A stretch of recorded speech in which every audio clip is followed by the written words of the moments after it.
Welcome, ladies and gentlemen, to day 3 of the Forest Stage here at the Goodwood Festival of Speed 2026. Glorious weather, you know that. With me is Xavier McCartan, my co-commentator and rally buddy over many, many years, many campaigns together, both behind the microphone and in rallying as well. And we hope to bring you news and information throughout the day, because we've got every sort of rally car here, from the oldest Mini to the newest WRC1 car, and some stars that are going to join us as well. Apologies to all of you for the 25-minute delay, but I'm sure you'll all understand we had a medical emergency here. Happily, that's all under control and has been dealt with wonderfully by our expert crews here. So we go on into day 3 with a degree of relief and happiness, because we're going to look forward to the shootout later on, Xavier.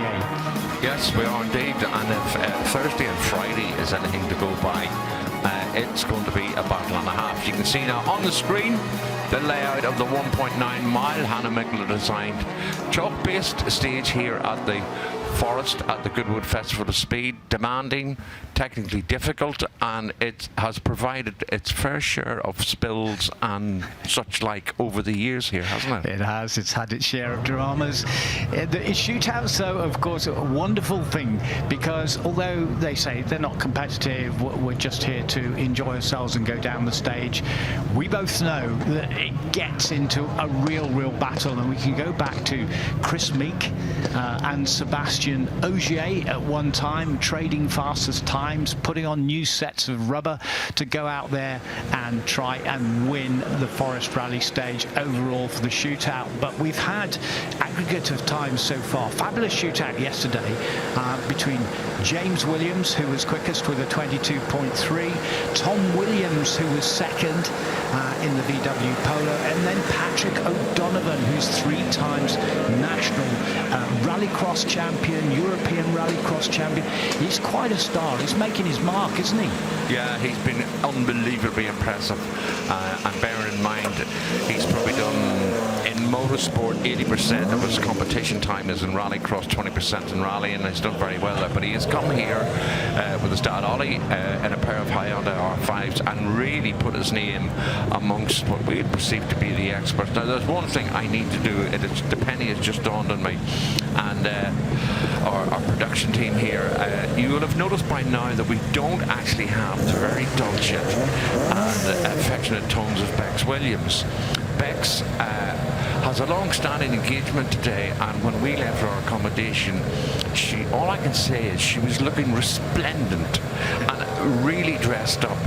And if you want to use your imagination, she's gone to visit a friend who is going to a church, and there could be bells in the air, not Bex's, but in case you're wondering, was that the issue we had early this morning? It's not. Bex has really dressed up to the nines and will be back with us as normal tomorrow. So we have Neil Kirkham and Gareth Kirkham on the line in a very famous Mark 1 Escort with history. We're just waiting for a little longer, and Clark of the course and the officials before they give us the go and the green light. But the car that is sitting on the start line now, Malcolm Wilson literally started his career in that car, and it is the original build. Huge history with that car, Xavier. Yeah, I mean, it's an original Type 49 steel bubble arched heavy-duty shell. The engine's been built for them by Dolphin Motorsport, but it evokes memories of the car that came in and revolutionised the face of rallying back then, and of course also a very successful saloon car racer in this time too. But the Squires and the Kirkhams here do many runs, and it has been really good. They surprised us when they turned up on it last year, because normally they would have had a G3 Gartrack Escort, which I definitely had a soft spot for, because that was allowing everybody to move the Mark II components into a more modern shell when rallying regulations changed. But lovely to have this here. Malcolm has seen it, and it's a great piece of period history, isn't it? Like a snapshot in time. And hopefully Malcolm has signed the car somewhere. The Vice President of the FIA, the big boss of M Sport Engineering, run Fords, run the Ford team, and we're hoping to see the Ford Raptor Dakar team in action later on. We are hoping, as I say, not confirmed yet, that will happen, and we'll talk through some other history in a minute with a very special, unique Fiat Mirafiori 131 in Alitalia colours. That's just sitting behind the Escort, waiting to come down to the start line. The start of day 3 at the Forest Rally Stage, designed by Hannu Mikkola. 1.9 miles. What a challenge ahead. It's short, it's sharp, it's difficult, and it can bite. Yeah, we've seen that in the past. None more so than the famous bend down towards the hairpin at the furthest end of the stage here called Salmon Row, in which one of the Duke's employees rode his brand new Range Rover many years ago. But it will bite. Tree stumps on the side of the quite narrow stage here, so pay attention, and smooth driving is always rewarded. With the heat, we have the dust. With the dust and the heat, we have a baked surface on the stage, cutting up a little bit in parts. Pretty bumpy, pretty hardcore out there for the competitors, and going from tarmac into the loose, and away goes the Escort Mark 1. There we are, the 131. And also, Jess Rimmer is behind the wheel, alongside Paul Howth, long-standing ProDrive engineer who's put together so many cars in the World Championship, engineered them, he's driven himself. Yeah, Josie Rimmer behind the wheel. This is one of the cars that is owned by our dad, and we are very lucky to have quite a quite a substantial number of Steve Rimmer's cars here in action on the stage, and he has a couple of classic cars on display. I believe the last remaining blue RS200 Evo is on the Cartier stand, but Josie, who was the prime mover in the Women in Motorsport campaign, we were hoping that she'd get in with us tomorrow, maybe with Dad Steve. We'll get a chance to catch up with them.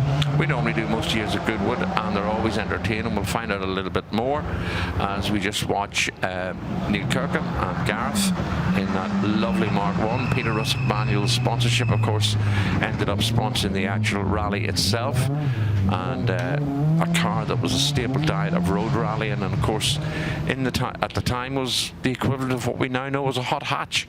You know, because it was the car everybody wanted, the RS 1600s, RS 1800s. That's George Lebley with Katie Brooks in a car that has a substantial history in terms of who we know has driven it. But we cut back now to Josie Rimmer and Paul Howarth. Paul we've seen here in the past in his own Opel Ascona, but very heavily involved still with ProDrive and as a driver, stroke co-driver and advisor with BGM Sport. Yeah, so we think about Marco Allen, you look at Kevin Mackey, who was his co-driver, and in 1977 the driver's title was won. It wasn't the world title, it was a cup essentially for the top driver in the year, as they did with the manufacturers in 1977, and that was Marco Allen won that. But this, as Steve Rimmer was telling me yesterday, is it's a very, very original and therefore a very valuable car indeed, as is the Escort, because they've got provenance, they've got history going way back, and it's just so fabulous to see them being used and then used on the Forest Rally Stage. So we get treated to these pieces of rally history coming through the dust. And there's the Kirkhams home, the first run of the day for them, and behind them will be Josie Rimmer and Paul Howarth.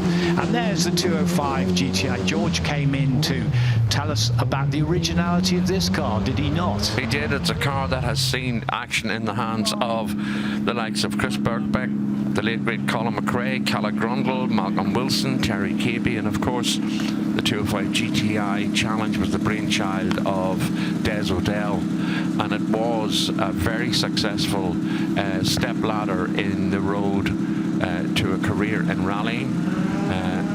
George just running a little bit wide there, but the CVC is CVC, HVC, those kind of numbers, all symptomatic of the cars being registered in Coventry, where they operated out of the Peugeot Talbot factory.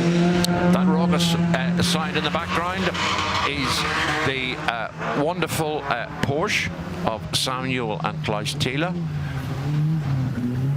Yeah, it's great to see, and there's a bit of hopping going on inside left rear. You can see there are a few lumps and bumps out there in the circuit, and this squat little 205 GTI dealing with them pretty well, but they don't have the big suspension travel of the bigger cars. You know, they're quite tautly set up, let's say, so they're going to feel that effect. And George coping well. So there are some of the holes that had appeared that have been filled in by the crews overnight and have been damped down. But as you can see, the surface, as ever, is a mixture of the chalk and that underlying bedrock underneath that. And then you have those huge banks. And as ever, Sam Thiele, when he's going through there, he's always flicking that tail out, getting the throttle down, and enjoying himself very, very much, and had a slight overrun yesterday, managed to get on the brakes just in time. And you can see that back end with all the weight of the boxer engine, the air-cooled boxer engine, and the back of the axle there in the Porsche. Initially, obviously that was a problem in terms of handling from the front end, very light in the front end, but 911, oh, nice slide, beautiful. Very, very slippy there this morning. A lot of dust, a lot of chalk, as George goes on up through the stage. One Make Championship, Des O'Dell, as you were saying, that brought so many champions to the fore. Yeah, I mean, people like Louise Aiken Walker, Johnny Milner, and Johnny took one of the 205s and did a lightweight shell on it and was unbelievably rapid in British Rallycross at the time. A shot there of George Clark with Matthew Chapman in the Mini. We have a few minis from various decades here this weekend as well. George had quite a few successful runs yesterday, but dusty and dry conditions. And although the Mini probably doesn't show it, the stage is really narrow, and tree trunks, tree roots, right at the side of the road will catch the wheel if you're not paying attention. And we saw that a couple of times yesterday. Broken steering arms, broken steering rack. So it's 1.9 miles that will certainly make you pay attention and will test out your abilities. As we see the team Porsche out over the flying fin jump towards the end of the stage. Porsche Almiras there on the front of the car. Of course, that was the Almiras brothers, who in the 70s, 80s, and even into the early 90s. A big slide there, Zab. Yeah, ran a very successful rally team, a racing team as well, and some of you aficionados will remember the big Burley. It was like a removal truck, like a house removal truck, but they used the big Burley truck as a service van, service lorry, and I think they actually pioneered the double trailer to take 2 cars to the rally at one time. Of course, famous Mark II Escort there, Tony, that's the late great Colin McRae's, is Jess Watts and Peter Gwynn. Yeah, I mean, that's great to see. And we were talking about this yesterday and reminiscing about the time that Colin was winding down his top career in the WRC. But it's going very slowly now, unfortunately. It has had problems and now has stopped. But this was the car, the original Escort that Colin McRae had built to go out and have fun in. And he went back to the Isle of Man, to the Manx. What other rallies did he do in that car? He turned up in Killarney for the Rally of the Lakes in it. And it was kind of announced quite late in the day that he was coming. And there is no doubt it added 4,000 or 5,000 people. Killarney Racecourse on the Friday evening, it was heaving with people, because Colin was still a massive name, and the fact that he had cut his teeth, if you like, along with Dad Jimmy and Alistair, and competed in events like the Circuit, the Ulster. He was such a folk hero in Ireland, and he loved to come. There's a fabulous photograph that's right. So we have George Clark and Matthew Chapman coming back. Apparently the car has been over. You can see the damage on the right front wing there. They're clearly both okay. The car is running and rolling, and they're getting themselves back up the stage. That was a great pun there. That's, yeah, it's unfortunate. Well, you can see the rear damage as well. Now look at the roof is quite well buckled, and the rear of the shell. Now this car has been over before, because this is the car that rolled on the RAC Roger Albert Clark rally, and it was during the mini challenge, the mini special stage challenge on the Saturday last year, 2025, the Roger Albert Clark. So sorry for saying that the Escort has rolled to a stop. What's the matter with it? Clearly red flag ahead, as the mini had rolled, but George is okay, passenger is okay, they're on the way back, but the shell looks a little bit battered, Xavier. Looks like a pickup, doesn't it, really? With the back of it. But I was just saying that there's a fabulous photograph somewhere of Colin McRae in Donegal on a motorbike, pulled up to the wall talking to Bertie Fisher and Austin Fraser. And Colin wearing, I think, was the Pro Drive team gear at the time. So there, the Mini is back. The Mini 1 is back into the service area, into its service bay, and they'll have a good look at that and check all the components and see if they can bash out that rear bodywork. And let's hope they can go again because that's what they do in rallying with damage lights. Provided the scrutineers are happy and everything will be okay with the car and the crew are okay, we should see them back in action. And in fact, that was the car which Holly McRae used on the Roger Albert Clark with her first real foray into rallying. It was ice, it was snow, I know, because I was driving those stages. It was very, very difficult. I went off in the night myself, but we managed to get it on, and she put that car on the roof, and understandably on her first event like that. And she wasn't alone. Lots of people crashed, lots of people had accidents on that 5-day event, which includes night stages. Not so here. Bright sunlight, lots of people making their way up the hill, getting their suntan lotion on, lots of people enjoying the hospitality at the top of the hill here at the top of the rally stage. We've got this beautiful park, we call it the service area. We've got a stage where there is live interviews going on, and yesterday we had Stig Blomqvist's 80th birthday party, which was on the stage. Very, very enjoyable indeed. So Stig Blomqvist is here. He has driven a very old Mini, which is out as well. So nice view of some of the cars. You can see a Subaru Legacy RS there. You can see a Fiat 131, and behind that you can see Lancia Delta Integrale. That's Rob Whitehouse's car. Quite the scene up here, quite the hubbub of rally. Yeah, and that will give you an indication of, once the escort is through the stage and the stage is cleared, is what's going to come your way. So a genuine ex-Roger Clark Jim Porter RS 1800. It's owned by the Smith family, and it's a busy weekend for the Smiths because the two brothers have had birthdays. One birthday yesterday and one birthday is today. Yesterday it was Ben's birthday, today is James' birthday, and I'd say they could do a really good deal for you in cake. That would mean 2 cakes over 2 days. Well, we wanted way to go. Balloons inside the car, and then the obvious one, happy birthday, adorned across the front of the Porsche 911. So happy birthday to the Smith brothers. Very, very happy birthday indeed.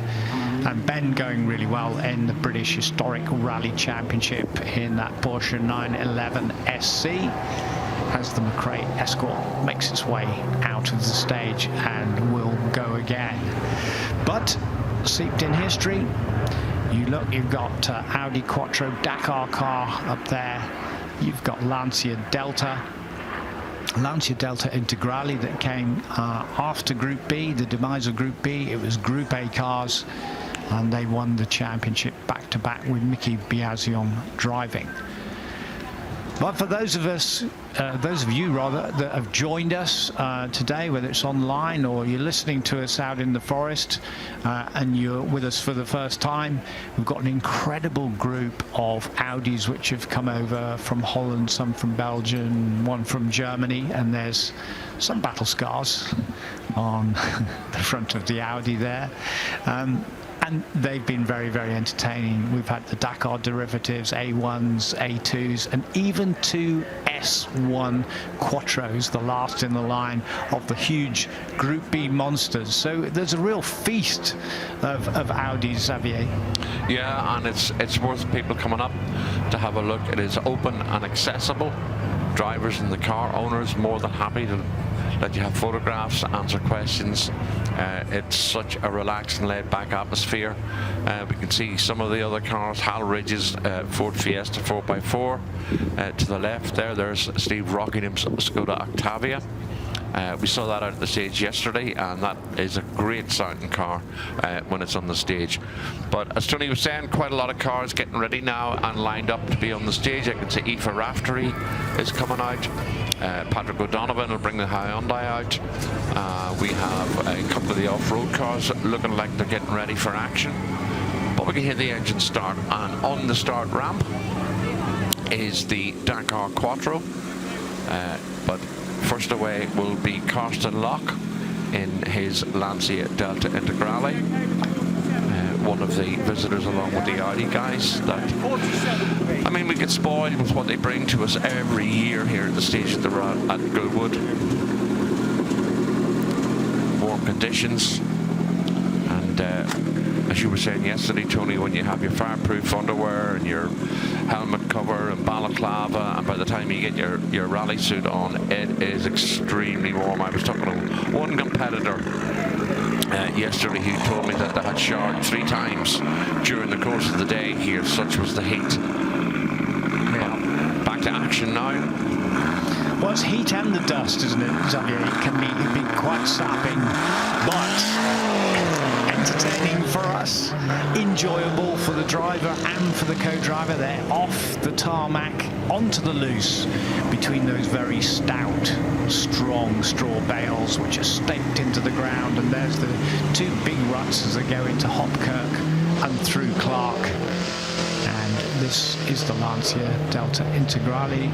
There were Group N versions, which were the production versions, and the Group A versions, because Group A came after Group B, and it was a much watered down formula after the excitement of Group B, which was no holds barred. And then this is our part of the Audi revolution, which ended up with Dakar cars as well. Just listen to the noise of this 5-cylinder engine when it goes off the line. It's just a great sound. And if you're wondering why it's an Audi Quattro, but it doesn't really look like an Audi Quattro, it's only since they were built. It was a 3-car team to take part in Dakar. The bigger extra room on the roof was because in the engineering side of it, they raised the driver and co-driver seats so they could fit fuel tanks under them. And the wider arches are for wider transmission, better wheelbase and better stability. As we cut back now to Carsten Lock in his Lancia Delta Integrale, of course a car staple diet in many of the Italian national championship.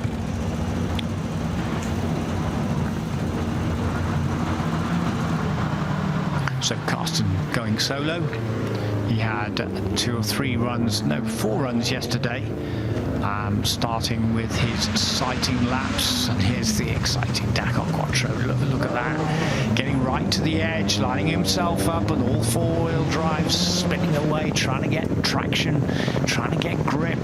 As you go up the other side of the stage, you're climbing back up now through Mexico and through McRae. And that surface is not giving as much grip as they would like, with the dust, with the chalk, with the bumps. And cars that have the harder suspension are suffering a bit more and getting rattled about over the ruts, over the bumps. It's not easy. It's a challenge. The surface is a challenge. The light coming through the trees is a challenge because it's dappled. Look, it's just coming through the trees in certain parts, down in rays, has an effect on your eyes. This has an effect on me because it is an historic Lancia that have done a lot of historic events. Steve Graham and Tony Graham, the brothers in arms, who go round Europe with this car, even doing events like Tour de Course, Tour Auto, the Classiche Monte Carlo, where they've had some great finishes in the past, driving in the snow and the ice. Well, that's a car out of Africa, It is indeed. The Mark I Ford Escort. We saw this a couple of times yesterday. This is a James Avis. It's the ex-Anthony Kavanagh car. You'll notice that the roll cage comes out of the roof and protrudes down the front into the wing. And that was the way the cars were built for East Africa and the Safari. It gave extra rigidity to the top of the turret mounts inside the engine bay and the inner wings. Gave the stability because they discovered, as we said yesterday, the likes of Bagshot Proving Ground where they went testing, is that the big bumps, the struts and inner wings were moving inwards.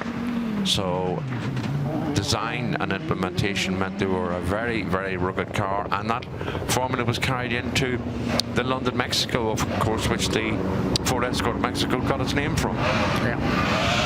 So Marcel Pronk finished the stage there in the Audi, the big Audi Quattro from Dakar.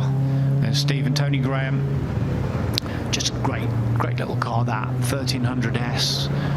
Lancia Fulvia, Sandro Munari drove one. He won Monte Carlo Rally in a car just like that in the ice and snow. He went on to develop the Lancia Stratos. Sadly, we lost Sandro Minari about 3 months ago. A great figure in the world of rallying and a great Italian rally driver. Very much an introverted driver, let's put it that way, but he really got the job done in terms of not just driving and winning, but in terms of technical work that he did, the development of the cars. Now, Porsche 911, they're still used today in European historic rallying across the board. The huge success that they've had since 1968, really, when Vic Elford had the breakthrough win on the Monte Carlo Rally in the Porsche 911, which had been previously used, as you mentioned to me, in rallycross in the day with Vic Elford, who was a fantastic driver. But this is a derivative, and see how they've developed. Yeah, and it's stapled down right to the time, to the point where in the early 80s, DRA, which was Dave Richards Autosport at the time, before it became ProDrive, started off and ran the likes of Bernard Begwin and Billy Coleman in the Rothmans-back Porsches, in a team that was managed by Charles Reynolds. And Charles, of course, had massive history and time spent in Ford Motorsport in Boreham, down in Essex, where the works cars operated out of. But we're back now with a Marco Maurer, and Patrick Lutz is getting the passenger ride this time. And stage holding up okay this morning, dusty and warm. And I think we're in for a very warm day as well. On the start line is quite a unique and rare car. It is the Ford Sierra RS Cosworth. And this is, as Tony has alluded, an original car. This was the car in which Jimmy McRae and the late great Rob Arthur won the 1989 Tour of Britain. First overall. And then the following year, Steve Davies and Ethan Jones took part in the Fram International Welsh Rally. But the Tour of Britain was a fantastic idea, Tony, wasn't it? I mean, that mixture and battle between race drivers and rally drivers. Yeah, it was that multi-discipline event, and it caught everyone's imagination. Racing drivers against rally drivers across hill climbs, across special stages, across racetracks. Who was the best, the rally driver or the racing driver? There's always been great rivalry between them. But the first big winner was James Hunt in a Camaro. We also had other winners like Tony Pond and David Richards alongside him. Great battles between Roger Clark and Jerry Marshall in the past over race circuits, and surprisingly fast as the Sierra Cosworth goes over some of those bumps down there, the potholes that have been filled in, but just incredible. And that's coming back, Rewind Tour Britain, in May next year, but it will be with production-based historic cars. Well held. Sideways, well held, yes, and just keeping out of trouble there, and nicely. So Steve Hendy there, Fraser Simmons. Quick replay. Yeah. So you've got the anchors on very, very firmly. Just letting that slide help slow the car down to get to that very severe left, which is coming out through past the Salmon Roll. That's the end of the jump there. To come across the flying fin with the Audi Quattro of Marco Maurer. And Marco has been very entertaining, and if you watched on the screens while we were talking just before, we've been sliding this Quattro about as ever, fishtailing it from one lock to the other lock. The big four-wheel drive car, the Audi which started the revolution. And that's Philip Tolmer with Paula Kedwood alongside. And so the Kedwoods, who also run Group B supercars, and you'll see them with their Evo 37 out later on. That's the ex-Safari car. History again.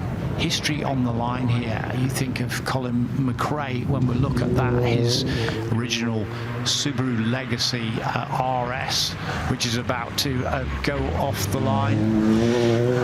That's Bruno Thierry and Nicholas Hazeldine. This is Bruno's first run of the day. He graced us with his presence last year, driving some of the Steve Rimmer cars run by BGA Motorsport. But if you're in the Forest, coming your way, we have an original Works Ford Focus WRC. The McRae Escort's coming out again. The O'Donovans are out again. The Samuel and Klaus Thiele Porsche is coming that way. The Lancia Ypsilon, which is a rare car for here in the UK, with Pat and Noel Horn. And a really rare car I see in the queue is Tony Warswick's Porsche 308 GTB. So if you're down in the Forest, in the shade, there is some spectacular machinery about to come your way. There's a view of the Subaru with the Boxer engine and that rorty sign from the horizontally opposed cylinders, conrods going against each other, producing that wonderful sound. And of course, much lower down the engine, held in the front of the bay there. So those colours were before they went into the Subaru blue and yellow, and before they got into the later Subarus and the World Championship. But Colin McRae drove those cars, so did Marco Allen, and so did Ari Vatanen as well. They were teammates and they did the Arctic Rally together in just such cars, the Subaru Legacies, when they drove for ProDrive and David Richards' concern. And this is the Fiat 131 of Neil Yates. And this car, as he was telling us this morning, is as it was. It's the original John Bloxham car, which won the Motoring News Rally Championships. It did the Triple Crown of the Road Rally Championships. And he said it's getting a bit tired now. I said, well, it looks great, it sounds great, it's going well. Neil has been enjoying himself.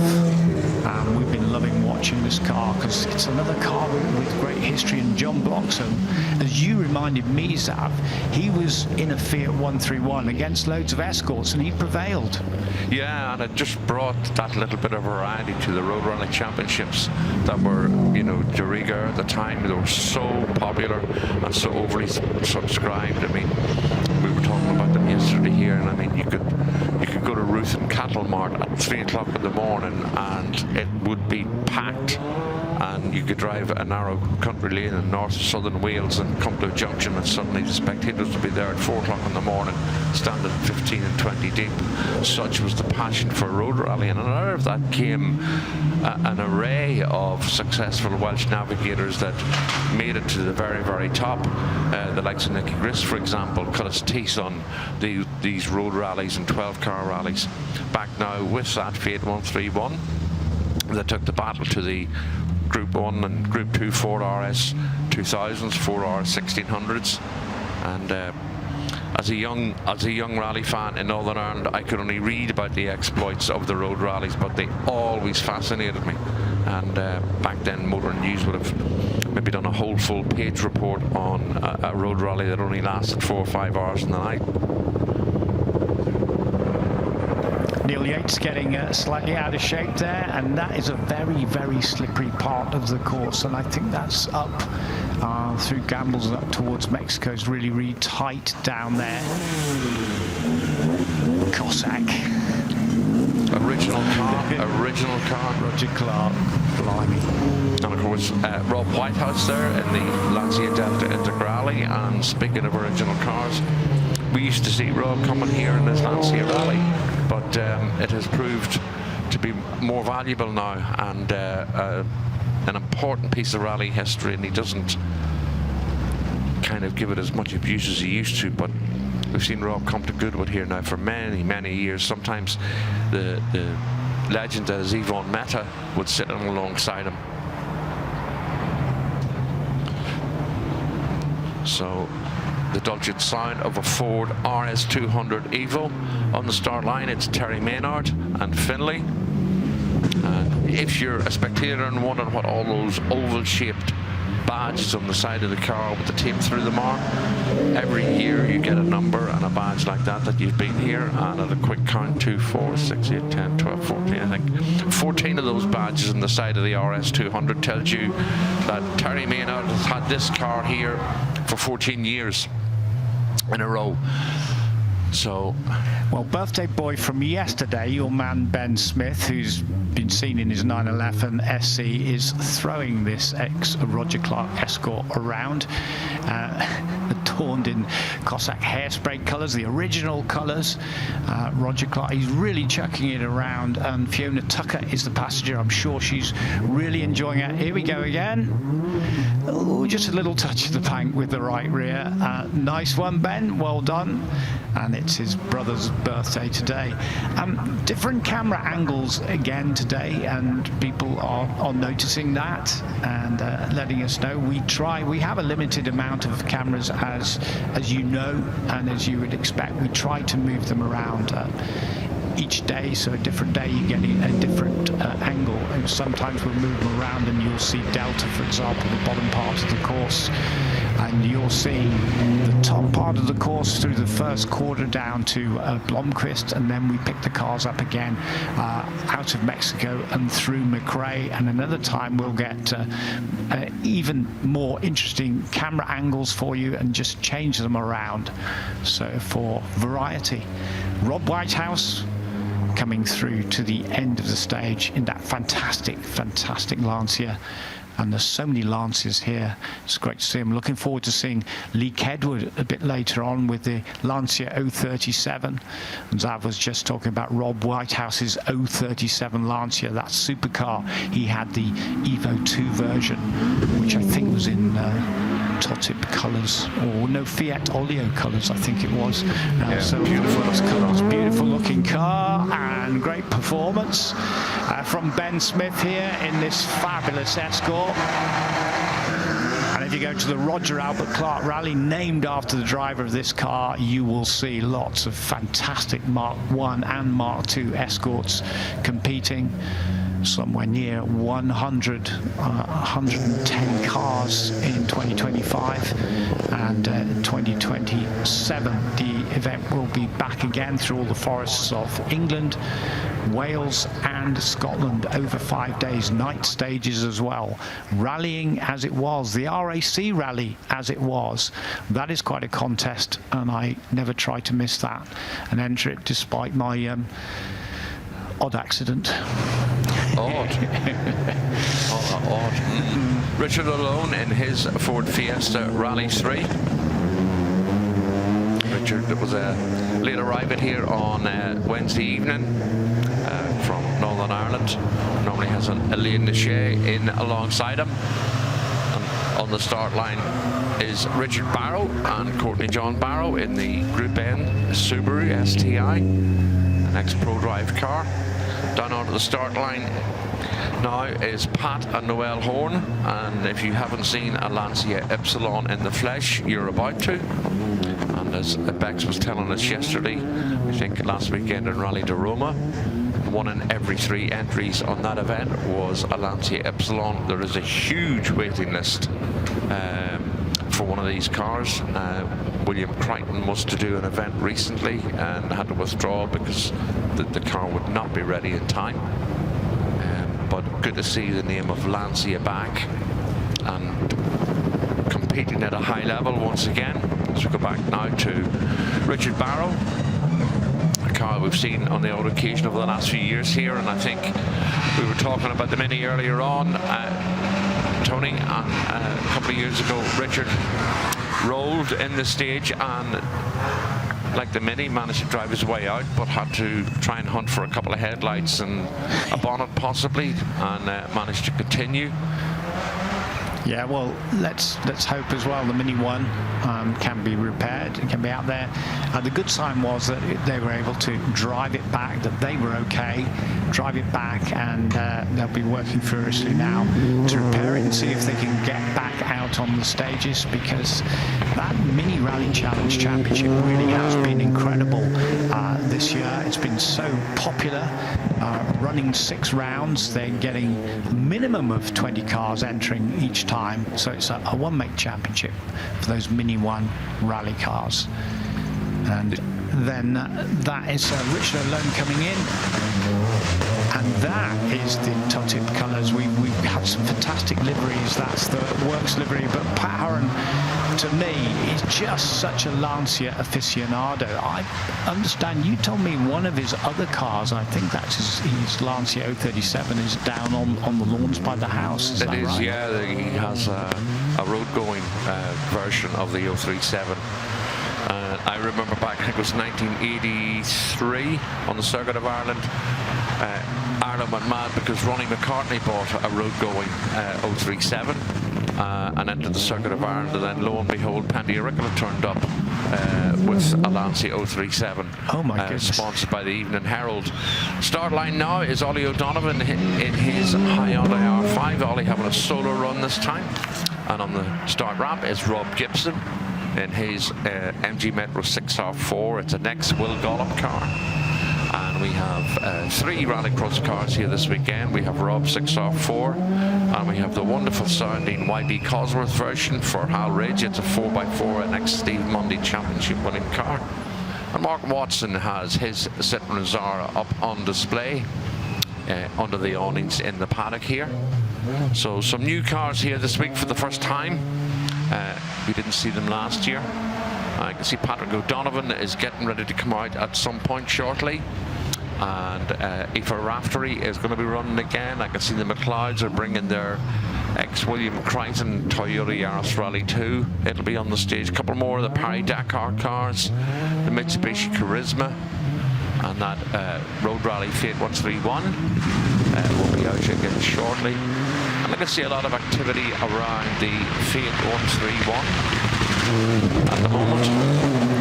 So Pat Horan going through the stage now, and this is a Rally 4 version, and they have that tiered system in rallying. WRC1, WRC2 and 3. Ollie O'Donovan goes off the line, rockets off the line, gets the launch control absolutely right, gets that purchase, gets the grip on the tarmac, and then off onto the loose stuff, down through Hopkirk, Clark. All that dust flying out behind. Great for the spectators, spectacular as ever. And Kodak and a Metro 6R4, and there is a story behind Rob Gibson's car, isn't there? Yeah, I mean it's a car that he moved across to from his Porsche 911. At the time, the Porsche 911s were quite popular in rallycross, and a few of the Scandinavian drivers came up with a very neat way of four-wheel driving them, and they took a flange off the diff and ran a prop shaft and a mini diff all the way up to the front, and then some of those four-wheel drive Porsche 911s were putting out 750, 800 horsepower. But I can tell you something, Tony, it looks like Ollie O'Donovan's had his Weetabix this morning, because he is not hanging about. He's not. I was going to say, he just touched the bank a bit earlier on. He's really on it. I don't know whether he's about 5 hours early for the shootout, isn't he? I know. Well, he's getting tuned in, isn't he? He definitely looks like it. He wants to beat son Patrick. You reckon he heard Patrick say that there's no contest between them because Patrick reckoned he was always quicker? I'm faster. I'm quicker than Dad. There's no contest. Go and ask him about the rivalry, the siblings, the father. But what Patrick did say was, he said, I know Dad's very proud of what I've achieved, and goodness me, why wouldn't you be? Youngest ever, 3 times British Rallycross champion, European champion. He did say it wasn't going so well this year in Rallycross. It's been a bit hit and miss.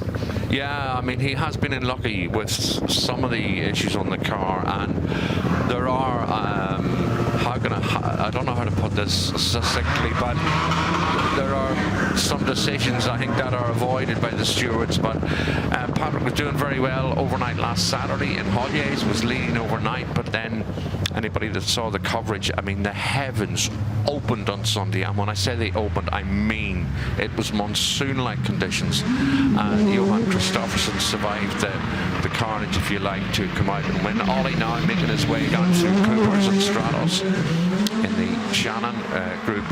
Hyundai R5, Ollie doing the European and World Rallycross along with Patrick this year as well.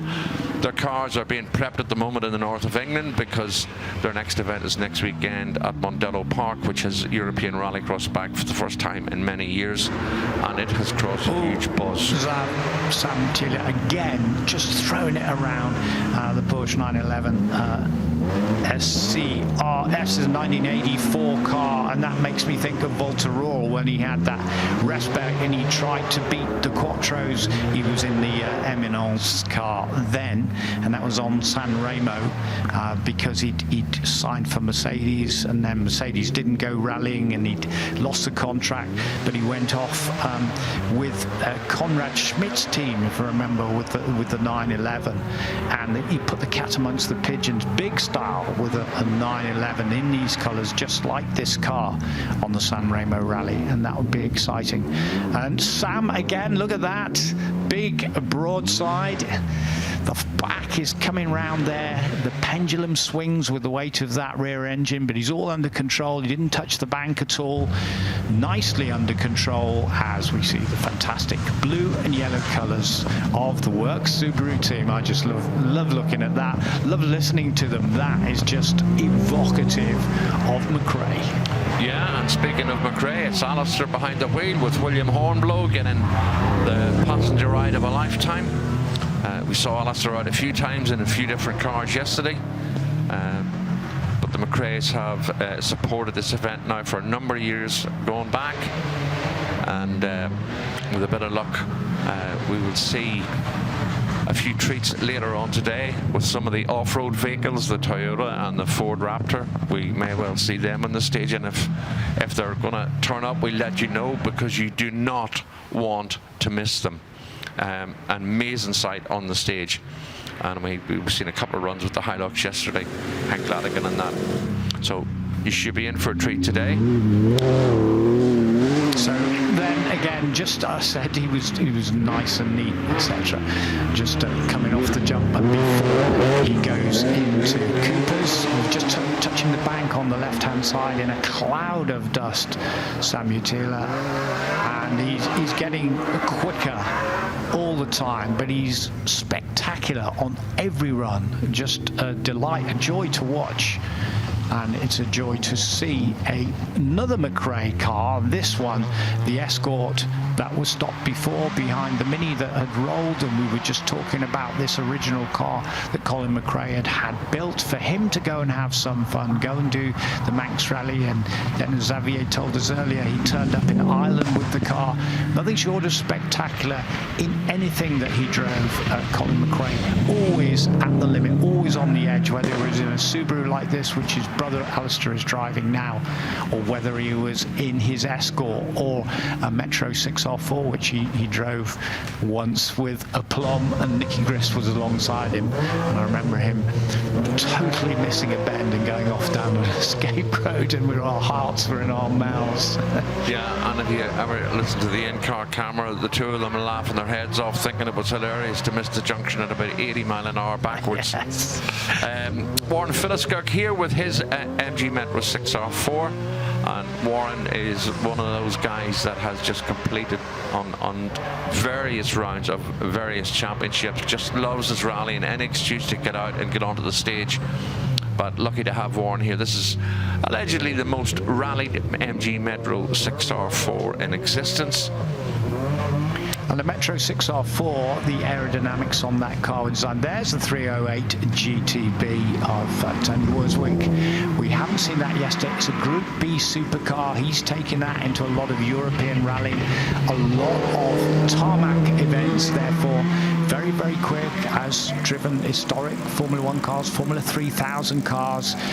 Great engineer, great driver. Fantastic to see a Ferrari about to go down the special stage, and Zav is opening the door of the commentary box just to get those extra sounds coming in here from the Ferrari engine, which you're going to hear and which you're going to see very, very soon. I just want to make sure that our surround sound is working with the door open. For those of you who weren't around yesterday, the day before, the sound of these cars off the start line is nothing short of amazing. The Tony Warswick car also competed in Madeira and various rounds of the Ferrari Challenge, but it's most prominently known probably as taking part in the Motor News Tarmac rounds, whenever that Motor News Championship was extremely popular. Eppet, Wexford, Otterburn. And if you can see the top of the car, Funchal, which is the main town in Madeira, an island that I've been lucky enough to be at a couple of times, but here we go.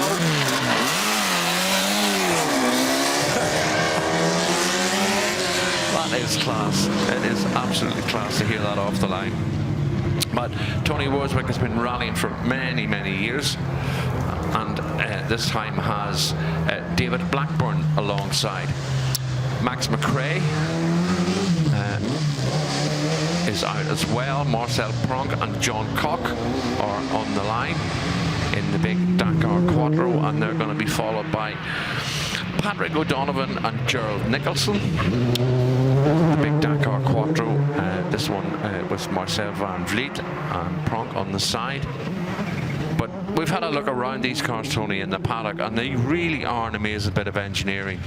And in that, you know, the tanks under the driver and co-driver, the higher roof, the roof fence, extra cooling in the back, the extra arch to allow for the wider wheelbase that give much more stability to the Quattro, this version of it in the desert, and the challenge that Dakar throws at you.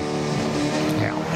Tony Warswick then, there is a Ferrari on the special stage on the West Sussex Downs, on the estate of the Duke of Richmond and Gordon, and that is a sight to behold. It's a fantastic sound as well. A car that would normally be seen on tarmac rallies, it's going on the rough, on the loose stuff, as they say, and you can see the rocks down there, you can see the chalk, you can see those steep banks if you're looking at the screen now. But Tony Warswick, very, very accomplished driver, not just in sports cars, but also, and a big slide there as well. Very, very slippy it is through that area, up through the Dakar in Mexico and through to McRae. But he's handling it well, as we see the big rear haunches of the Dakar Quattro off the line. Marcel Pronk, John Cock alongside him, the big Dutch contingent that we have over here, absolutely loving what's going on. Just putting the wheels towards the left of the big straw bales there, where there's big ruts in the middle and there's a lot of loose stones on the outside. And there is Patrick O'Donovan, and we've been waxing lyrical about him and this youngster, how talented he is in terms of rallycross, how he's just flicked over to rallying and come up to this very, very difficult stage here at Goodwood Festival of Speed, the 1.9 mile stage. And he's been vying for fastest times, Zav, and entertaining us, as have the Quattros. Yeah, Patrick Lyon third overall on the cumulative times from Thursday and Friday. He's a 0.1 of a second behind James Williams. And the shootout, if you're not aware, there is one every day, normally around about 3:30, and the top times compete to win on the day. Those times are cumulative, and then the winner overall will head down to Goodwood House on Sunday around 5:30 and be presented with an award by the Duke himself. And the competition is unbelievably fierce, so it's only 2.8 seconds to cover the top three. We'll bring you a bit more on that later on. We'll come back to that as we're looking at Tony Warswick in the 308 GTB. And we first saw that car here a couple of years ago, and I must admit, when I saw it appear in the entry list, I thought that can't be right. I can't, and it turned up and just amazed everybody with the sound and the sight, and Tony not afraid to throw it at the stage. So Patrick O'Donovan and Gerald Nicholson about to leave. Three-time British Rallycross champion already, and the European Rallycross champion, has been entertaining us the last couple of days. Down and under the trees now at Laker towards Hopkirk and Clark. if you're wondering why myself and Tony are referring to rally names like that, McRae, Mexico, Dakar, all the bends and turns and jumps on this 1.9-mile rally stage are named that have rally connotations and have done for several years, possibly with the exception of Salmon Row. But I'll get to Tony to explain why that is the only one that really doesn't have a rallying connection, Salmon Row. Yeah, well, there was a Goodwood Estates employee, and his surname was Salmon, and in the early days of this rally course, when it was being marked out and designed by the late great Hannu Mikkola, yeah, Patrick really is hanging it out there, showing his great talent, showing why he's so fast and such a competitor in the shootout. You can imagine what he's like in rallycross, going into the bends 3 aside. But Mr. Salmon was on a mission to go down when I think the surveying crew were down just sorting out parts of the stage, and that part of the stage, which is now quite difficult with a downhill section, very slippery, and into the hairpin.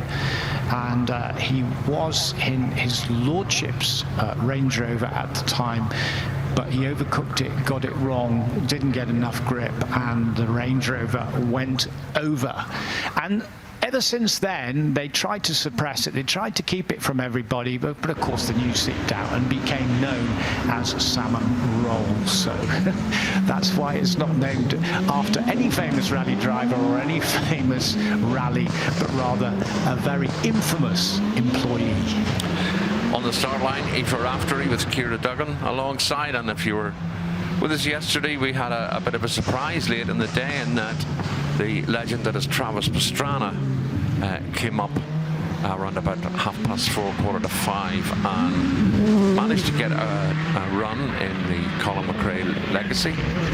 And to say he's emotional it's an understatement, because as they like to say in America, he was so stoked and so pumped, and he drove the legacy on the stage, and then had Aoife Raftery alongside him to guide him through the foibles that lie in front of you on 1.9 miles here, and then they swapped roles and got into Aoife's Ford Fiesta Rally 3, and Travis, who admitted he's not a very good passenger, sat in for Aoife's run. And by the way, he wasn't reading many notes because he was laughing most of the way, Aoife told us. And here she is going off the line.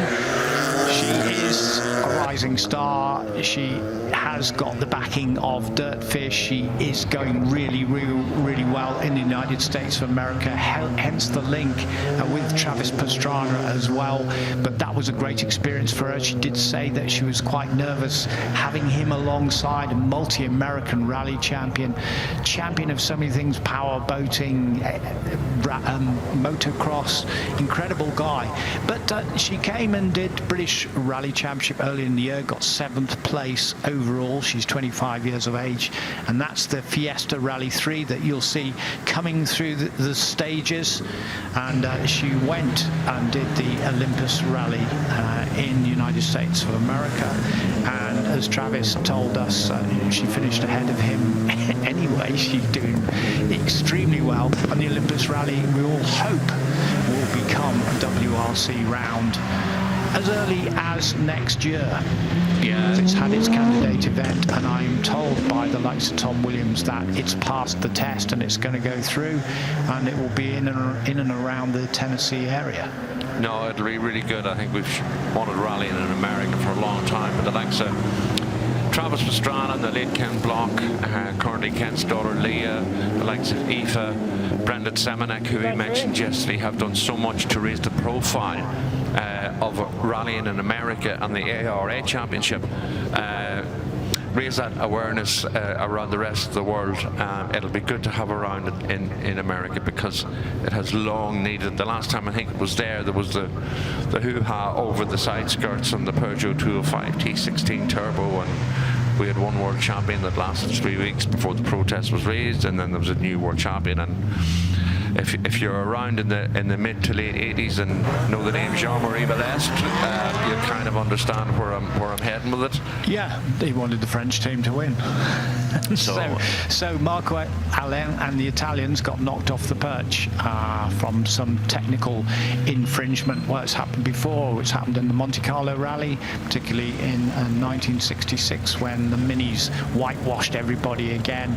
But after tearing the car to pieces, the scrutineers, all they could find, and that is quite a broadside and nearly coming to a standstill there in the Chevette HSR, but I think it's collected that all together. Aoife, who's had podiums in the United States of America, the final round in Tennessee, she was 3rd overall. And one of her heroes, quite rightly, as you'd expect, was Michel Mouton. But her #1 hero is Sébastien Ogier. Yes, she has good taste. Andrew Lutkin and Luke Adam Weatherfield in the Chevette here. We just see a replay of that just sliding ever so wide. Back now with Ben Smith and Fiona Tucker in the ex-Roger Clark Jim Porter Ford RS 1800, the BDA, Tim and Nicky Clark in the Quattro, the run under the AM Cars banner. That was a car that was rebuilt from to new, if you like, a couple of years ago. It's a lovely car because it's in that original colours as well. And I know Tim, he's an electrical engineer, but more than that, he's got a lot of engineering skills, works hard on that car. Adam Marsden, AM Cars, as they call it, and Nicky Clark alongside him. Chevette HSR, they were a mainstay of British rallying, and dealer team Vauxhall. They went racing, they went rallying. We had Jimmy McRae drove one, Tony Pond drove one, Pentia Ricola drove one. It's quite wide through there, Ben, as well, wasn't he, Ben Smith there? But he might have just been avoiding some of the potholes and the little bumps on the inside. We have to understand that, you know, this rally stage has been baked. It's really, really like the top of the surface, as Steve Ward was telling me this morning. It's getting sort of super polished because it's so hard and it's so baked. And some of the rocks are breaking up and some of the little ruts are appearing and make it. And there he is, fishtailing, wagging the tail away there on the Escort, the Roger Clark Escort, the very, very famous car. And if we could say that Joachim Klein was certainly a famous rally driver, and he did wonders with a little Volkswagen Golf GTI, so he did. And then Chris Hemming doing what he can in that car. It's broken down a couple of times, Chris Hemmings, but got it going again, and it's great to see it back out on the stages.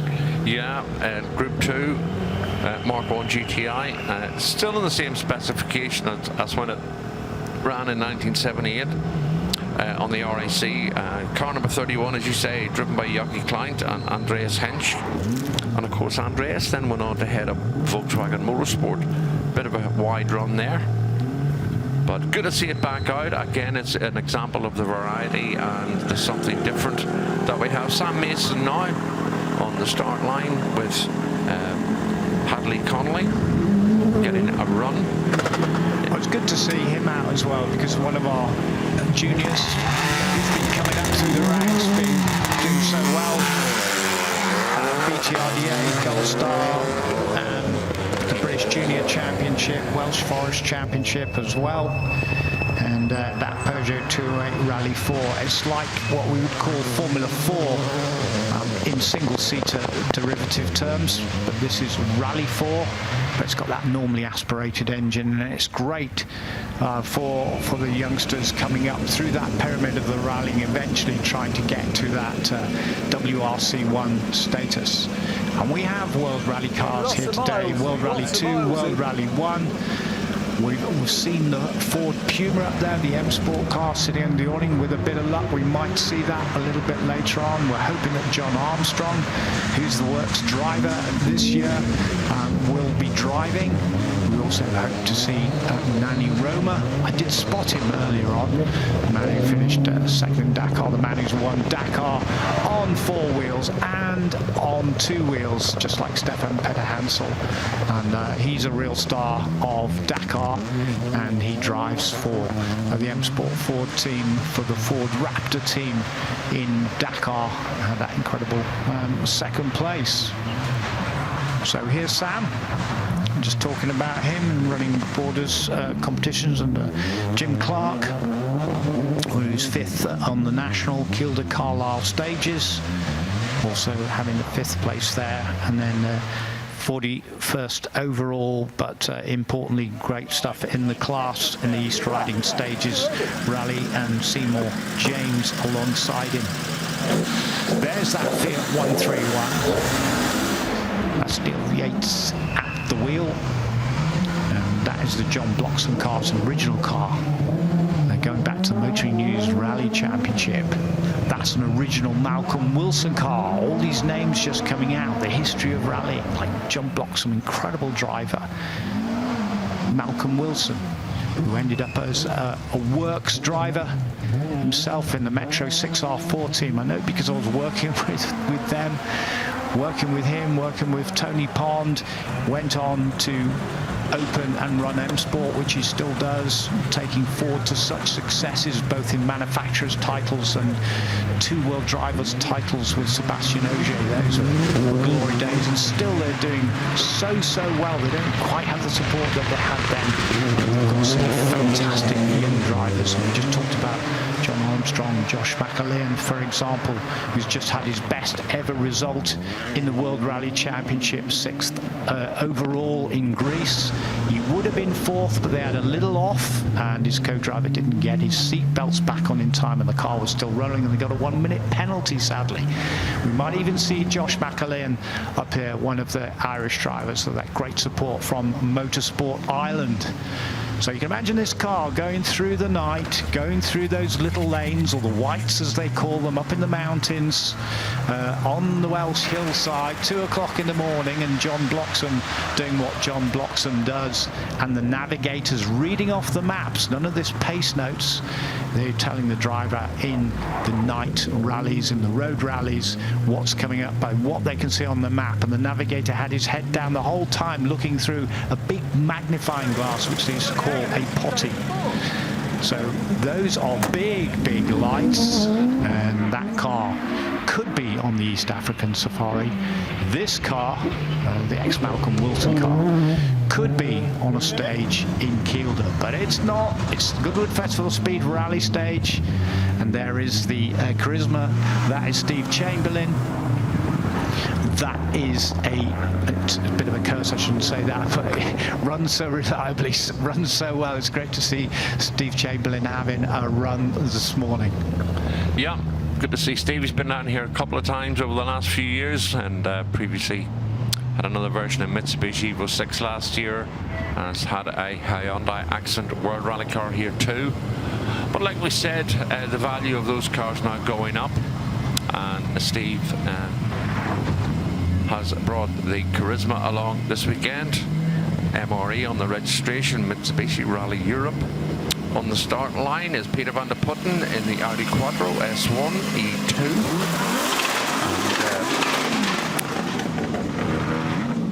And, you can hear just making sure it'll leave the start line as we're back now with Alan Weston in the Group B Peugeot pickup. And yes, this car did compete on the World Championship, likes of the Ivory Coast, Bandama, for example, East African Safari, the Safari, and it was a tool in which Peugeot used its reliability and durability to ensure they scored manufacturer points, when some of the major teams maybe would not go to the expense of contesting those long-haul and demanding events. We've seen it here in the past with like 4 or 5 spare wheels across the back, 6 or 8 jerry cans, and the lights that they use at the top of the wings to see the likes of giraffe or rhinos in the distance. You nearly lost it then. That is a long wheelbase thing. When the heck gets a big slide on it, almost takes the whole truck around, but got away with that one. Peter van der Putten in the big S1 Audi Quattro, the most powerful, the shortest wheelbase version that they produced towards the end of Group B.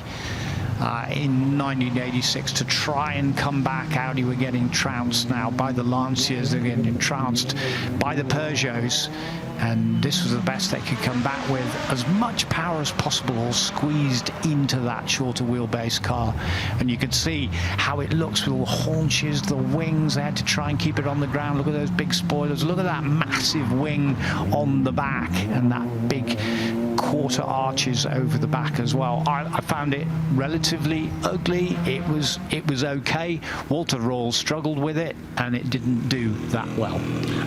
And you were just saying there, made me smile, that they were extracting as much power out of it as they could. But then Jean-Marie Balès banned Group B, and they went into rallycross, and they found another 200 horsepower. Yeah. Ollie Arneson's example was putting out about 850, 900 horsepower.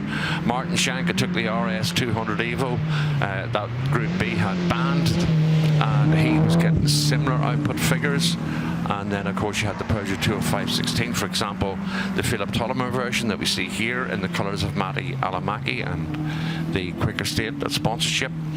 And I have to be honest, back then, 1987, 88, 89, European rallycross as it was by then absolutely flourished with the influx of Group B cars. And you know, many the rallycross Grand Prix I went to at Brands Hatch, normally sort of late November, early December from memory, and it was packed.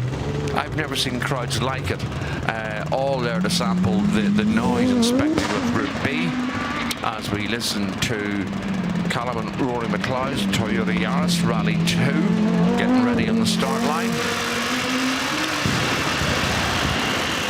3, 2, 1, go. And there we go. That is the Yaris off the start line, a car that has seen action in the hands of William Crichton. But this morning it's Callum McLeod and Peter Gwynn who are taking that down the 1.9 miles Forest Stage here in Goodwood. Next up will be Adrian Commode and Roy Andrew in the Porsche 911. Well, it'll be good to see Adrian Commode out. Very accomplished rally driver indeed. Based in the Isle of Man, goes between the Isle of Man and Liverpool, where the Porsche dealership is. I know he works tremendously hard and tries to squeeze time in to do his rallying, but especially in the Porsche, he takes that to demonstration events or tarmac events, whilst he has a fantastic Cooper S on the island, and I've seen him in action on various events. He loves his Cooper S too, but a great driver. And we're looking forward to seeing him in action and looking forward to seeing the colours of that car. And again, part of the treat and part of the feast that we have is the WRC cars. And WRC2, it's like the Formula 2 of rallying that you're looking at now of Callum McLeod. And Callum and Rory have been so good. Father and son together have been in action, in the shootout, going down the rally stages, and just absolutely loving this car, loving their time together. And every time they get out of the car, although they're both perspiring, as everyone is naturally in these temperatures, they're just smiling, just beaming from ear to ear every time, as we're looking at great shots of the Ferrari 308 GTB of Tony Worswick. Tarmac events, fast tarmac events in Europe that he's competed in. He's also a great single-seater driver, a great engineer. Rob Whitehouse there from New Zealand, a very proud Kiwi. Does a lot of work with the McLaren Foundation with Pat McLaren, and in the big celebratory years of McLaren, going all the way back to 1966 when Bruce McLaren first started, and that was with the Seren Zizima engine car at Monte Carlo. Rob remembers those days and set up this foundation through with Auckland University to bring on engineers, and engineers who've been able to come over to McLaren. And I was at that dinner as an ex-McLaren man myself, deputy team manager in the day in Formula One, and to have dinner alongside Pat McLaren was quite an honour and learn about that programme. Rob Whitehouse works in the film industry, looks for a lot of finances, helped finance a lot of big films as well. So there's Mr. McLeod, Callum McLeod, comes in. That is the Ferrari badge. And it's not often you see a Ferrari on a special stage, but there are in the European Historic Rally Championship Ferrari GTBs. We do have a number of Ferraris competing in events like Tour Auto, which do racetracks and special stages all on tarmac throughout France. That's in its 38th year, so that's a very big event indeed. So course car is going out. We will have a stoppage. Not sure what is going on at the moment, but we will find out. And Tony Worswick's Ferrari is waiting on the line. So the dust settling now to some extent as Rob comes through the stage. Rob Whitehouse, we've just been talking about him, the New Zealander who comes here every year. And for those of you that heard Zav earlier telling us all about Rob Whitehouse's other cars, including a Lancia 037 supercar, which was an Evo 2 car, which Rob now has wisely put into hibernation. It's not sort of the car that you would take down the stages here, but he is with his historic Lancia Delta Integrale, that Group A car. There's a map of the special stage, and if you look at all the squiggles on there, the co-driver will be warning his driver like there are plenty of hazards ahead. Some people make their pace notes, which is the road in code, and that underneath that is the time card, which the marshal will hand to the co-driver, give a start time on that. When he gets to the finish line and gets finish time, one is subtracted from the other. But electronically, we can much quicker than that tell you what times they've got, and we'll do that in the shootout.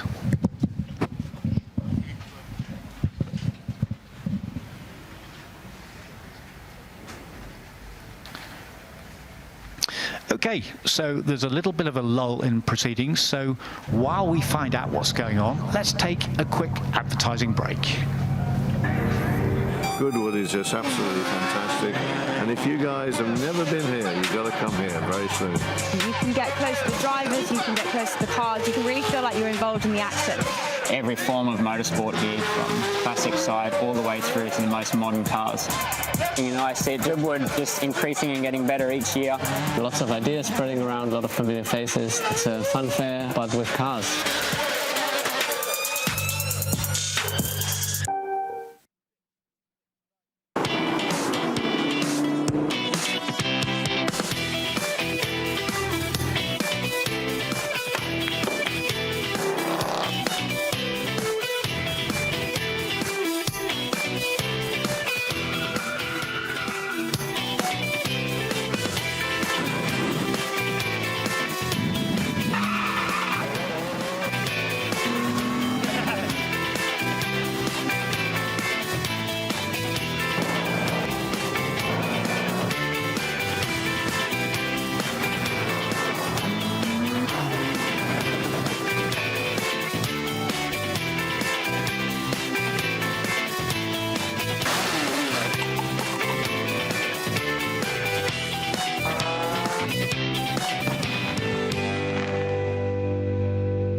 everyone's in vintage clothes, and there's cars. You're going to absolutely love it. The whole atmosphere is amazing, and people really do throw their heart and soul into dressing the part. Absolutely amazing. Everybody made such an effort. Celebration of motor racing, cars, the noise, the sound, and everyone's really in the spirit of it. It is the best event in the world. I think it brings that excitement in people when they see these different types of cars racing on the limit.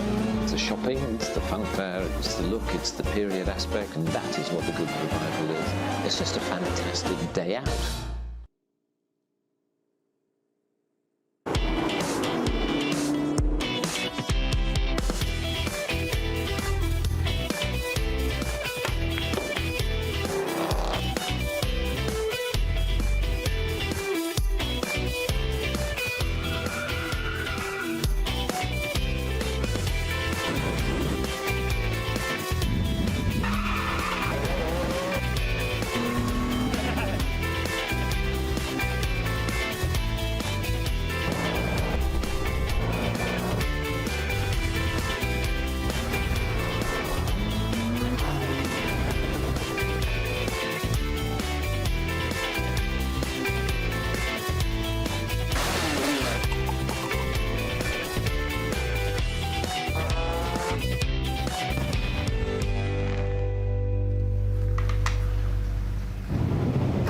Welcome back, and Tony Wordswick just in time to see him go off the line in that Ferrari 308 GTB in Group B specification. What a fantastic noise, what a fantastic sight to have a Ferrari on a special stage. Quite a treat. That is the yellow car, it's unmistakable, of Wordswick Engineering. Full Group B specification, and only 7 of the original Group B factory cars. This was one of them, the right-hand drive version. You're looking at Chris Ward's Subaru Legacy RS in the Per Eklund colours. Clarion Stereo, one of his big sponsors, the Swedish rally driver, and a lot of work has gone in by Steve Ward and his team over the years to get that car up to spec, up to speed, and like with his A110 Alpine, he spent a lot of money renovating that car and getting it up to spec. Tony Wordswick, a great single-seater driver as well. Maranello challenges, so many wins, but he was 3 times the Euroboss Formula 1 champion in an ex-Rubens Barrichello and Eddie Irvin Jordan 194 Formula 1 car. So quite accomplished is our Mr. Wordswick.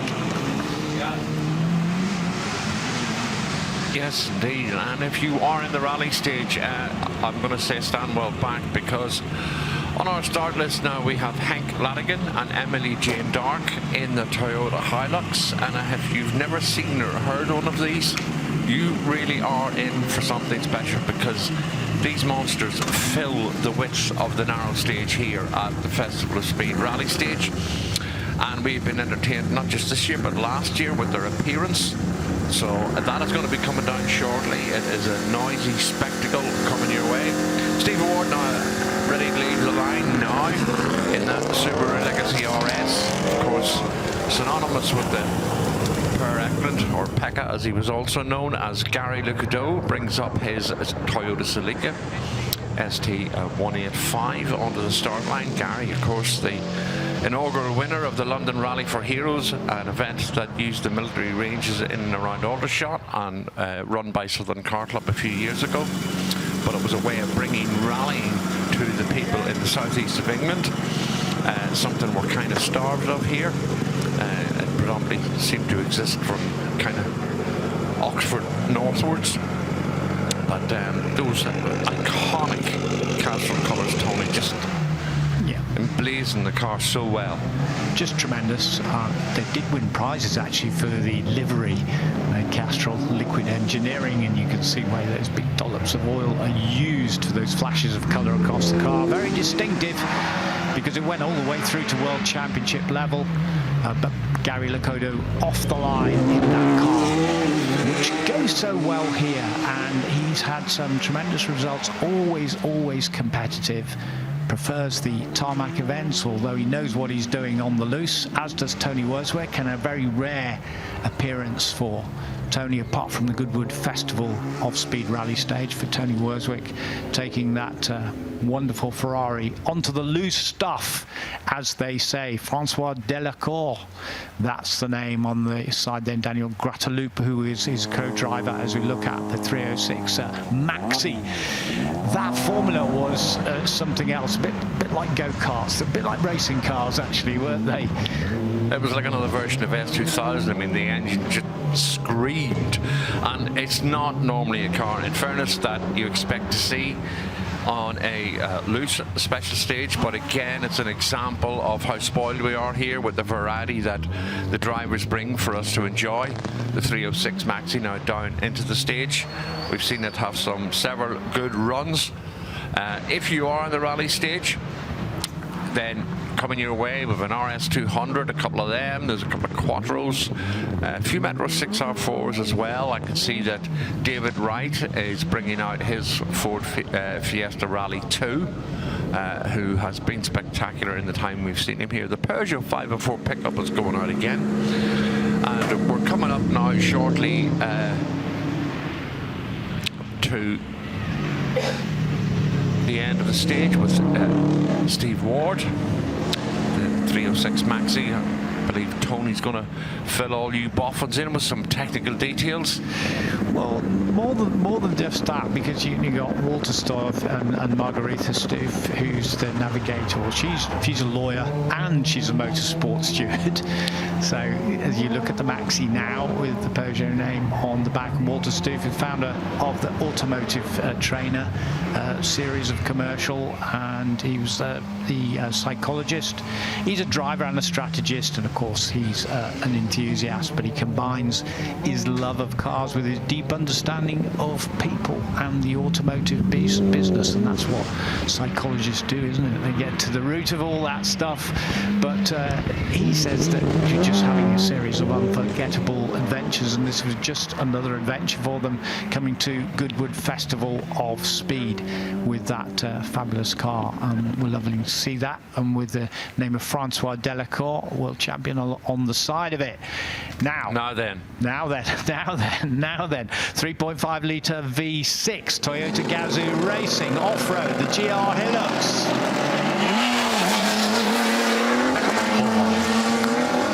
Just in time to catch that massive near 400 brake horsepower of the V8 driving through all of four wheels and those big long dampers, that massive suspension travel.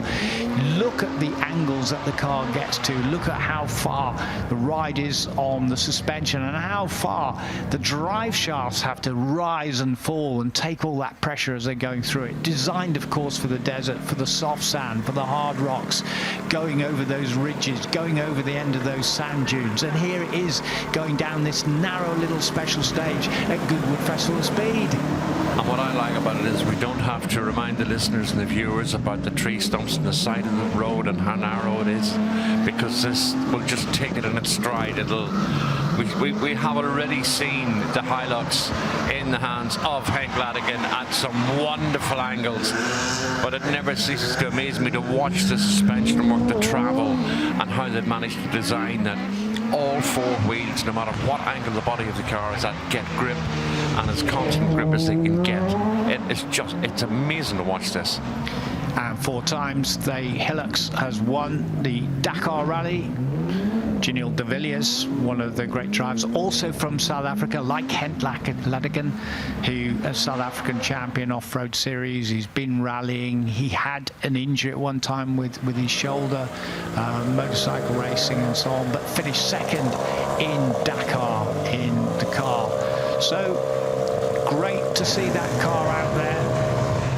And Richard alone out there with Peter Kozak. We're just seeing him going very sideways, and the left rear just kissing the bank there, and all is okay. and he carries on. But you just see, look how dense the undergrowth is, and the trees down there. There's quite a canopy which is keeping that sunlight out.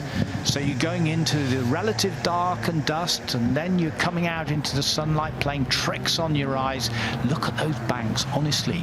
It's just like metal arm coat barrier, absolutely unyielding. And we've already found out with the Mini 1 that went over onto its roof earlier today. So we had one roll, everyone's okay. That's fine, and hopefully they're going to get back into action. So just making mincemeat, absolute mincemeat of the Flying Finn, Henk Ladigan.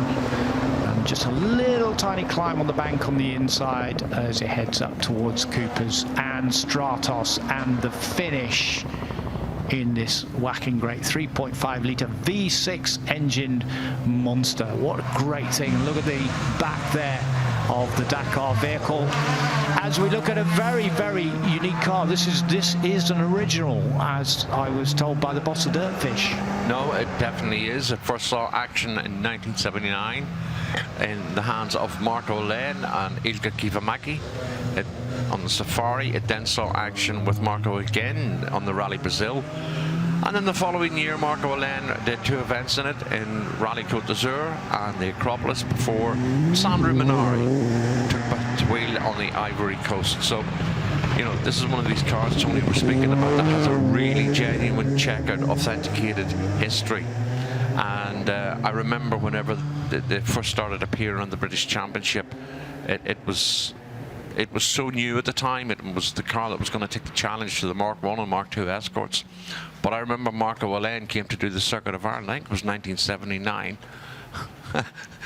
And when they got to the end of it, they asked him what he thought of the event. He said, I'll never come back and do it, because it was tough. The Circuit of Ireland was like 5 days. Yeah. And as we've talked about in the past, when you go back into the record and the history books, and you look at some of the World Championship events, like, you know, let's say Rally Brazil, for example, and the total stage time is like 49 hours, 52 minutes. Yes. And they're winning the event. It was a close battle for Marco to win Rally Brazil. He won by 11 minutes, and you think, 11 minutes? But in those days, that was a close battle. And it's sometimes, it's a real joy to go back and look at some of the history records. But it was a great period of rally in the late 70s, early 80s, then the move into Group B. You know, we were spoiled, although I don't think we knew it at the time. ColinMcRae.com. Late great Colin McRae, 25 World Rally Championship victories to his credit. Absolute superstar of the rally world. The McRae dynasty, part of it, is here today. Alistair McRae is here, Max McRae is here. As we look at this ex-Marco Alain and Ilka Kivimaki, who is his co-driver. And then you have Tim Mangum there in the Mitsubishi Evo 6. And that car in the colours when Tommy Mackinnon was driving 4 times World Rally Champion, the man who got the Toyota WRC team started again, restarted again, and contributed to the success that it has now, being run by Jari-Matti Latvala, leading the World Rally Championship at the moment with Elfyn Evans, one of their drivers. We had Ollie Solberg here yesterday in the WRC 1 car. He won Monte Carlo at the beginning of this year, his first full-time season with Toyota, having won in Estonia last year, which was a big breakthrough event. And speaking of Jari-Matti Latvala, that you mentioned there a minute ago, he is on the start ramp in the Toyota Yaris Rally 1. This time Jack Harrison is getting what they call the VIP ride. And Jari was out quite a lot of times yesterday.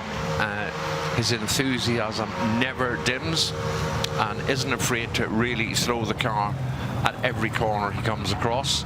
As we cut back now to Jess Watts with Steve Hendy in that Colin McRae Mark II Escort. And of course that came around the time that the McRae family were looking at creating the 2007 McRae Enduro. To cut back now to Tim Mangum, Daniel Barron, and my colleague Tony Joddy did a really good interview with Tim yesterday. And I can only look on that car now today, Tony, as the car that drives itself, which is what he told you.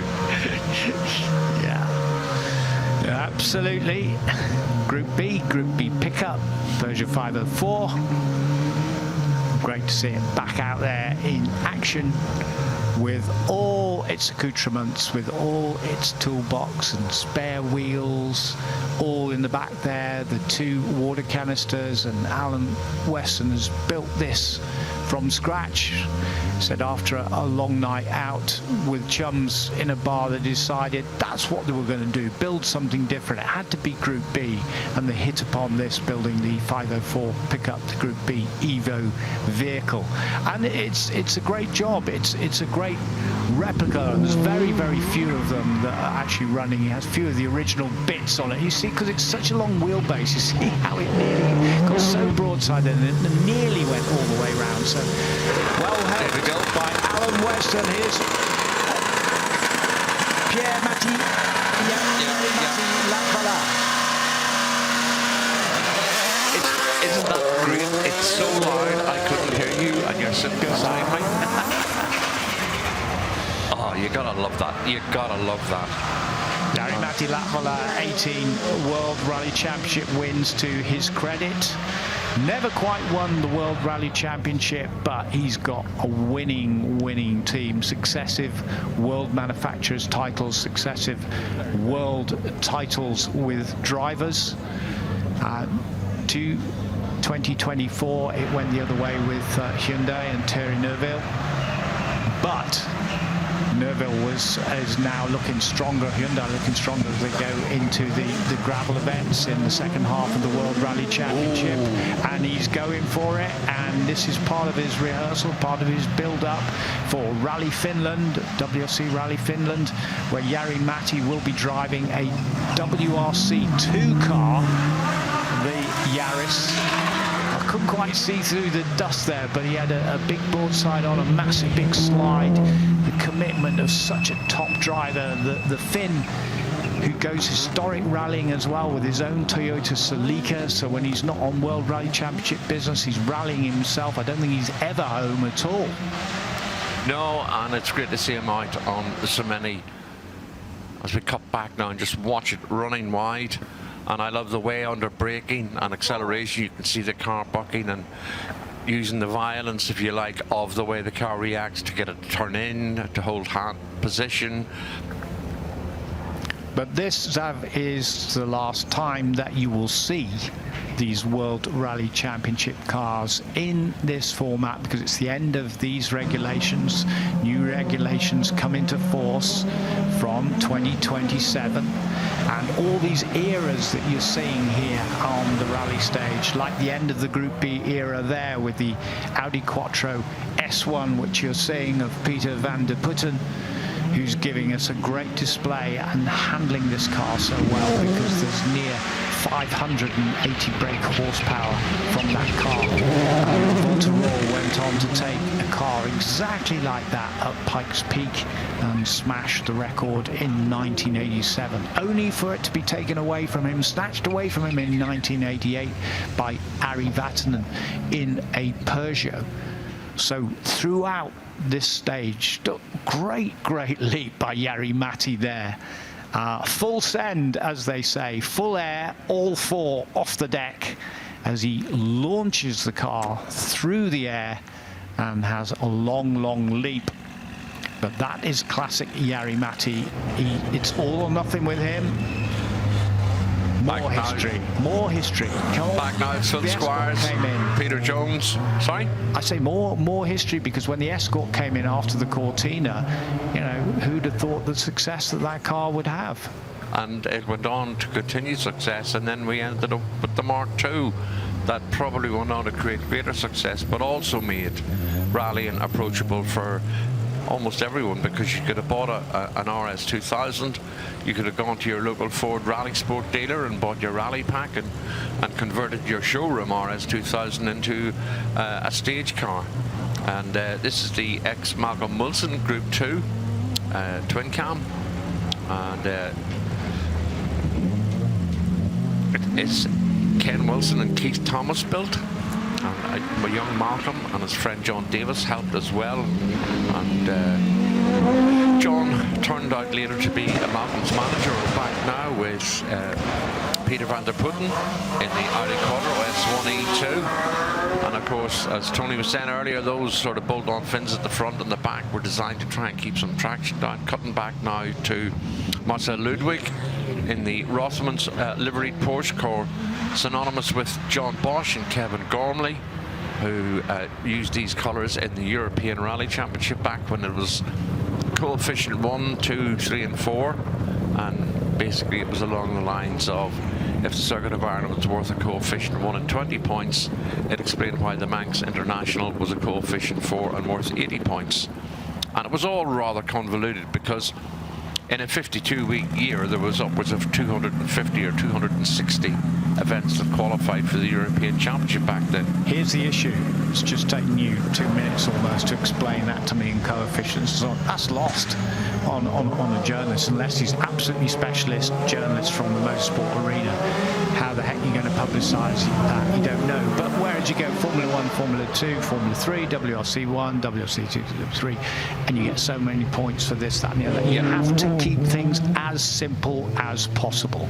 Once you get into all those different formula and you've got to work out what's what and coefficients of this, that, the other, you've lost it. The game is over.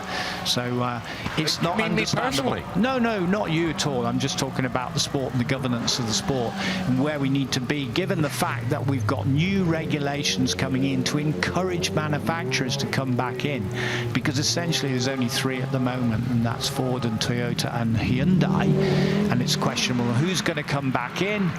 But this Quattro has been going really, really well. Ludwig Marcel has been pretty committed. Certainly yesterday he was sliding all over the place, loving his time here, really, really enjoying it. He wasn't tentative, but he was being a little bit more careful halfway through the stage in that area, which has become very, very slippy indeed, as I said, through Mexico and McRae. And of course, ever it is very, very slippy down through Macklin and through into the Salmon Roll. And our camera just survives Marcel Ludwig. Martin Overington has joined the stage. Jim Avis, I could hear him leave the start line there in the RS200 Evo. And James again has a couple of cars here this weekend. Saw him earlier in the Mark 1 Escort with the Anthony Kavanagh name on the side. He also has a Ford Escort WRC Cosworth that we saw yesterday. And the names popped up now on my screen along with you, Tony. It says John Armstrong and Richard Lewis. So that would tell me that the fans and spectators in the Forest stage are about to get a sight, possibly the Ford Puma Rally 1. David Wright is going to be out very quickly with Jane Wright, his new wife. Got married 5 weeks ago. But I think John Armstrong could be a bit of a spectacle, couldn't he? He certainly could. In his first full-time season in WRC1 in the Ford Puma. I'm looking forward to seeing him.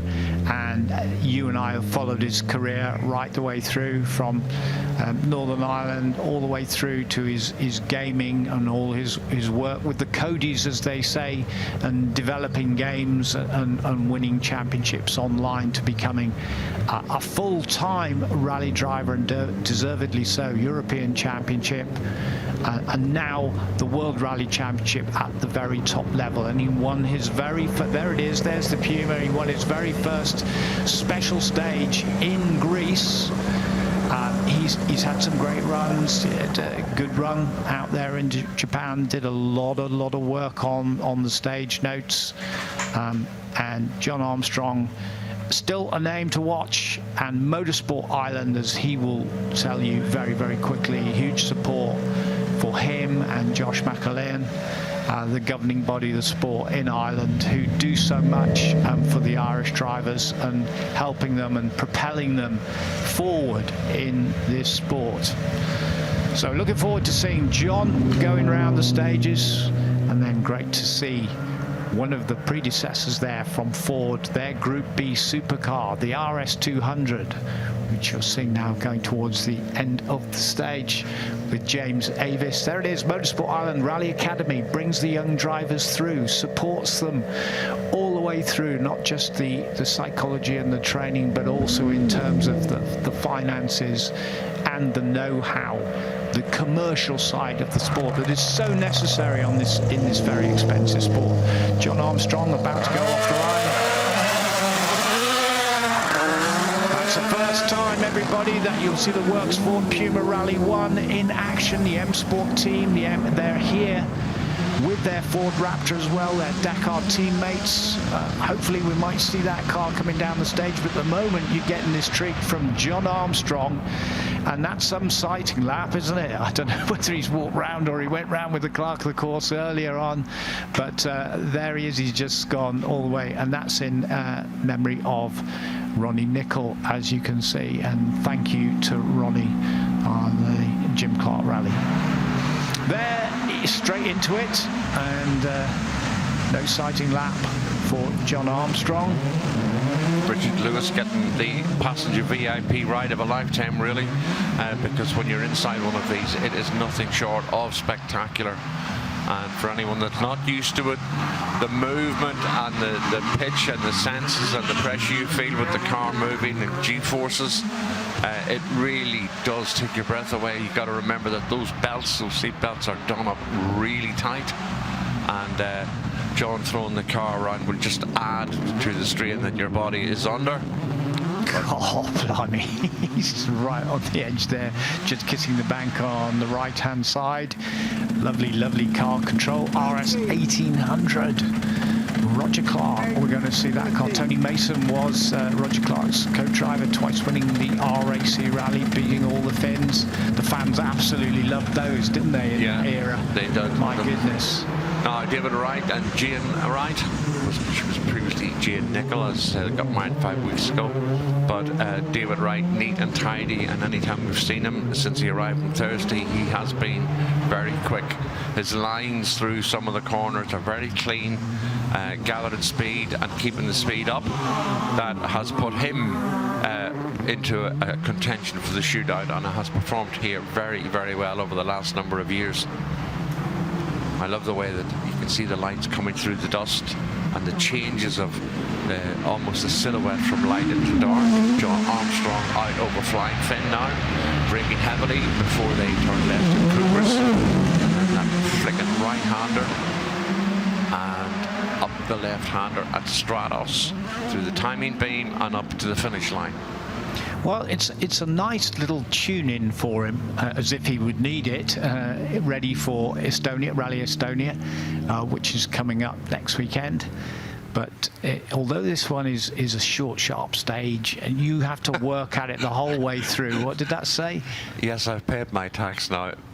Something off and Go catch away. some criminals. God loves a trier, as they say. That's Adrian Kermode in the Rothmans at 911, and you know Adrian of old, don't you, from the Isle of Man and some of the dealerships he has. Yeah, the Porsche dealerships, and a great rally driver. Works very, very hard with the dealerships, selling the Porsches, and it's been up and down, quite difficult at times, but very, very hard work indeed, but very accomplished rally driver. Won lots of rallies in the Cooper S that he has brought over here, but done a lot of the rallies on the other side, certainly in the Manx, doing a lot of tarmac events with the Porsche, and he actually brought the Porsche along, which Matt Edwards drove that car on the launch of Rewind Tour Britain. So across the finish line for the Wrights, and on the start line now we have car number 2, Jari-Matti Latvala. Emily Jane Dark is alongside him. She is his passenger, and Jari-Matti is not holding back. The ride that we've just seen him give his last passenger, he was absolutely on it. He was on the edge. The car was dancing from one side of the stage to the other, getting fleetingly close to some of the banks, but not quite. And you can see some of the bumps there affecting the rear end as it bounces along with Adrian Kermode of that Porsche 911 through the dust. What a great shape, that car. The same 911 shape that they've had all the way through from, you know, the 60s, the 70s, and that car's just evolved and taken those slightly different shapes. You can still tell it is a 911, and Jari Matti about to give it the beans.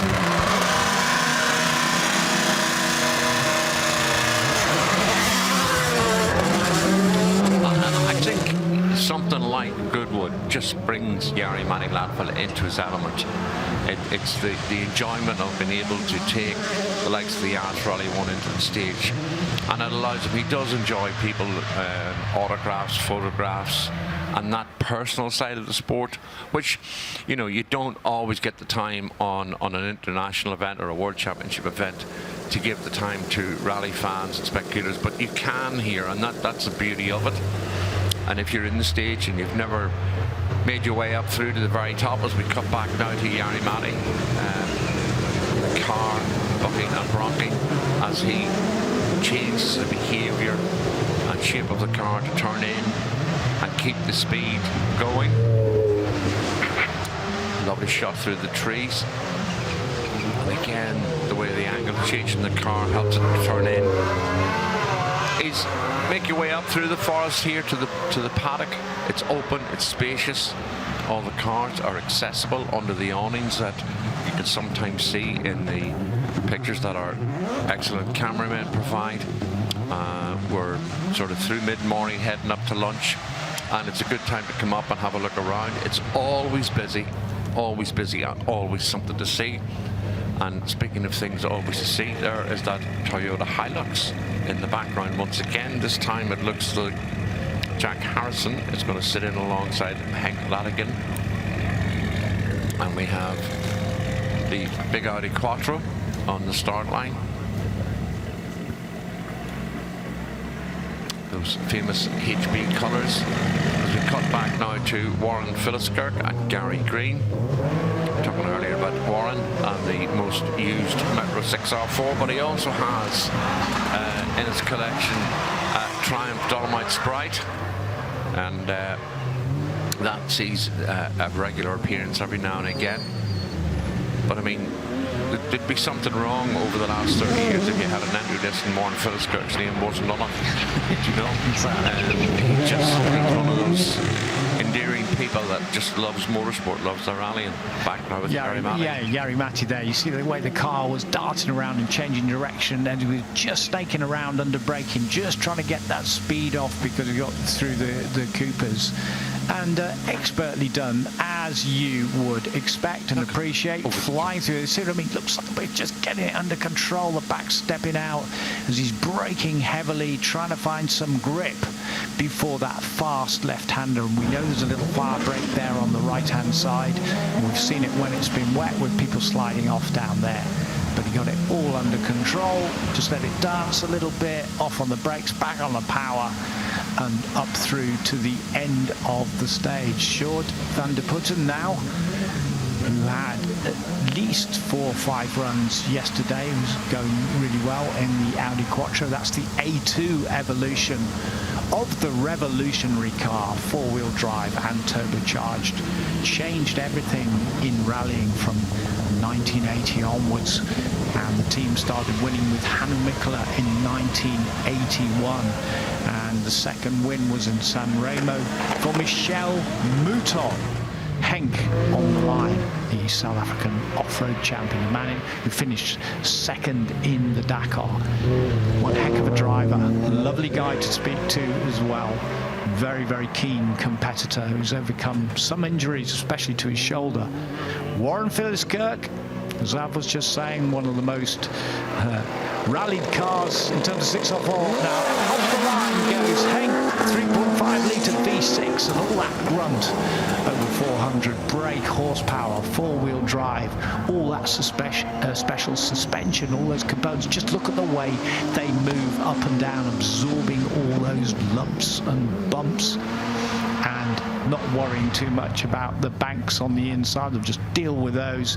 Normally dealing with the deep sands and going across ridges as well, rutted ridges in the Dakar through Saudi Arabia and then back into the soft sand and across the dunes, knowing exactly what you do when you're doing a sand raid and how you approach the other side of the dune, how you're going to drop off the edge.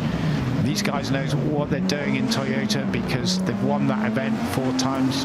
Genial de Villiers, another South African, being one of them. And they've won the World Championship cross-country off-road championship 4 times as well. Rugged, purposeful, every bit of kit in the back, from the tools to the water cans to the extra fuel for the spare parts that they can carry, to the sand ladders. And you can see what a special vehicle it is. That huge sump guard, the underbody protection that it has, those huge tires, trying to get purchase, trying to get grip.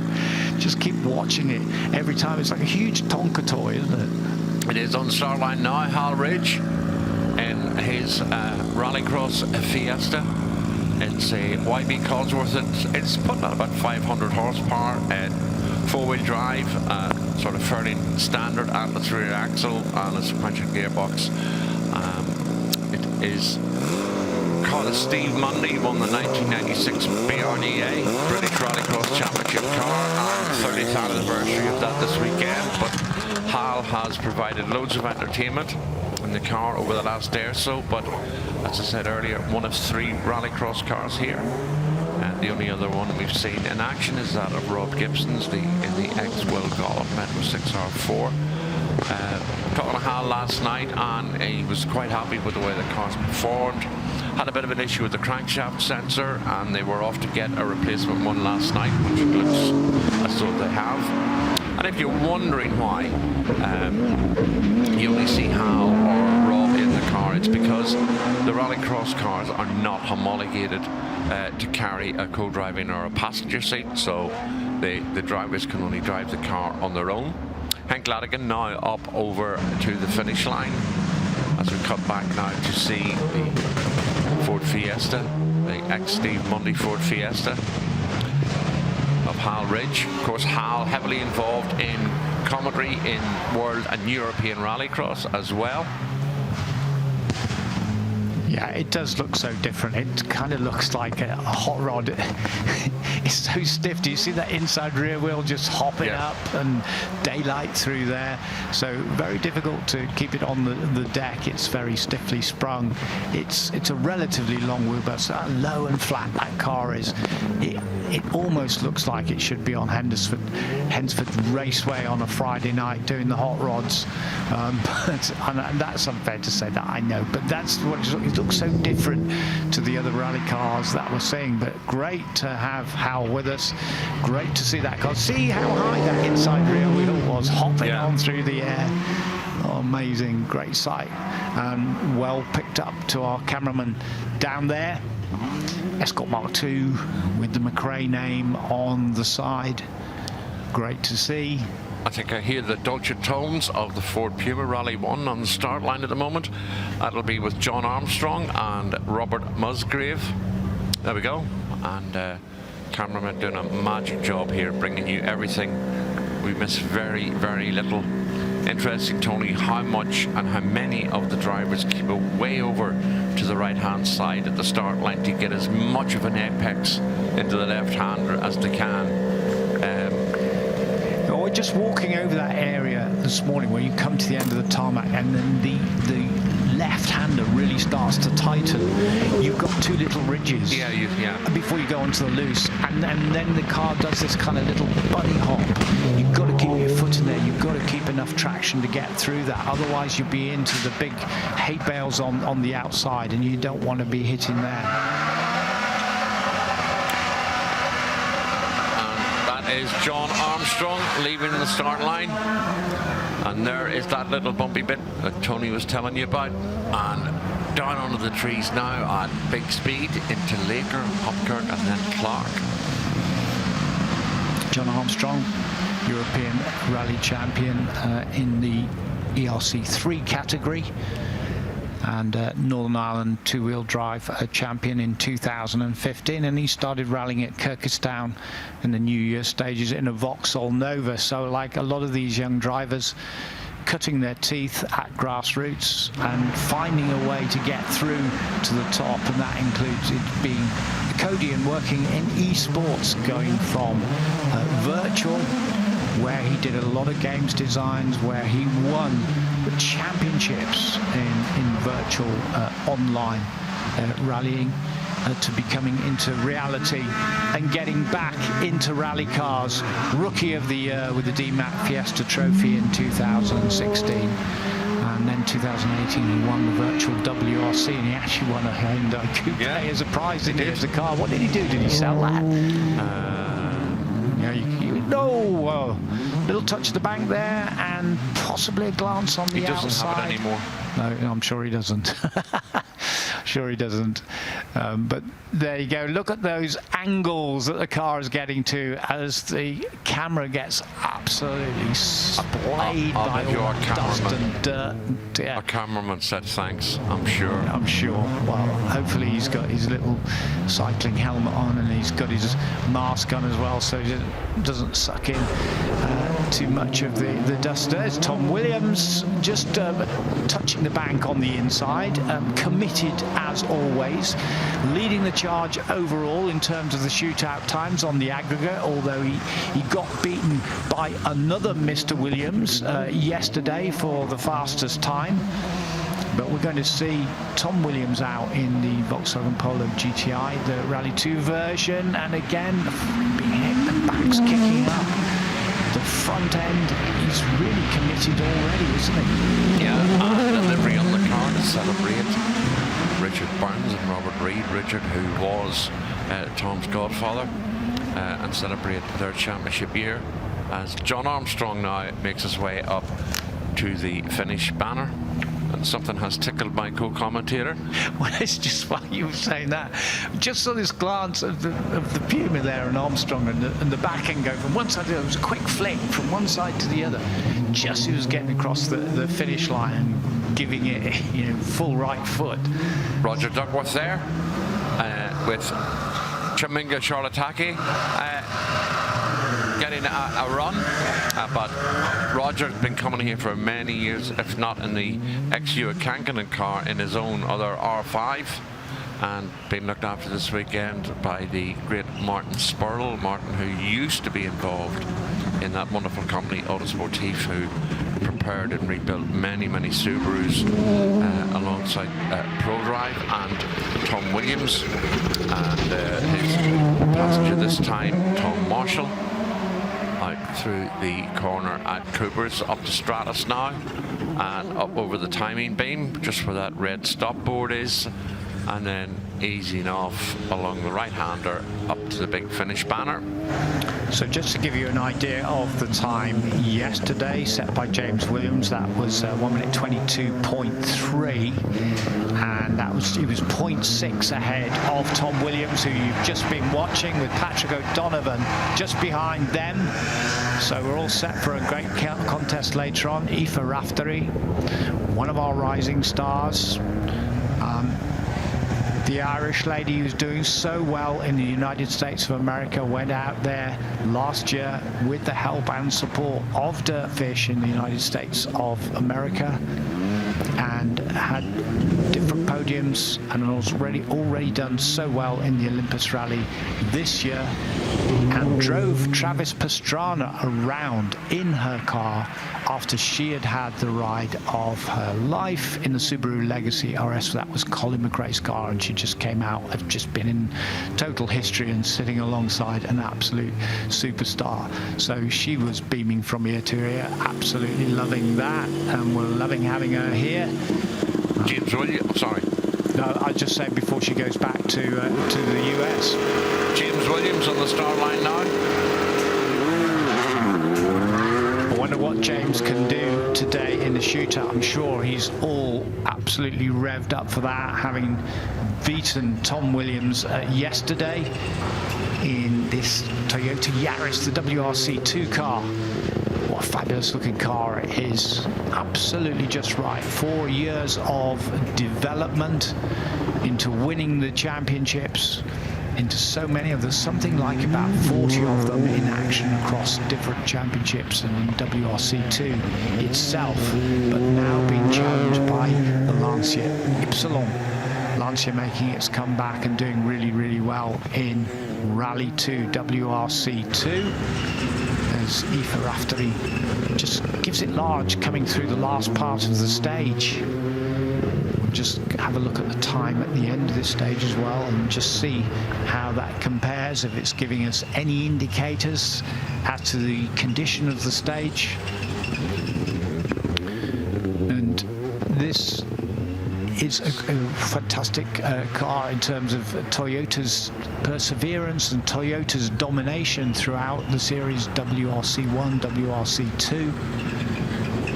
It says that, yeah, I mean, I have that as well. It says seeing Bainbridge driving with James in the other side. As we look back to Aoife Raftery. Now it's Richard Alone in the ROL group, Ford Fiesta Rally 3. Travis Hester is getting the run alongside. Wrap Hub, of course, a graphics and vinyls company in Northern Ireland, and the ROL group operating out of Northern Ireland. This is Richard's first time here. This is Steve Chamberlain and Phoebe Palmer in the Mitsubishi Charisma. Yeah, and that's a Group N version of the car, production version, and we used to have the production World Cup for cars which were very much production based. You could have a blueprinted engine and a slightly modified gearbox, and of course the stiffer suspension or strengthened suspension as well, in terms of Group N or the production class, but you still had to have the standard interior, a lot of standard components in it apart from the safety equipment, and that's what you're looking at there with Steve Chamberlain's car, unlike a very specialist world rally car, or in this case WRC2 car, and how that has evolved through hybrid and out through the hybrid formula and into the current formula, which ends at the end of this season before the new regulations come into force in 2027, which will be very much like WRC2 Plus. We're going to find out what that's going to be like in terms of a silhouette formula, and encouraging more teams to come in, more manufacturers to come in to the World Rally Championship, because we have 3 manufacturers currently at the moment. Mitsubishi was a very, very successful manufacturer in the World Rally Championship, with Tommy Mäkinen just sliding a little bit wide there, Tim Mangum. But no harm done. Look at that huge coil around the damper on this incredible Dakar machine. And Henk Ladigan on the line with Martin Demk, who's going to get a fantastic ride in the Dakar machine. Imagine being in that. That's absolutely amazing. But they have to run from early in the morning till late at night. And also we've just spotted Elvin Evans, who has signed on. So if he's going to get some runs in the car as well, we'll see if we can get to him and try and get an interview with him a little bit later on.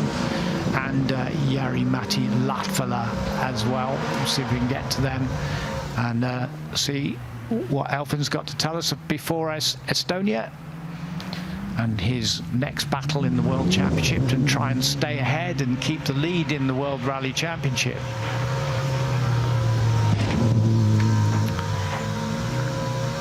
Tim Mangum now through the dust. Henk Ladigan with the big Toyota. Just swinging it around sideways, lock to lock, those big rear lights on, lots of dust being kicked up behind it, and that's the Hilux GR. And they've developed this car over the years, and it has been honed and refined and become such a winner.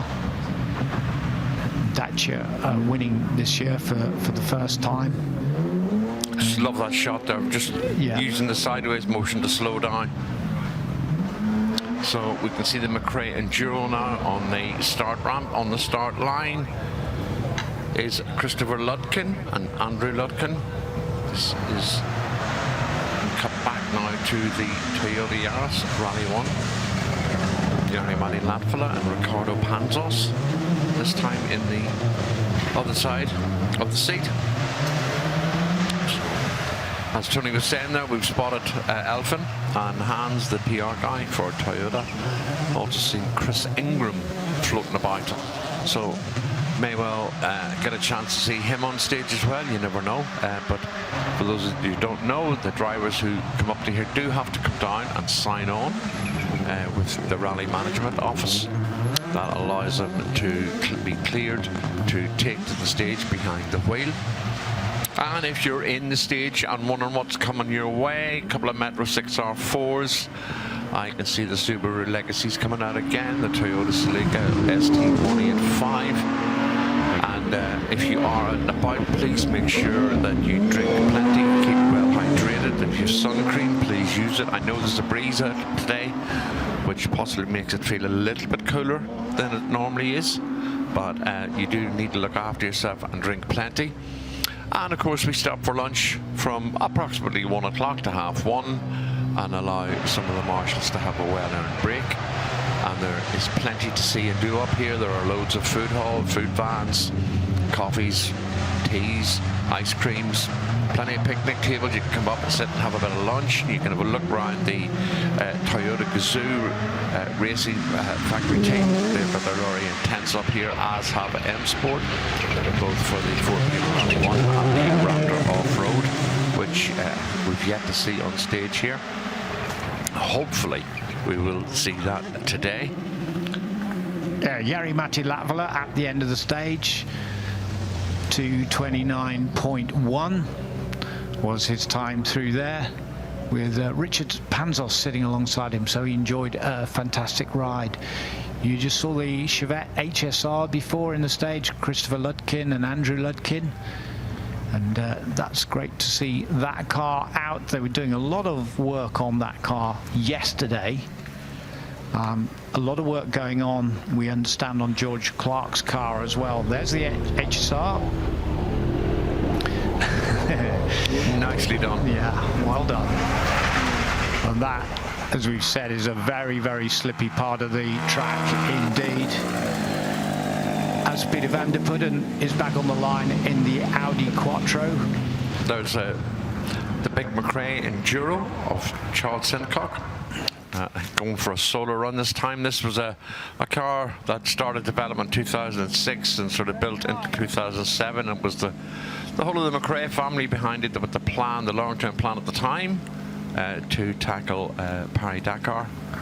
And of course, life and circumstances changed that ever so little, but we have seen Charles run for many, many years here, and environmentally friendly would be an understatement, because the way the vehicle is fueled, Tony, is where we're heading, where we're going. Well, it's what we've got to do to try and save the internal combustion engine, to be very frank with you. And Sustain is fuel that I also run in my rally car. You get up to 70% less of that carbon monoxide coming out the rear, that poisonous gases that can come out the rear of the exhaust, and that's quite phenomenal, given that the fuel is made from second grade animal feed, which the animals won't even eat, and it's converted into this fuel, which doesn't have any effect on the BHP of the car. In fact, it runs as well as ever it does. You don't notice the difference. If you were to run it in a BDA engine, for example, obviously you would get the spec of the fuel and you would run it accordingly. If you really wanted to check on it, you would do that and run it on the rolling road. But there are a lot of other components that are on that car, on the McRae Enduro from Charles Sincock, which are sustainable as well. So the whole car, what it does is has more than a nod. It is sustainable in what it does, and certainly what the engine gives out, that BMW engine. So it's a great effort from Charles, and it's great to see him here year after year in the McRae Enduro. as it is with Peter van der Putten and the Quattro S1 E2, because the S1 E2, that was the last evolution of the big Audi Quattro, while it was trying to take on the might of Audi and of Peugeot, who were giving them quite a headache. Audi had it all their own way through the earlier part of the 80s and winning the manufacturers' championships, winning the drivers' championships with the likes of Stig Blomqvist in 1984, who is here and who was on the stage here at the top of the hill having a birthday celebration yesterday. Nice long shot there of Charles Sincock. Yeah, he got a wonderful Kit-Kat kick, which he looked suitably impressed with. That was at lunchtime with Gary Champion on the Forest Rally Stage. And when I say Forest Rally Stage, I actually mean a stage built to host interviews. There will be a rally stage today, somewhere between 1:30, and Gary will have a few guests, names from rally and VIPs, important people, and always a good way to sit down, maybe have a cup of tea or a cold drink or a beer or whatever, and take that in before the action starts again for the afternoon session. Pat and Noel Horan on the start ramp in their Lancia Ypsilon, while on the start line is Richard Barrow, and in the Subaru I can see that Constant Locke is going to bring his Lancia Delta Integrale out once more, and we have a couple of RS200s, a couple of the Mitsubishi Evos. The Roger Clark Cossack car is making its way down into the stage at some point, and there'll be a few other ones that will enter the stage soon. Yes, great to see Pat Horan out, because he's an absolute Lancia lover, as is Tony Graham. He's driving around now, and he's got Edward Bretfield alongside him in that Lancia Fulvia Coupe, the 1.3S. That's a car that has seen some mileage across some special stages through Europe, through the Alps, through the Maritime Alps, on the Monte Carlo Rally Historic, which they've done no less than 6 times, Tour de Course, Tour Auto, of course, here at the Festival of Speed on the rally stage. It's been here many years, and it's also competed on the Roger Albert Clark Rally for many years, as Richard Barrow goes off the line with the Group N Subaru 2010 chassis, Pro Drive built, and Richard, who's done such a great job at national level and a lot of the national rallies. But this has turned into more of a clubman's car. It's very reliable. They had a Subaru Cup which ran throughout Europe, and I rallied one of the Subaru Cup cars in the Swedish rally one year. It was just absolute delight in terms of its handling, its power, and certainly its reliability, because I had a Daily Telegraph journalist with me who was learning all about co-driving at the time, and eventually got his international license, and it was a treat to be in one of these cars on a World Championship rally. So the dust, those big stout trees, the thick forests, the forest stage down there as Richard wends his way through. There's never a time that you're not turning the wheel. There's never a time that you're not dancing your feet across the pedals. You're trying to see through the dust as it settles ahead of you, trying to look at the stage and which way it's going. Some of them remember it, some of them listen to the co-driver alongside. Nearly. Richard nearly having a nice little kiss of the bank there. And I watched some in-car footage from Tom Cave last night in his RS 1800 going down this very stage. Oh my goodness me, it was so fast, so fast. It was great to watch. We haven't seen Tom Cave out yet, but we hope to see it as Pat Horan goes down the stage. And this is the Rally 4 version of the Lancia Ypsilon. The Rally 2 version of it has been winning in WRC2 this year, and been doing really, really well. And according to Zav and to Bex, there is a huge waiting list. Bex Williams, who will be back with us tomorrow, our fellow commentator and the commentator from WRC, and she'll be in Estonia for those that have been going online to follow everything that goes on in the next round of the World Rally Championship. So this is the Rally 4 derivative, and Pat Horan is an absolute Lancia fan, and this car is in the top tip colours, which goes back to the European Championship cars of Lancia, which did so well in European Championship rallies with Lancia way back when. Now, not only is the action here at the Goodwood Festival of Speed Rally Stage, but we also have the Nicky Grist stages taking place today, and the reason being some drivers there who aren't here where they normally would be. But after 4 stages, if you're interested, Jordan Hone and Sean Williams lead by 12.4 seconds from Matthew Hurst and Declan Deere, also in a Skoda Fabia Rally 2. Marion Evans is holding well in 3rd. And 4th is Elliot Payne, 5th is Daniel Sigurdsson, and rounding out the top 6, Vivian Hamill and Paddy Robinson in another Skoda Fabia R5. We'll try and bring you up to date, keep you up to date as the afternoon progresses. But while it's hot and dusty on the Nicky Grist, it's also hot and dusty here on Goodwood. This is Ollie O'Donovan. Andy Scott alongside him. Now, Andy Scott would have been the owner of Albatech Racing, and went rallycross with a Peugeot 208s, and at one stage had the legendary Jacques Villeneuve come to Liddon Hill and rallycross cars for a few events. But Ollie and Andy Scott down into the stage. Following them will be Carsten Locke, and then Henk Ladigan and Ricardo Panzas once again. And I can see that Jari-Matti Latvala and Martin Demich have popped up on my screen, so that's what's coming. So we'll see Jari-Matti out in the Toyota Yaris Rally 1.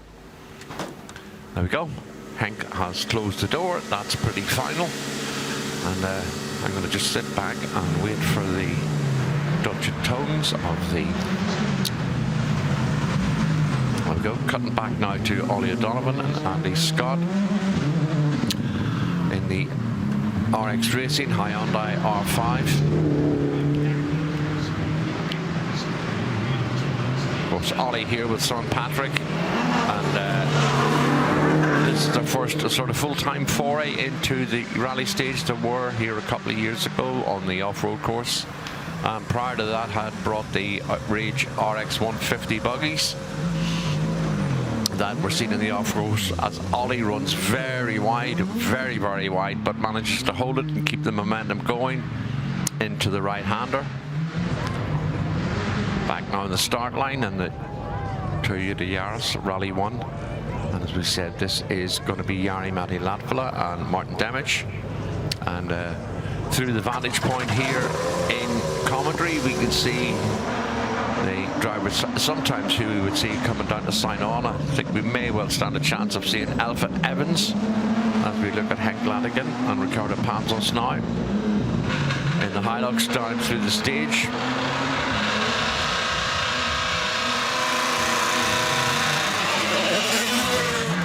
And there we have another car leaving the line just underneath the commentary position here. Big crowds here today at the top of the hill and in the paddock, which is really to see for the Saturday, as we make our way back now with Henk Ladigan on his way around Salmon Roll, and then they make their way down to Delta, which is the furthest point of the stage for us, as we catch Ollie and Andy Scott now down through Coopers and Stratus up to the timing beam where the little red stop board is, and over to the finish line. And just past us at Delta, you make your way right down the hill and toward Goodwood House, where all the action is happening on the hill. But just past us from the rally stage is the off-road course, which proves unbelievably popular. You see Jari-Matti now thread his way through the trees, and and the dust is still hanging. But as Tony said earlier, able to pitch and maneuver the car at various angles to utilize it and control and keep grip to a maximum on the stage. So car number 24 there is Max McRae and Jack Harrison. Max out in the Works, X-Works Ford Focus WRC. Car number 32 is on the start ramp, which is L555 REP, the Repsol Group A Subaru Impreza, and that looks as though it's Alistair McRae and Ian Campbell. And then behind that we're going to have Alan Benjamin and Steve Martin in car number 77, as Henk Ladekin brings the Hilux up onto the banner at the far side of the stage, where they would turn left and make their way back down into the paddock. Sam Mason now, the Peugeot 208 Rally 4, sponsored by the Maybe House Hotel, Malcolm Proudlock's family business up there in, I think it's Dumfries and Galloway. Of course, Malcolm's son Robert Proudlock has been taking part in some of the European rounds in their Rally 3 car this year and had some good results, but had some trying times too with mechanical issues. Popping onto my start line, I can see that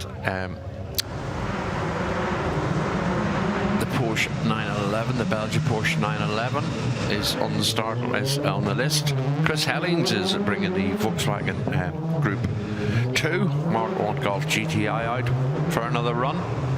That's a car that Tony was quite intrigued with. Yesterday we saw him carrying out some brief repairs, as we look at Max McRae now in the Ford Focus. Of course, Colin McRae, Carla Sainz, synonymous with those Ford Focuses run and operated by M Sport in Cumbria, where the Ford attempts at World Rallying moved to from Boreham, but M Sport much more of a family concern. As we look back now to the Belga back in 911, of course, Belga and Bastos tobacco sponsorship, a big thing in the late 70s, early 80s. Evokes names like Robert Drugman and some of the Belgian superstars that we saw move out of Europe and tackle some of the world stage. We're back now there with Alistair McRae and Ian Campbell. And could well be the same Ian Campbell who was heavily involved in the ERC. Also goes by the pseudonym of Scunner Campbell. And if it is the same man, he's heavily involved in assistance and help of the Safari Rally that is currently on the World Championship. But good to see Alistair and Max back out today. Got a chance to catch up with them last night, along with Max and a few other people as well. Martin Overington now on the start ramp with Guy Stevens alongside in the John Price livery MG Metro 6R4. Reliably informed this is the car that he has used it in the past here. It was previously seen in the livery of Golden Wonder, a car that was also campaigned by Ken Wood, the air traffic controller from Scotland. So it has Alan Benjamin and Stephen Martin in the Jean-Pierre Gabin back Porsche.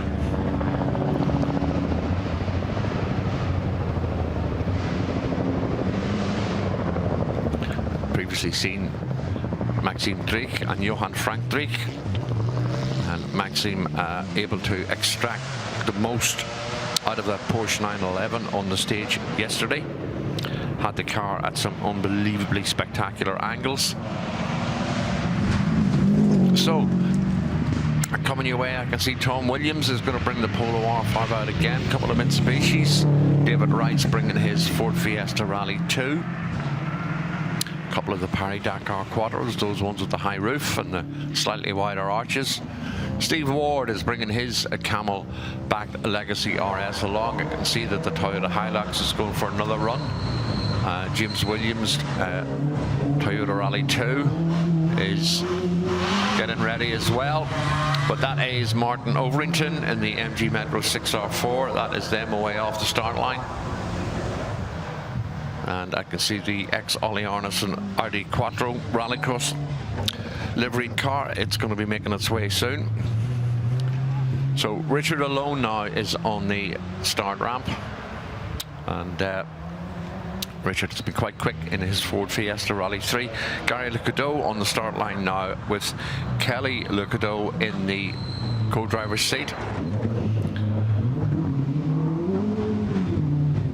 Of course, Gary, who was the inaugural winner of the London Rally for Heroes that was based at Brooklands Motor Museum, and if you're heading home or ever get the chance, go and have a look at the Motor Museum. It's a fabulous place and well worth spending a couple of hours. And if you're wondering why I'm still talking on my own, we have sent our intrepid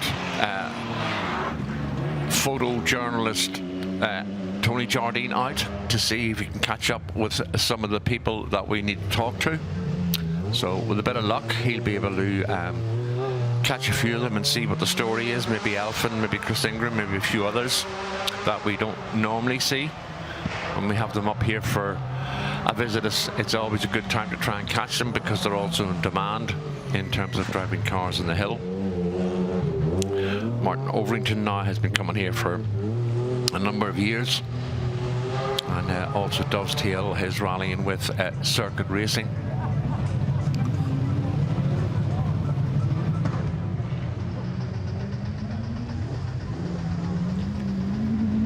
And I can see Aoife Raftery is going to be coming out. She's on the start ramp at the moment in the Lockray Auto Parts Ford Fiesta Rally 3. That is Richard Alone and Travis Hester that you can hear leaving just under the commentary box window here as we cut back to Gary Lucadeau on stage.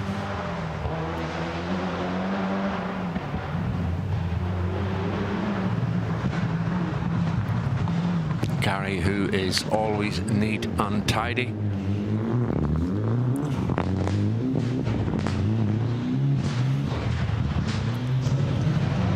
Predominantly brings the Toyota to Goodwood, but 2021 saw him do the Goodwood Super Special and the rally stages here, and did the Super Speed Special as well. But it's a car that has also seen action in Jersey, and the Jersey Trophy, in the Ford Three Shires Rally.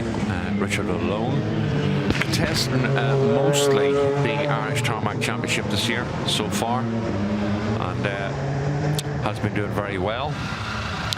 And has an entry in for the Modern Tires Ulster Rally in a couple of weeks' time. And of course, the big news there is we are going to see Francois Delacour entered as well. So we should have an update on some entries from there shortly. But Richard has done Donegal and the Rally of the Lakes. He did the circuit and began his year on the Clonakilty West Cork Rally. Normally Elaine Shea in alongside, but this time Travis Hester. As we come back now to Gary Lucadeau out over Flying Finn and down into Coopers and Stratos.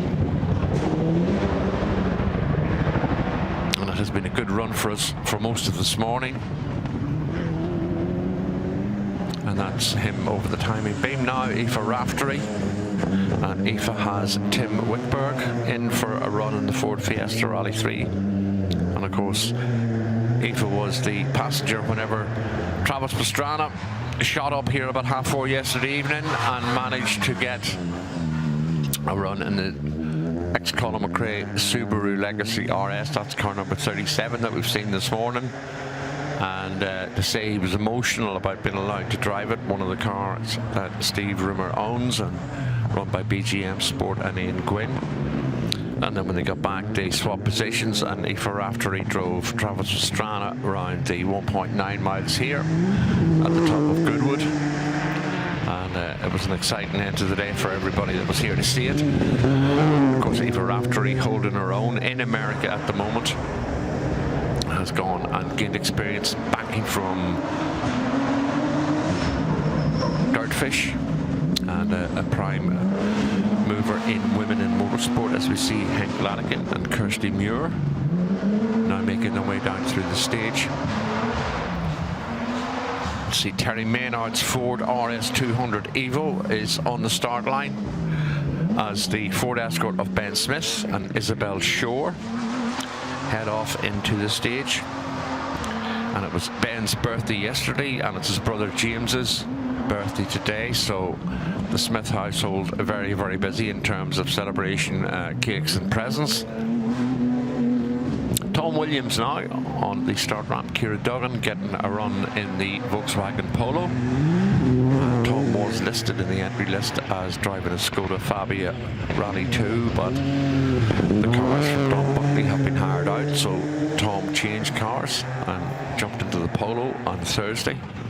Was quickest in the shootout on Thursday. It was James Williams that was quickest yesterday, but at the moment Tom leads James by, I think it's about 2.4 seconds, and then James has a 0.1 of a second lead over Patrick O'Donovan. And of course the cumulative times of the 4 days are added together on Sunday, and the winner goes down to receive the reward from the Duke of Richmond and his wife in front of Goodwood House. Always an auspicious and honourable thing to get.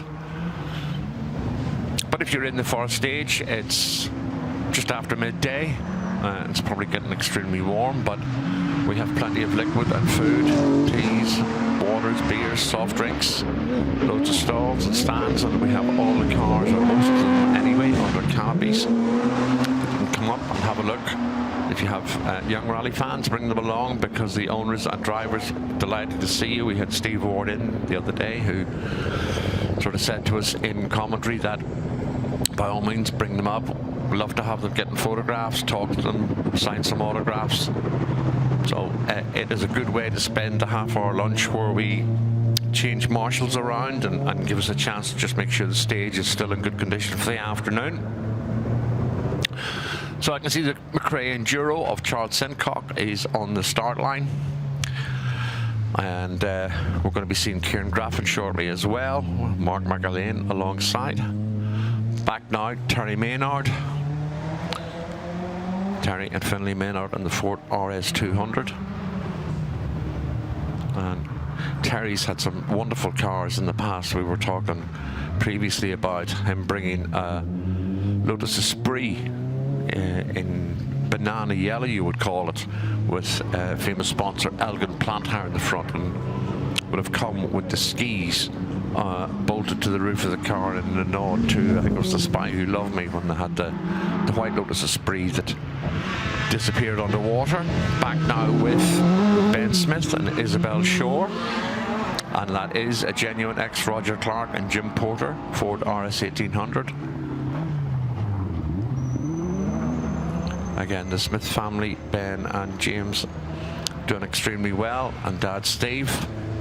Of course, they also have the Porsche 911. As we just look back at the Escort through the dust, down into that left-hander.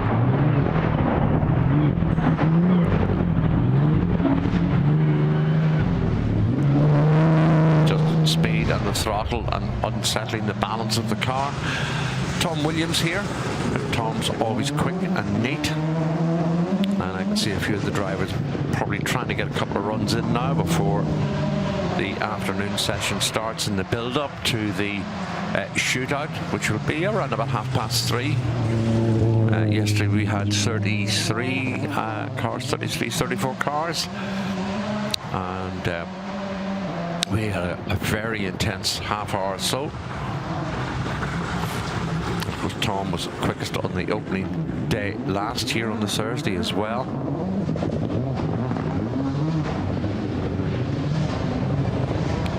We're celebrating the anniversary of Richard Burns and Robert Reid and their championship, as we look now and see Kieran Graffin with Mark McAlane in the co-driver's seat.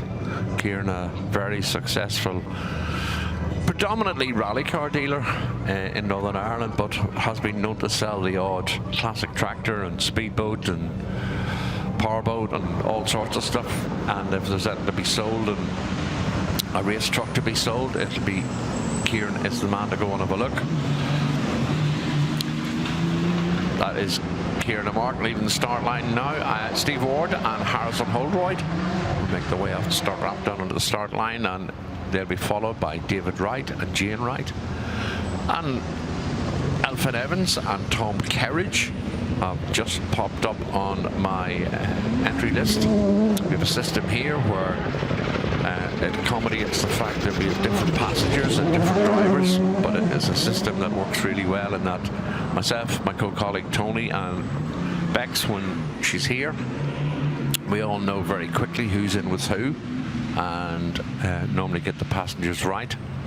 So it's showing Elfyn is about to drive the Yaris Rally 1 with Tom Kerridge alongside, so that's a couple of cars away. So back now with Kieran Graffin, Mark McAlean alongside.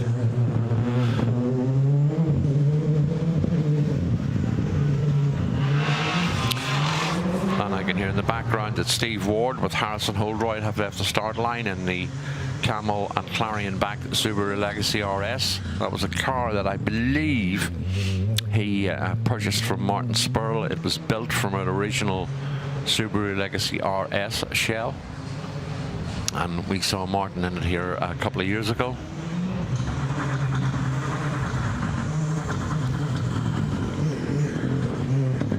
Just watching Kieran Graffin now through that left-hander and right-hander at Salmon Roll before they make their way down to Delta. Back now with David Wright and Jane Wright. Jane previously was Jane Nicholl, but they got married about 5 weeks ago, and I'm not sure if they've had a 5-week honeymoon or a 4-week working period. This is a few days away, but always good to have David here. He's very quick, very clean, and always managed to keep clean, neat and tidy lines.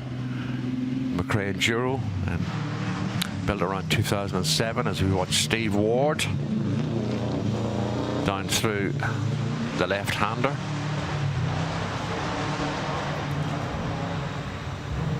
And I can hear in the background now that the Toyota Yaris Rally 1 on the start line, Elfyn Evans and Tom Kerridge and Marcel Ludwig and Harm Oshblazers has popped up on my screen, so that's going to be coming soon. Marcel Van Ville and Marcel Pronk, they're going to be up soon as well. That is Marcel Ludwig in the Rothmans backed Audi Quattro. Just looking out of the commentary box now, down on top of the Toyota Yaris Rally 1, which will see Elfyn Evans and Tom Kerridge head into the stage very shortly. My guess is that my colleague Tony Jardine is possibly going to try and catch Elfyn on his return. So I can see the McLeods are going to be bringing out the Toyota Yaris Rally 2 very shortly. I can see that Ollie O'Donovan is going to be coming out again. Aoife Raftery's Ford Fiesta Rally 3 is there. Sam Mason is bringing out the 208.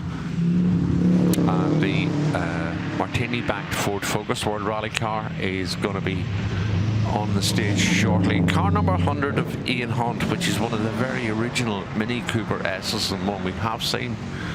Stig Blomqvist behind the wheel of. That's going to be coming. Tom Williams is coming back out for another run. And I can see that the Toyota Hilux has been parked back up under the red and white Kazoo Racing tent here at the top of the hill. And don't forget, if you are up, we have the Rally Stage live presentation with Gary Champion interviewing a few people at 1 o'clock. Proved very, very popular yesterday with the presentation to Stig Blomqvist, and honouring the fact that it's his 80th birthday in a couple of weeks' time. And I'm sure we'll have some similar action as we see Steve and Jane Nicholl now make their way over the finish line.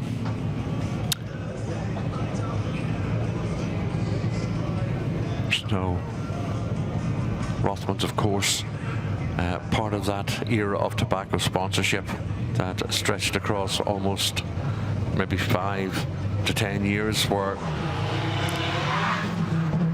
you had 555, then you had Rothmans, and of course Dave Richard instrumental in bringing 555 to the Subaru team.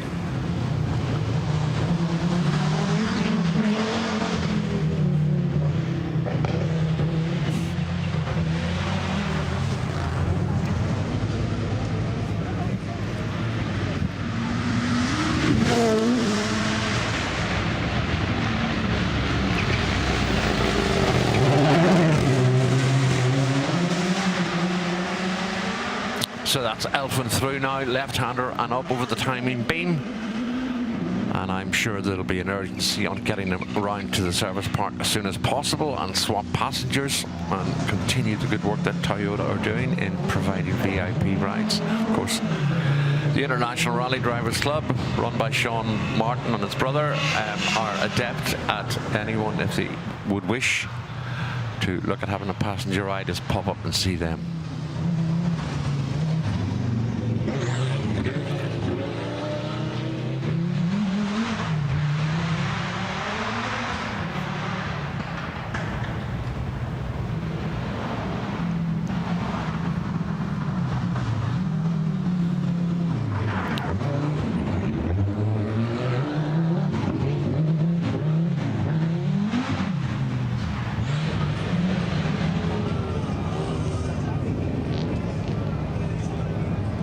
Now Steve Chamberlain and Rachel Feder on the star line. Steve, who also has a Hyundai WRC accent in his collection. There's the mighty Paris-Dakar Quattro.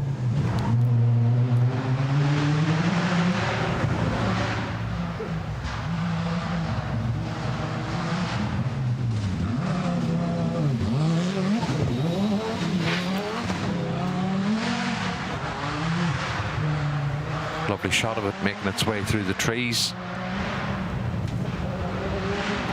Of course, we've seen it at some wonderful angles, and Marcel, not someone that is afraid to fling it, not necessarily at the scenery, but certainly fling it, make sure it works its way around the stage.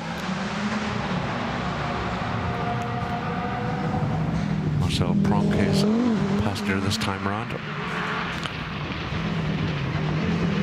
Back with Marcel Ludwig, that fabulous looking Rothmans liveried Audi Quattro. Oh, we have Stig Blomqvist driving this. Ah, the Stig, the original Stig.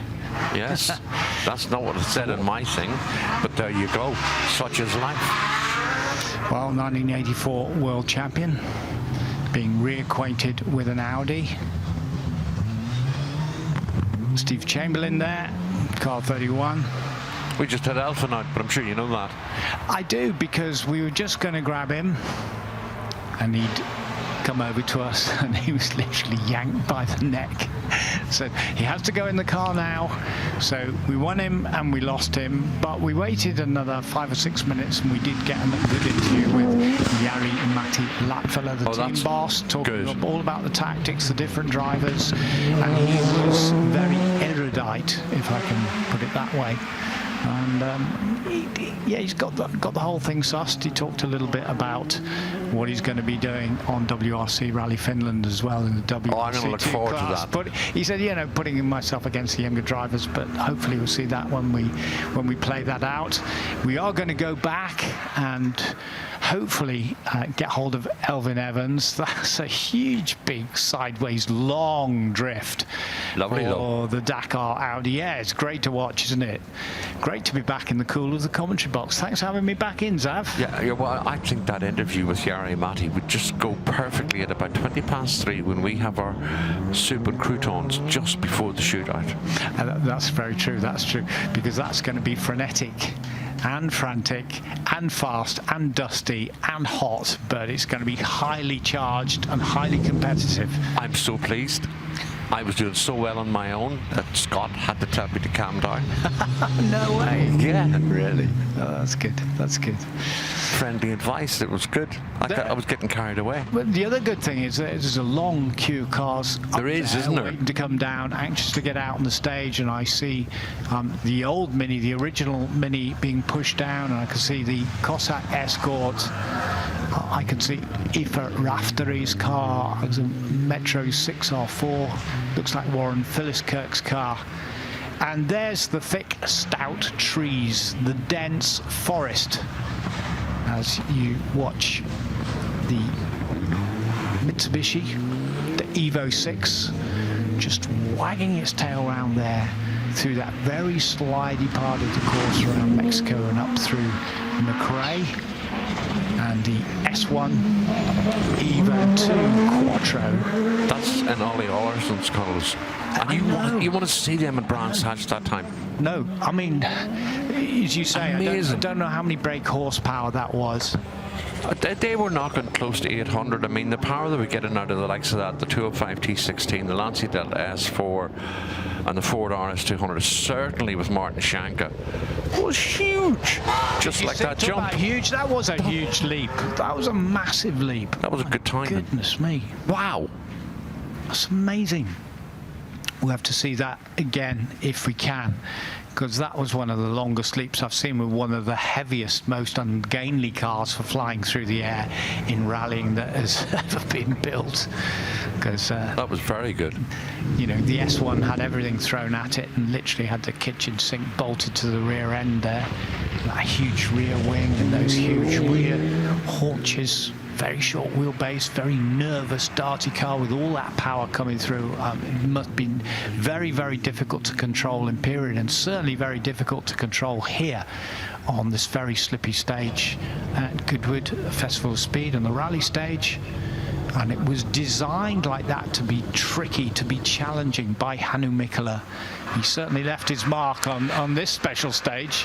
Yeah, well, he has, but I mean, when you see from the great positions our cameramen have, is so many of the bends are off camber, and that's why sometimes, you know, you see the cars that slide wide, because that's the way it's designed.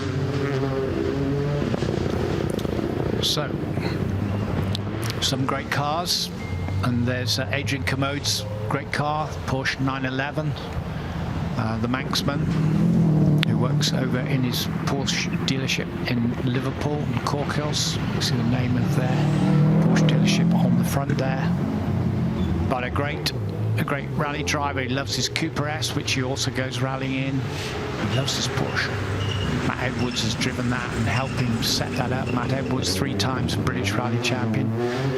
They came together at Rewind Tour Britain, the launch in January at Thruxton, where we had a Ferrari 250 GTO, as well as a Camaro, and James Hunt won in a Camaro, Avon Tour of Britain 1976. Can you believe that? Amazing. Rally drivers versus racing drivers. Multidiscipline, exactly what it is here at the Goodwood Festival of Speed, because we have bikes, we have cars, we have Dakar cars, we have off-road vehicles, off-road bikes. Nice big broadside there. Ollie O'Donovan on the start line with Jack Fox behind them, Rory McLeod and Aoife Raftery. So Aoife's getting a run on the Toyota Yaris Rally 2, and I can see that Elfyn Evans has the motorbike rider Dougie Lampkin in for a spin. Right, Dougie Lampkin, and he was the subject to an amazing video. Yeah. When he took his motorcycle, he ended up going across the roof of Goodwood House, riding up. It was an amazing video. If you get the chance, go and look Dougie Lampkin, Goodwood. Amazing video. I mean, trials riders, when they go up these, you know, boulders in streams, and they're able to climb these bikes and just move them from side to side. I'm absolutely in awe of what they do in terms of their balance, their throttle control. Yeah. And when they do a proper trial, you've got the marshals at each of those points seeing how far they get, because obviously you don't want to put your foot down. That you get a penalty for that when you put your foot down. But Dougie of his era was the absolute best. You know. All by a country mile. It's how they get that balance with a 15-edge rock, for example, and maintain the balance to get enough leap to go to the next one. It's to watch them is fun. I have to be honest. It gives you a different appreciation for a different form of motorsport. Back with Ollie O'Donovan now and Jack Fox. And Ollie more than likely getting his eye in for later on this afternoon. As we see the Rory McLeod and Aoife Raftery in the Yaris Rally 2 just about to leave the start line.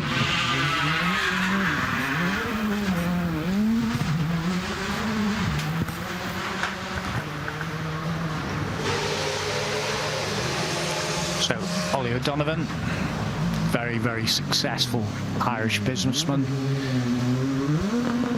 but lover of motorsport, lover of rallycross, has taken part over many years. I remember being involved with him with the launch of the London Motor Club, and also together with Xavier McCartan at the time when we were all working together, the Irish contingent, and of course Ireland, the Irish, they just love their rallying. Looking at Sam Mace now, one of our bright young prospects who's been coming through at a national level.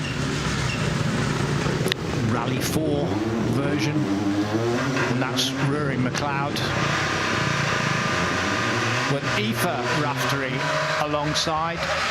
Aoife, who's rallying so successfully in the United States of America, getting a lovely ride in the WRC2 car, and that's what she's aspiring to.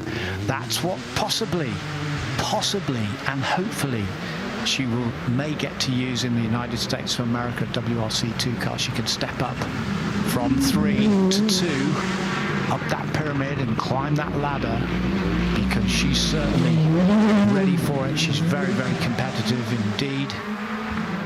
She had a 7th place overall on the first round of the British Rally Championship, 7 Valley stages. Ollie O'Donovan going now into the finish. And here we have, you see Elfyn Evans out on the special stage for the very first time, the World Championship points leader. 2 wins already this year. Incredible 3rd win in Rally Japan, when even his teammate Sebastian Ogier said, great, well done, fantastic job, you deserved it. And he beat the 9 times world champion into 2nd place. Elfyn hoping that he can finally win that world championship in 2026. We're all hoping too, but he's got all the rivalry from his teammates, and Hyundai now coming up as well. But he's got Dougie Lampkin alongside him, the trials rider of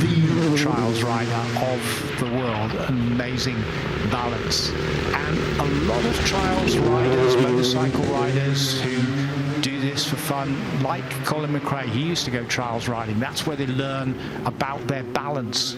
That's where they learn about just the right time to apply the power, as Dougie Lampkin would when he's leaping from boulder to boulder, or he's going up the staircase at Goodwood House. And as I've said, go and watch that Lampkin Goodwood video online. And if you haven't seen it already, you'll be quite amazed. You're watching Tim Clark and Nicky Clark now in the Audi Quattro, the A1, the electrical engineer from Bournemouth, with his passion. And it's a long leap for the first time. No sighting lap at all for Elfyn Evans, the World Championship points leader. He's been here before, he knows it, and clearly he remembers it very well, because he's not hanging back whatsoever. Great to see him out on the rally stage at the Goodwood Festival of Speed. 1.9 miles, and just about to see there that lovely long leap from Elfyn Evans, the World Championship points leader, but only just as he goes into Rally Estonia. He's got to try and protect that lead.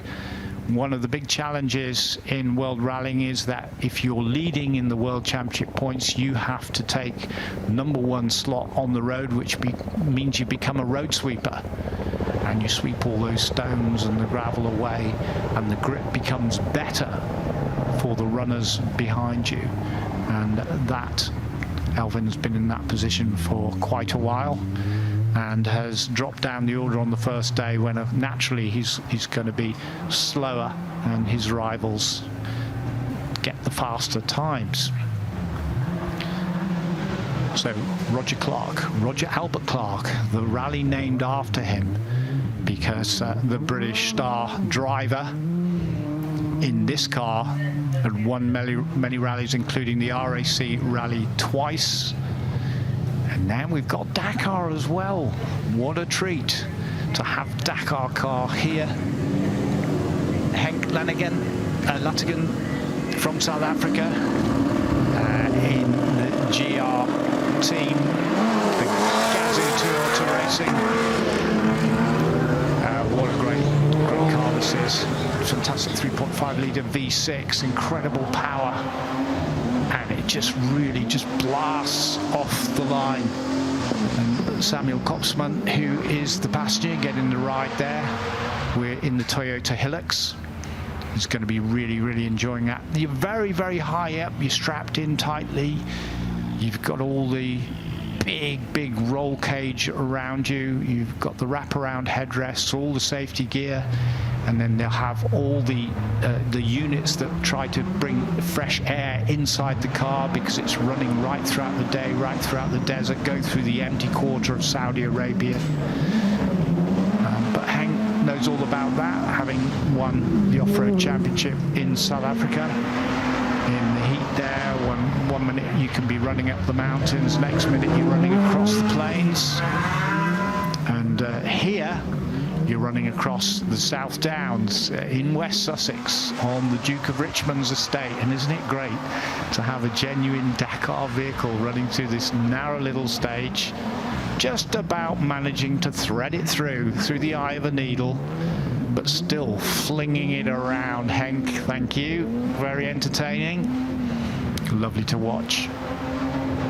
4 times Toyota Hilux has won the Dakar. 4 times they've won the Cross Country World's Championship.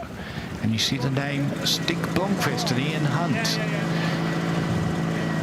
on the side of that mini, and it is Stig Blomqvist at the wheel. Car 100, the man who was on the stage here yesterday, not the special stage, but the stage over there in front of the crowd, and they were celebrating his 80th birthday, which happens in a few weeks' time. A lot of his friends from the world of rallying, and messages sent by the likes of Michel Mouton and Ari Vatanen to celebrate this superstar's birthday, and he looks in incredible shape. He rallied this Mini at a national event recently.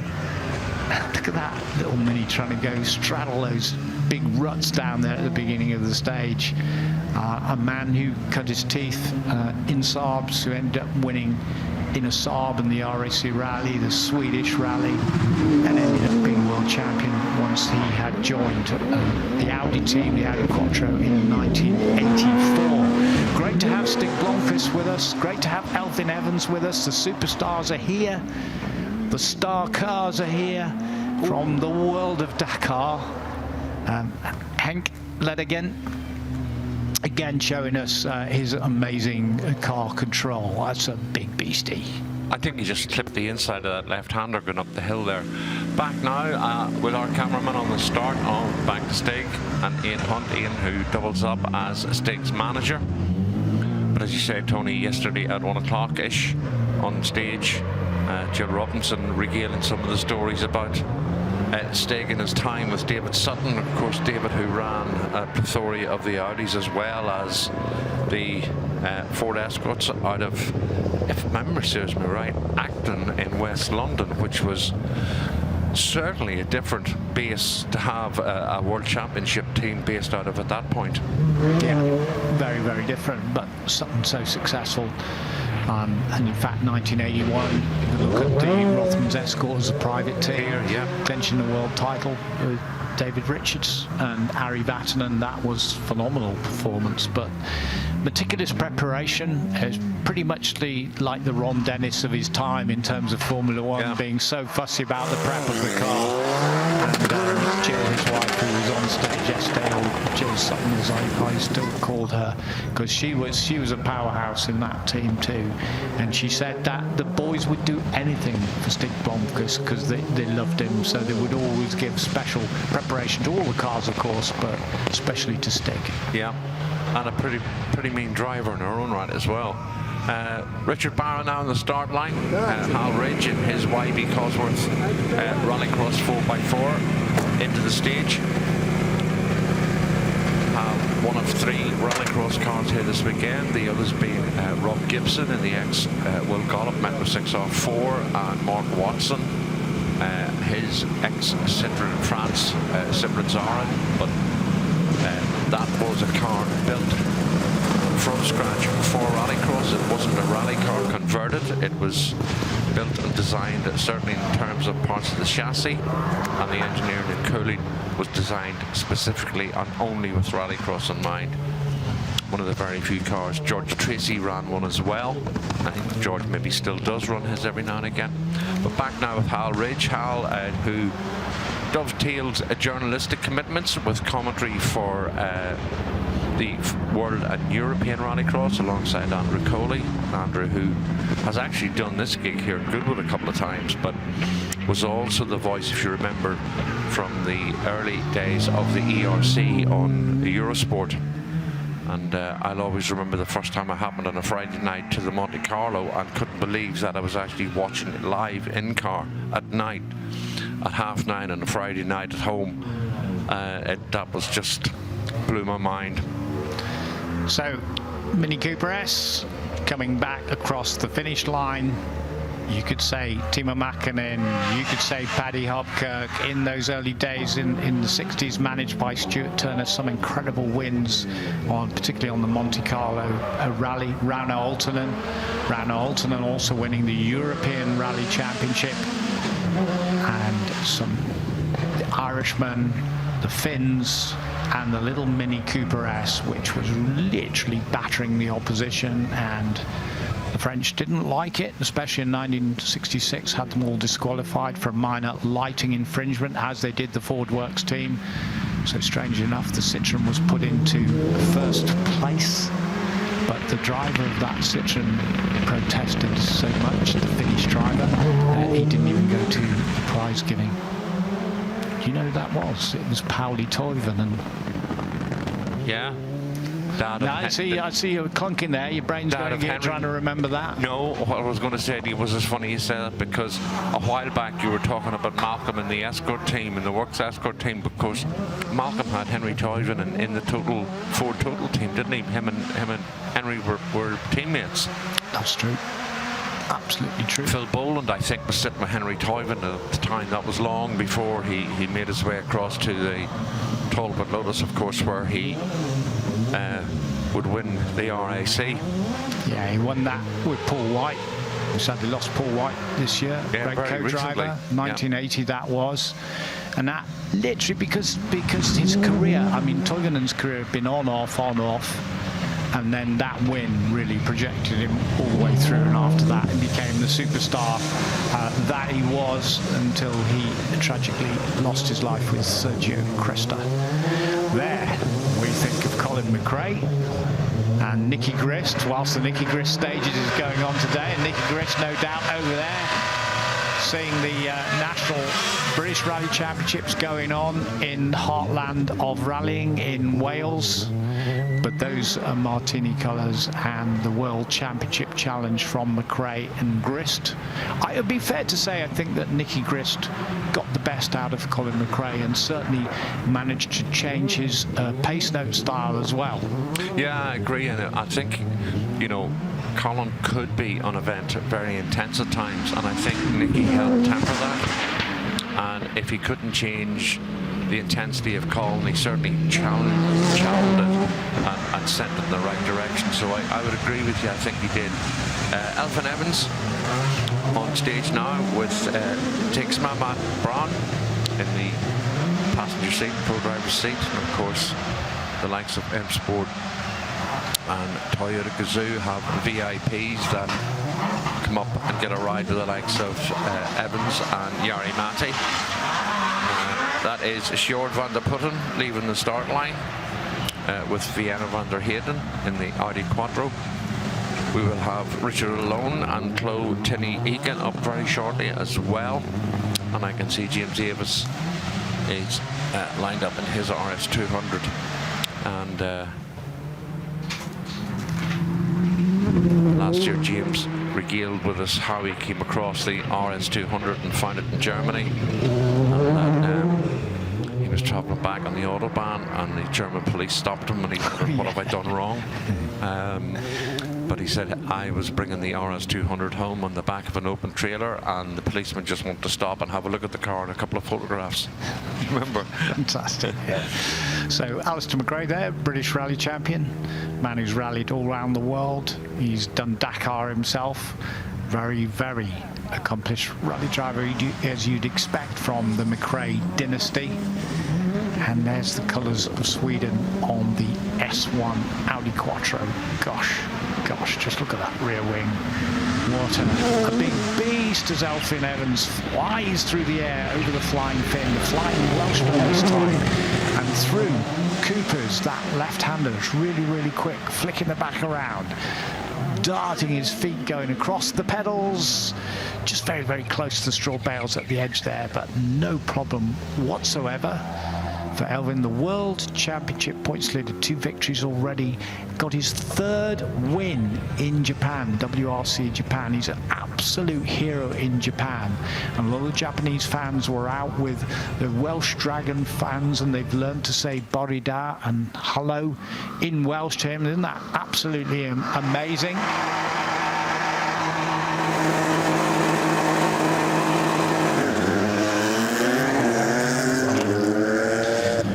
As Richard Alone goes off the stage with Cloney Tinney Eakin alongside him, battling his way through the ruts and all that deep gravel on the outside that's built up with a berm, we would call that, in front of the straw bales, down through the trees, the RS200. Look at that cluster of lights on the front of that Group B machine.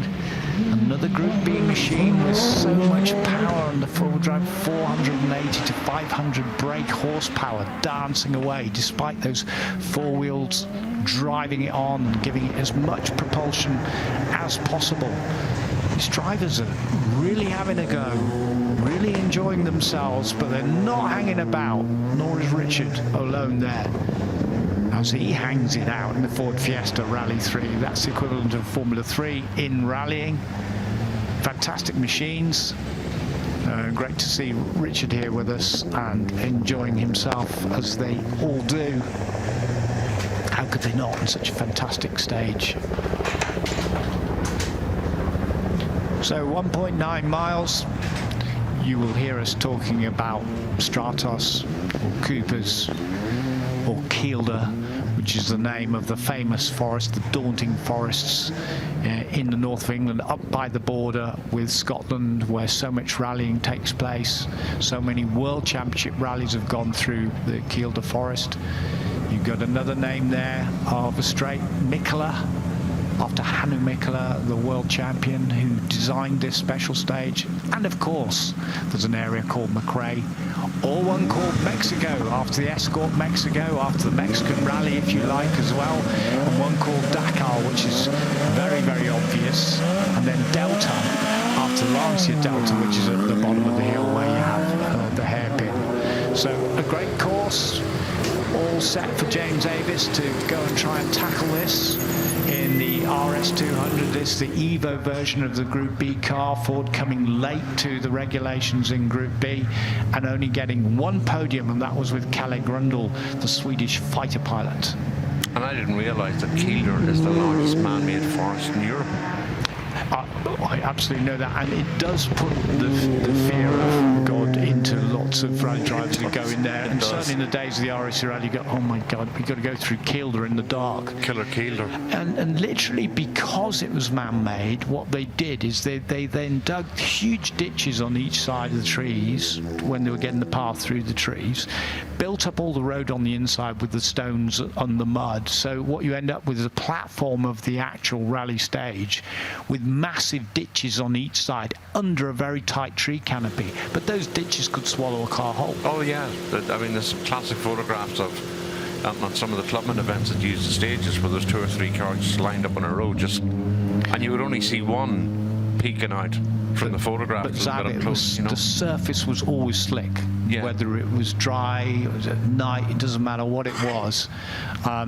So They were treated with caution to a degree, and the last 2 stages that we did on the Roger Albert Clark Rally last year were just phenomenal. They put 2 stages together of Kielder, and we ran for nearly 36 miles. Was it not?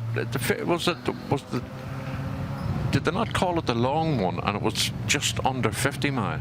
Yeah, but it got slightly shortened because there was a little bit of an issue somewhere. It got slightly shortened, but it was going to be just under 50. Yeah, it was called the big one, and we started in semi-light and we finished in the dark. And I think we caught and passed 5 cars going through there because it was the last stage. We were still going for it. Some cars were going slower, and one car just balked us for something like 6 miles. It was horrendous. We gave them the horn, we gave them the lights. You have a push per pass button on the computer which lights up in the co-driver in the car in front because of all the dust and the stones that were hitting us.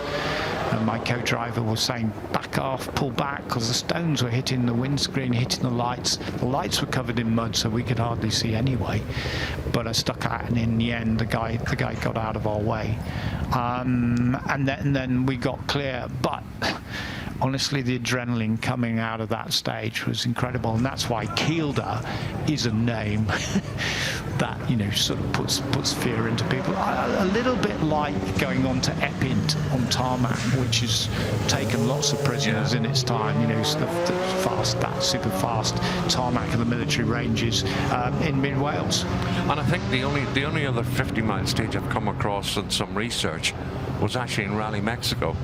Rally Guanajuato, between Leon and Guanajuato, 50-mile stage there. I remember I was there in 2012 and drove the stages, and I was just amazed by the stages. You know, you could have a polished surface at the start and it could be rough as satin by the end, but a demanding event. But you know what's happening? You go do Silver Fern Rally in New Zealand, 7 days of absolute rally heaven. We do stages of 40 and 50 miles. But the surface there, Tony, is so inviting. It's so. It is. I mean, you see some of the in-car Chris Meek when he's done it, and I mean, it's just like driving on the motorway. Okay, we're going to North Island this year, and we're going to do the Motu Road. And you know what happened there with McRae? Yes, we are. We're going to drive the Motu Road.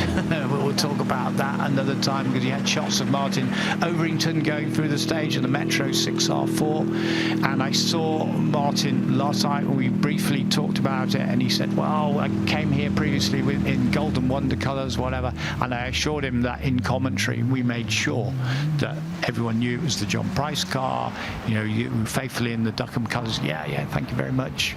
And I said also that we talked about Ram Sport rebuilding that car over a 3-year period, and it's just so accurate now. He absolutely loves that car. He loves that 6R4. That's the Fiat 1 throughway, getting very sideways with Neil Yates and Jeremy Almond alongside him. Now we're heading up very close to lunchtime, ladies and gentlemen. If you're in the stage, the Forest Rally Stage, we have plenty for you to see and do. We have food vans, we have drink, we have cold drinks with beer, soft drinks, ice creams, you name it, we've got it. Picnic tables a lot. But we have a presentation stage just after the start. And Gary Champion was on there yesterday. Tony has been regaling you of the Stig Blomqvist birthday celebration. So we will have some VIP guests on there somewhere around 1 o'clock.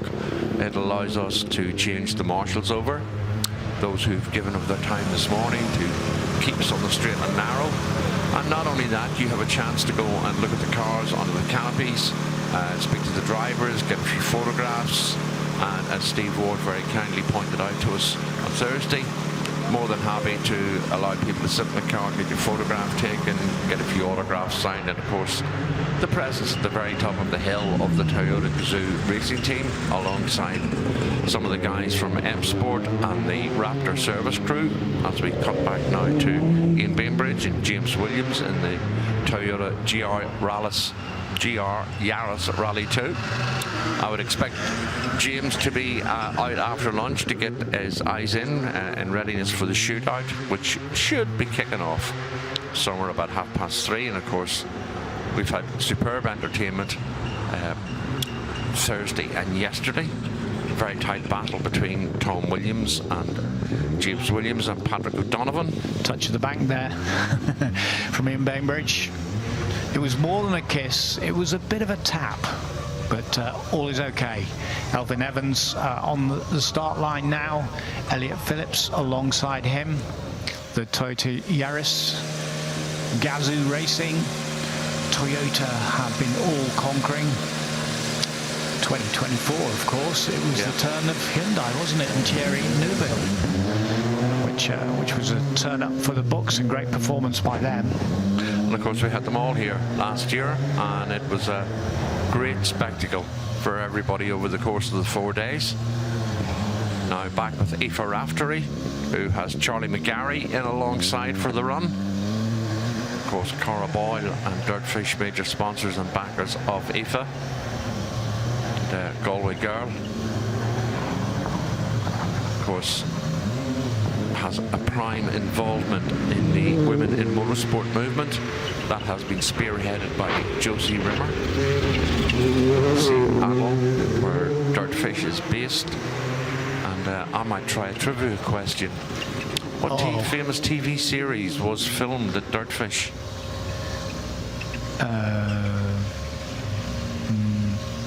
Don't know. Twin Peaks. Ah, right. Was that famous? It shows how much I don't watch that much. It was actually really good, yeah. But it was. So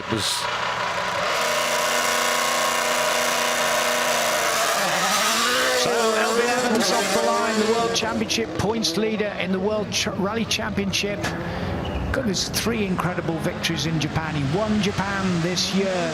His illustrious teammate, 9-time World Rally Champion Sebastian Ogier, said, "You were better than me on the day. You did a fantastic job," and he did. He's won that rally now 3 times as Elfyn Evans.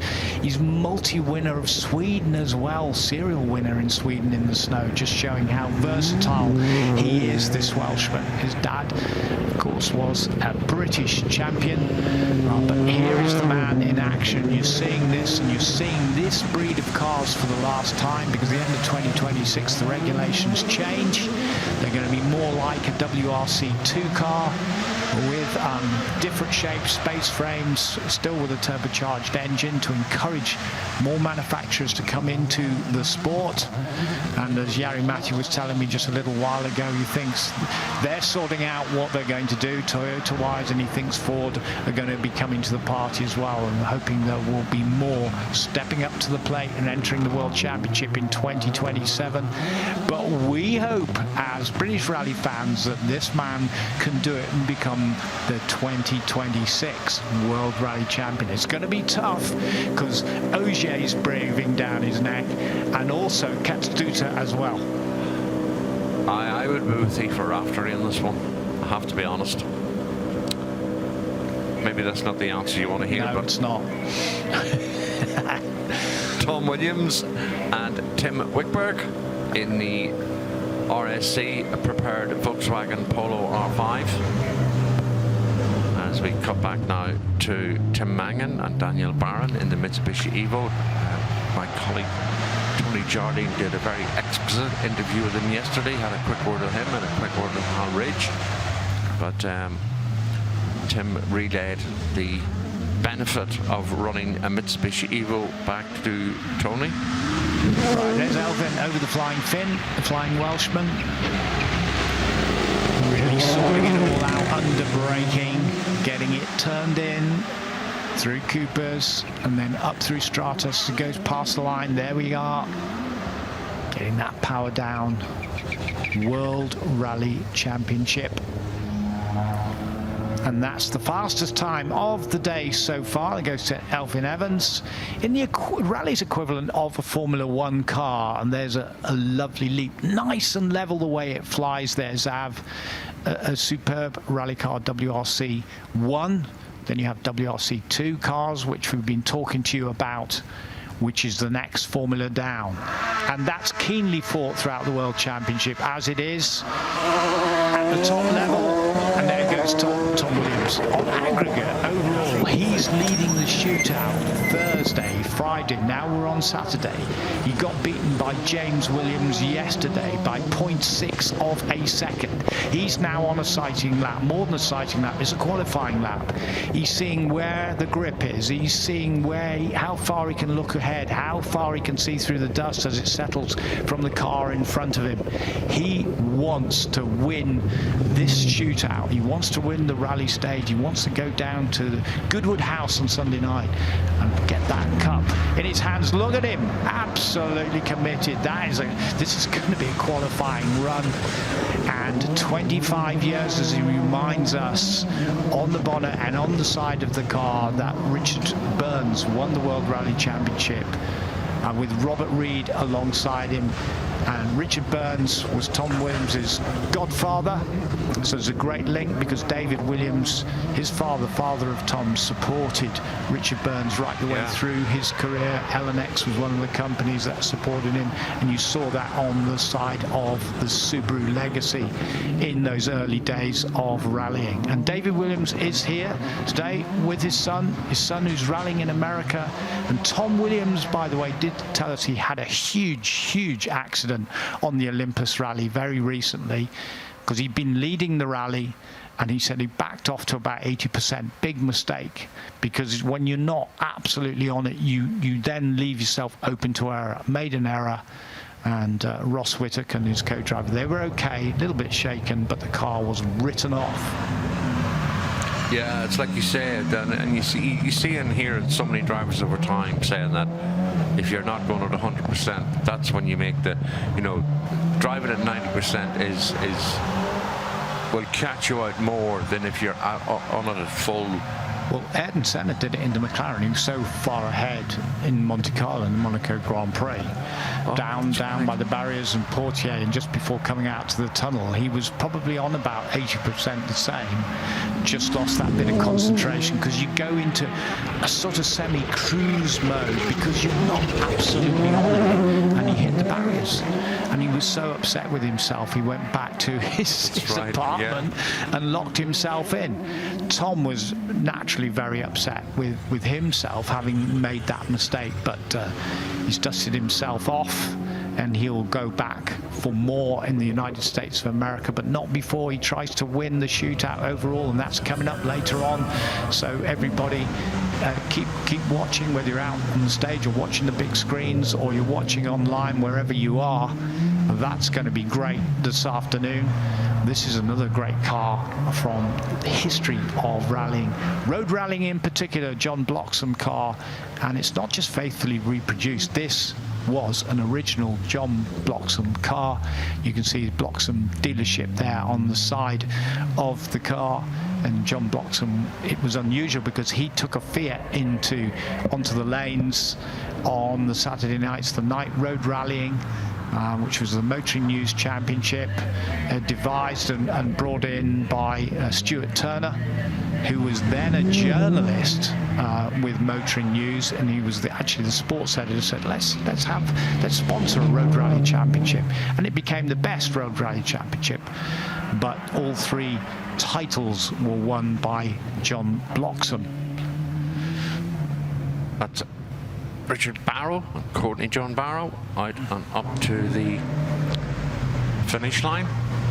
We're back now with Roy Gillingham and Andrew Lutkin in the Chevette HSR in those famous Shell Oil logos.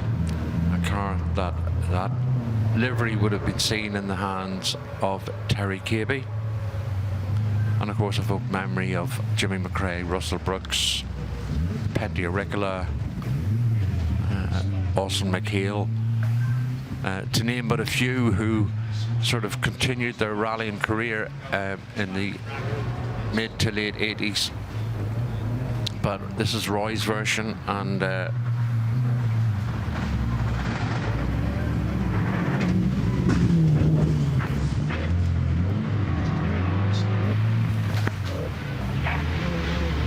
Fabio Schwartz is coming out again, this time with Carrie O'Dell, as we just cut back to Neil Yates and Jeremy Almond. That is Fabio in the background in his Armin Schwartz Racing Toyota Yaris Rally 2. And we will see Ian Bainbridge and James Williams once again take to the stage in their Yaris. And then we will see Aoife Raftery, who this time has Josie Rimmer in for a run in the Fiesta Rally 3. Aoife on the start ramp. And then we've car number 2 with Elfyn Evans and Sansa Mangara, who is getting a run this time round.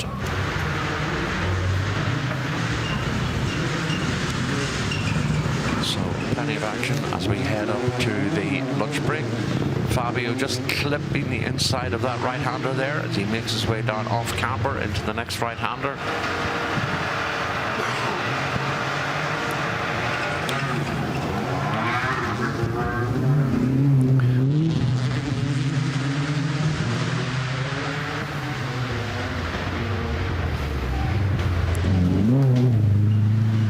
Seen Fabio do a couple of runs over the last number of days. Always neat, tidy, and without wishing to tempt fate, Tony, we've had a very good run this morning in terms of continuation and relatively no hold-ups.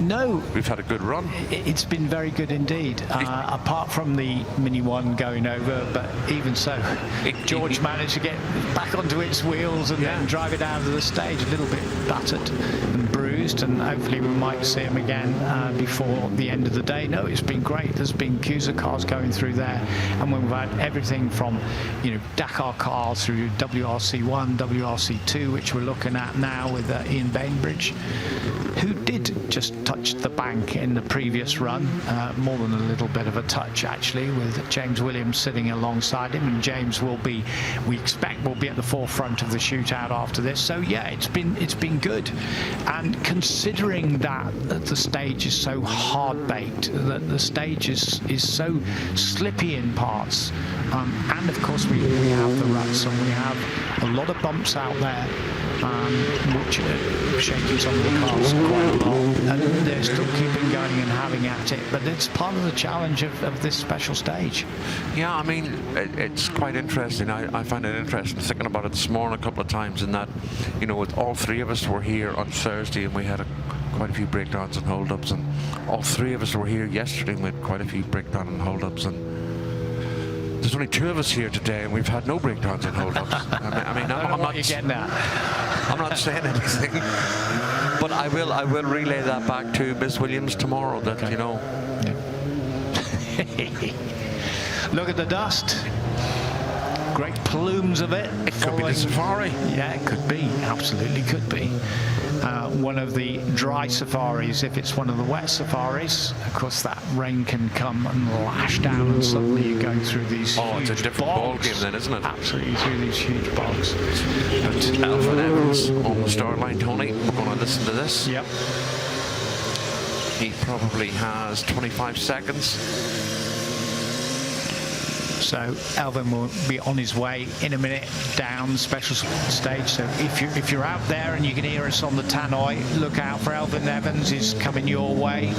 So many times the bridesmaid, so many times the runner-up in the World Championship. Could 2026 be his year as he goes to Estonia, then he goes to Rally Finland?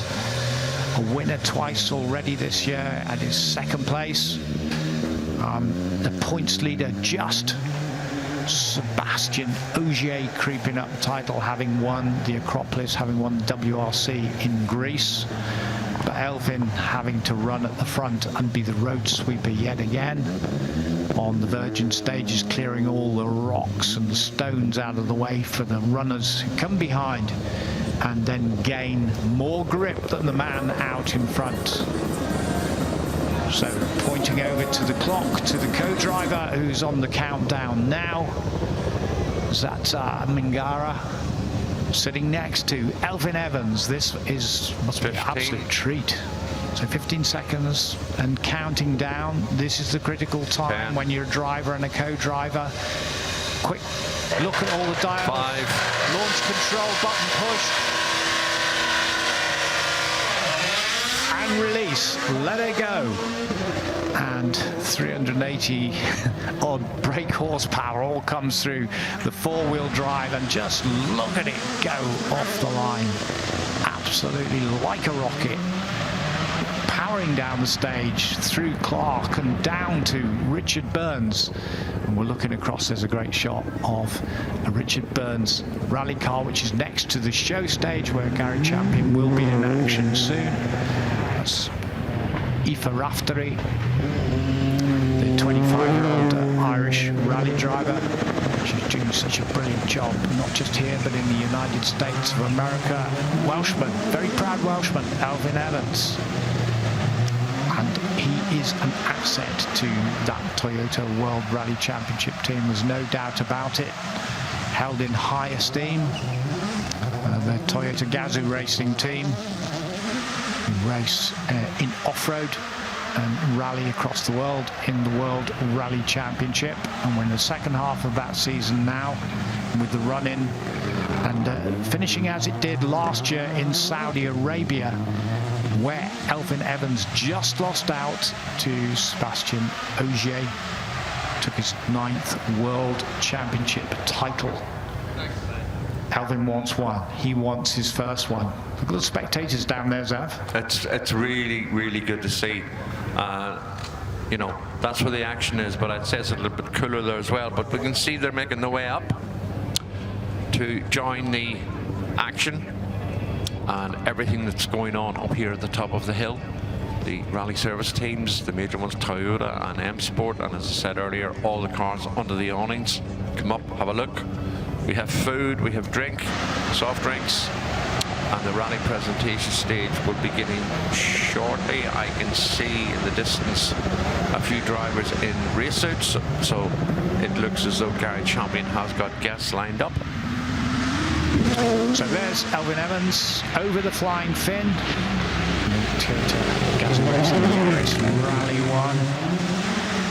1. Last part of the stage, flinging it around and just getting tuned in for Rally Estonia, and we will try and catch up with him this afternoon if we can. Very busy schedule, and that is the fastest run of the day. Elfyn Evans there, the quickest so far, which leads us neatly through to the lunch break and neatly across to the show stage, where Gary Champion has some very special guests and no doubt some very entertaining interviews. Clearly the gods of World Rally heard us, and lo, look at you now. Yeah, I think last year when we were in the ERC was a really good season. We finished second, and as you say, in Ceredigion we got our first win, so that was very special. And then we went on and won the last round of the ERC as well, and that was in Croatia. And I think that really set us up for getting the opportunity that we've got this year. And yeah, it's a big thanks to M Sport and also the Motorsport Ireland Rally Academy. They've obviously made it come true for us, and yeah, it's a big step up moving up to WRC, and you're going to Monte Carlo with the snow and ice and heading up into the night on the Thursday night into the mountains, and you just have to really buckle down and try to do your best. And I think this season's been a little bit tricky. We've had some good flashes of speed, and yeah, we potentially could have had some good results, but we've had a couple of little mistakes from my side or punctures, or yeah, it doesn't take much for the rally to kind of go a little bit south. So yeah, we have to be positive though with some of the pace that we've shown, and that's what it's all about. When it's your first season, it's very important to be showing the raw speed when you can, and I think we've done that whenever the cars felt good and we feel like we can go for a bit of a push. I'm interested that you said you made some mistakes, because normally drivers don't. It's always the co-driver. Yeah, it's easy to blame everyone else but yourself, but no, and you know what? It's usually small mistakes as well that can really cause you to have some sort of issue that loses you a lot of time. Like if you just go a little bit too early into the corner and nick the tire, then you got a puncture, and that's like 2 minutes lost. And nowadays it's really difficult to get 2 minutes back, whereas in the 80s or 90s you could claw back a couple of minutes, but now it's every stage we're separated by seconds, and every driver is putting in a lot of work. We're all watching videos and studying the stages, so yeah, yeah, it means that we're all very, very competitive now. When you talk about the 80s, obviously you just read about that, didn't you? Yeah, I mean, I'm actually getting a little bit old, to be fair. I was born in '94, so I'm 31. But yeah, it's I wasn't around for the 80s, but it would have been cool to see it. But let me just talk about, I was amazed again when we did BRC. I was very surprised that we kind of say to the camera crews, okay, we'll have a beer and we'll go to bed. And then you've got like Will Crichton, yourself, etc. You're going, oh, you're going to have a beer and go to bed? It's like, no, I've now got another 4 or 5 hours homework. Just explain what that means, what you guys have to do. Yeah, so basically now we have a lot of onboards that we can watch, which basically we'll study, see what the other drivers are doing, and this is something that we didn't have 20 years ago, that you could see what your competitors are doing on the stages and then try to copy them, or you'd see like where they're going flat out in a corner, maybe you were doing a little bit of a break. So and then we record our recce. So on our recce we do 2 passes, and on 2 passes it's really difficult to make your pace notes perfect. So then we spend a lot of time in the evenings with the co-driver watching a laptop screen and basically just watching the videos to make refinements and make the notes as good as they can be. And then you have a lot of confidence when you go there on the stage. Everything is perfect and spot on. And no beer involved? No, usually no beer. Maybe after the rally you can have one. That must be quite hard for an Irishman, if you don't mind me saying. Yeah, to be fair, I've never been a big drinker, but sometimes a couple of lads might twist. I can see the difference. Yeah, I can tell. So yeah, but sometimes it's good after a hot day to have one, but usually when the rally's finished. Yeah, and this year, with the car, tell us about the season and how it's been. And is it a kind of a get it right this year, and then next year I'm going to win the championship? It's difficult to come in 2 years now and be able to compete for the championship. You need a lot of experience. You need to try and improve as much as possible over a short period of time. So yeah, it's not so easy to win in 2 years, but this year's been a bit up and down. Number 3. There's like puncture changes. That's unlucky. Yeah. You have less punctures on a rally than you have microphones. Yeah, so, but yeah, I guess the season's going pretty good. We've had some good pace. And, if I move over here, if I get closer to it, that's better. There we go. Yeah, so, maybe you need a Toyota microphone. I don't know. Sorry. But, too soon. Yeah, it's going okay this year. We've had some good pace. So we got our first fastest stage time in Greece, which was the last rally, so pretty happy about that. And we were running in podium position then as well. So I guess we've missed out on some good results, but it is a bit of a learning year, and we're trying our best to learn as quick as we can, and then fight for top 5, top 3, and then hopefully we can be on the front pace at some point. But it's obviously not an easy job, and you have to really commit yourself fully to it and try to keep improving, and that means a lot of work, but yeah, we're not scared of that. Okay, quick question, last question. Raptor, have we been behind the wheel yet?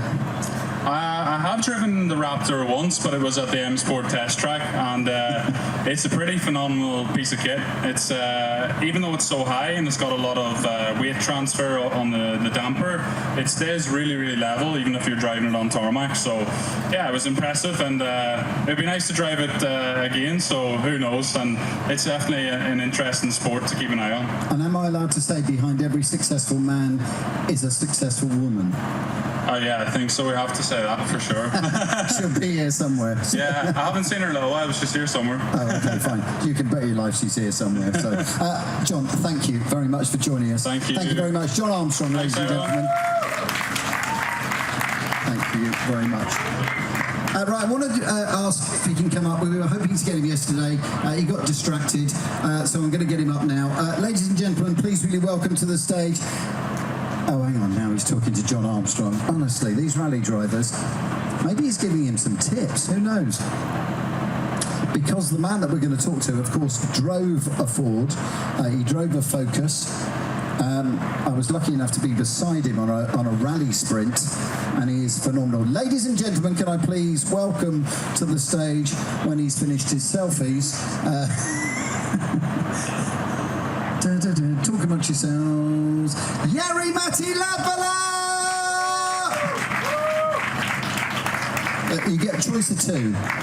Neither of them will work, but you can. Let's try. See. So, right, come forwards. I'm not going to make you sit on the sofa because you'll just change colour with those overalls. So let's not do that. Now, let's talk. So, rally driver, team manager, and now Hans tells me you've gone back to the academy. Is that right?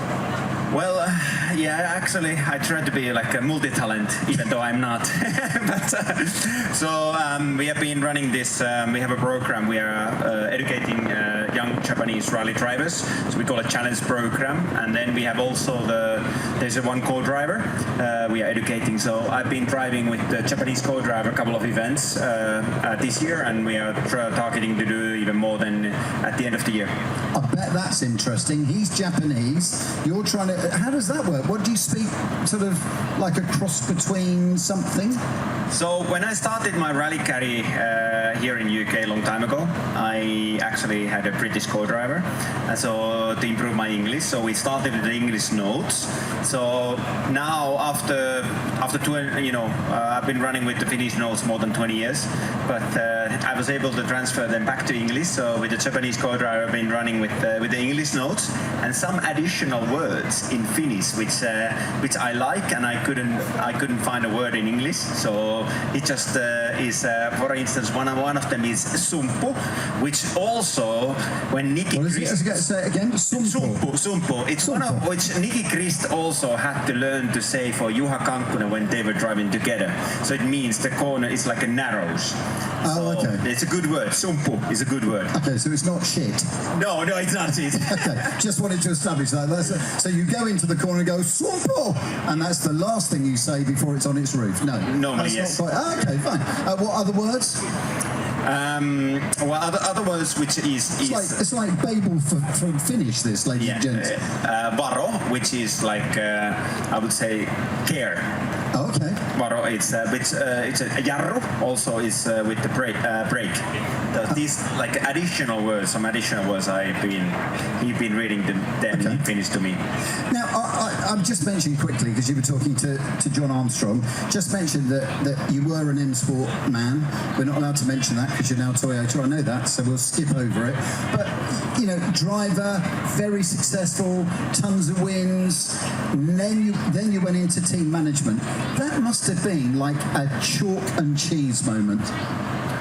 It was a choice at the end of the 2020 when I had to do it. But I thought that my professional career had been going a little bit downwards, and it was an opportunity which was given to me, and I thought that it's a chance which I don't get the second time in my life. So I decided to go to the team management side in the beginning of 2021. And it's been great to see that side, and I did 4 years that very intensively, and then after 4 years I got a little bit feeling back that I want to drive rallying again, and when the historic regulations were changing, and my passion was always to drive with the old cars, and I wanted to drive like Juha Kankkunen in 1993 with the Toyota Celica, and that opportunity came. So last year I started to drive again, with the historic cars, and then we have been continuing this year. So, is your management approach when you need to talk to a driver, is it sort of like that, or is it like that? I have learned different. As a driver, I've seen different styles, and I've been trying to get the best out of them. I don't believe I will be shouting like really hard on you after the driver has done a mistake, because the driver he does know when he has done a mistake. So there is no point to going all over again. But the discussion needs to be what we can do once we do the mistake. It's a stupidity to make the same mistake again, and how we can avoid that. Right. And when you're team manager, you must also have that lovely, lovely job of being able to look at upcoming talent, the young people. That must be a joy to kind of go, oh, I could take him and I was going to use another word then, I won't, and to teach him, to mentor him. Yeah, that's a good point. Working with the drivers, all the drivers are different, and different drivers have different needs. Some drivers want to be more, let's say, on their own bubble, and they don't need so much mental support, for instance, or the let's say support overall. But there's drivers like I've been talking a lot with Takamoto Katsuta, supporting him also with Oliver, and it's kind of like. When you know you are there and you can, when the driver needs you and you can support on him, it feels good. And in the way that, and you can see then when they are succeeding, making the result, it's very satisfying. Now at Silverstone last weekend, this Toyota Gazoo Racing was all over various places in the paddock. Have you had the chance yet, persuaded anybody that really you should be able to drive that F1 car, give it a whirl? Well, I think, Kalle Rovanperä, end of the last year, he stopped the rallying and he went on the race circuit side and wanted to drive, but then he got a little bit health issues this year. And so he got a little bit health issues this year.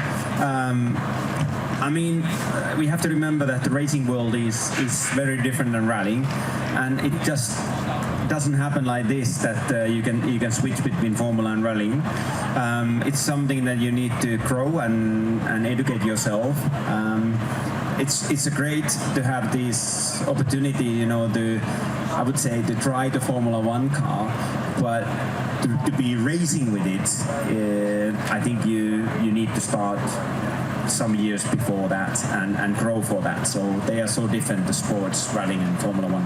But you'll get opportunity to do a lap, it's fine. Now, ladies and gentlemen, can I, if those of you that remember This Is Your Life, you need to be a certain age, I do want to have a This Is Your Life moment, because this driver has not seen this next person for about 25 years, and I want to welcome him to the stage. Ladies and gentlemen, you may remember the name Nigel Harris. Well, Steve Harris was look at his face, look. Steve Harris, I want to welcome to the stage, and then we'll explain why. Steve Harris, ladies and gents. Whoa. Long time no seen. Yeah, I lost a little bit here. I feel like Scylla. I feel like I brought them together. Steve, take that.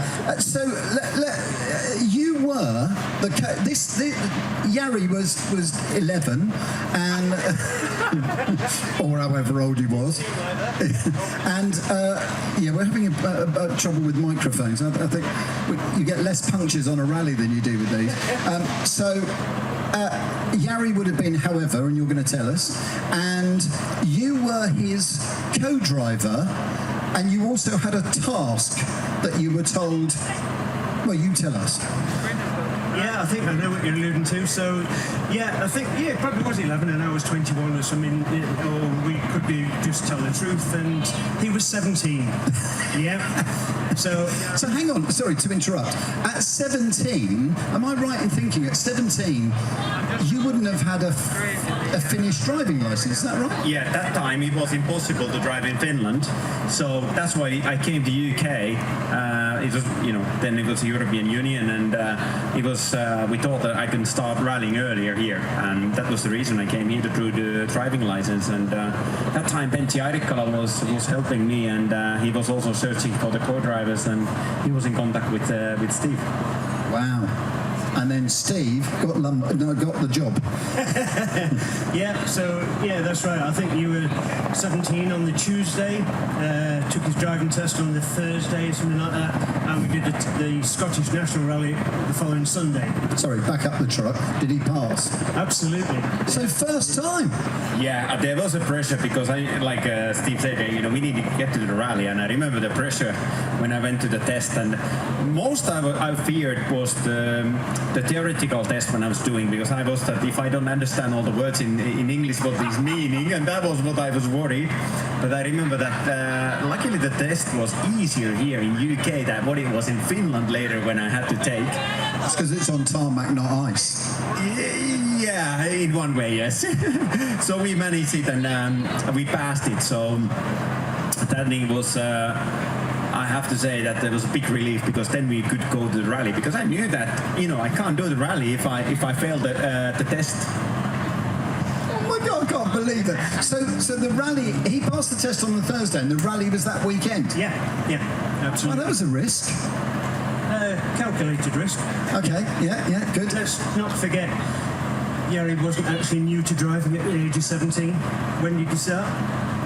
I was starting when I was 8 years old. I started to drive car, and we did the events in Finland. We call it rally sprints. The many like small events, like this rally stage here. That could have been like a rally sprint. I'm sorry, you did that at 8? No, 16. Oh. 16. Goodness. But I started when I was 8 years old. I started practicing. So yes, I had been in the car. So it wasn't that first time jumping in a rally car with Steve. So that wasn't the case. But still, I was very, very nervous. And before the first stage, I thought that I kind of passed out, I was so nervous. Not as nervous as him. And then you were tasked with getting him to, world champion or something? I wish. No, because he was a bit of a youngster, it was basically, we need to get Jari Matti. He was picked up by a talent spotter, and basically, could we get into an international licence as fast as possible? So in the UK, to get a competition licence, to be able to do that, you have to do 6 qualifying events, get your signatures to be able to say, yes, this guy's capable. So that was the thing. So it was to drive nice and neat, no crashes. So, of course, on my local event, what happened, that literally less than 10 miles from my house, there's a local rally, and he had his first crash. But anyway. But that would have been your fault, because you're the co-driver. No, the tree jumped out. It just jumped out at us, yeah, so anyway, we did another event and got the licence, so it all worked out well in the end. But there was one event, the Jim Clark Rally, which was a little challenging at times. We had a bit of a wheel bearing reoccurring problem. So we competed probably at least a third of the rally on 3 wheels. Because the wheel kept falling off. But we still won the class. Yeah. Wow, hey, on 3 wheels. Yeah. That's impressive. That's, It turned into right-handers, fantastic. Yeah, so when they gave him, when they said to him about the team manager's job, he said, look, I can do anything. I can win my class in a 3-wheel car.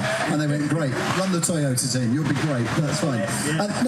Jari, Matti, let me just ask you quickly, because Steve is going to have a mini adventure in that thing. He's going to do what is essentially, okay, it doesn't start in Paris, but it's the Paris-Dakar.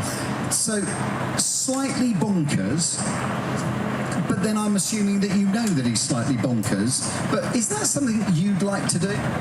Well, it is something that I also like, testing different things in the life. So it is something maybe in the future would be nice to try. Still, I have, I think I need to do this historic rally, but maybe at some point in the years to come. So before I'm 50, so I still have some time. Obviously, I'm 31 now, so I have a little bit of time. But yes, it would be time. Nice to experiment. And I know I was just asking I think the guys when they're going out in the Paris-Dakar, they also have to sleep in the tents. So it's not about driving; it's also surviving. Yeah, I mean that's ridiculous. Why would you want to do that? That's just, there's no way. People have motorhomes for that sort of thing. You don't in a tent. How ridiculous is that? If you want to find out more about the Africa Eco race, it's over there, ladies and gentlemen. Thank you to Steve Harris, and thank you as well to Jari Matti Latva for coming up and talking to us. Thank you very much. thanks. That was good.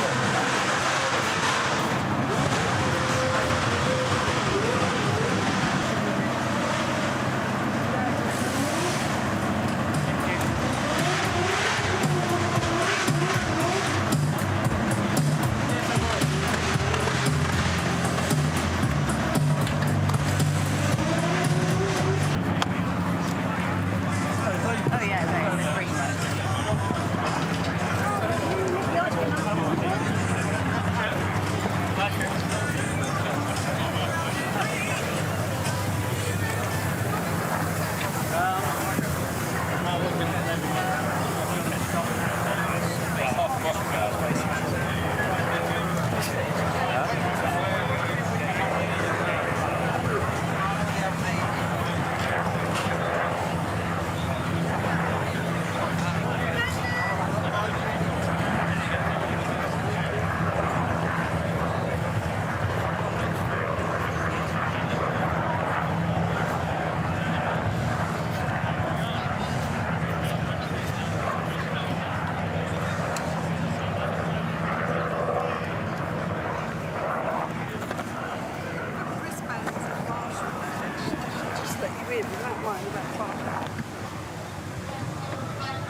Good afternoon, everybody, and welcome back to the Goodwood Festival of Speed Forest Rally Stage. We've had some fantastic action this morning. We've had some of the front runners doing their qualifying laps almost, ready for the shootout later on in the afternoon, and sitting on the line waiting to go is a Puma, Ford Puma World Rally 1 car. John Armstrong at the wheel.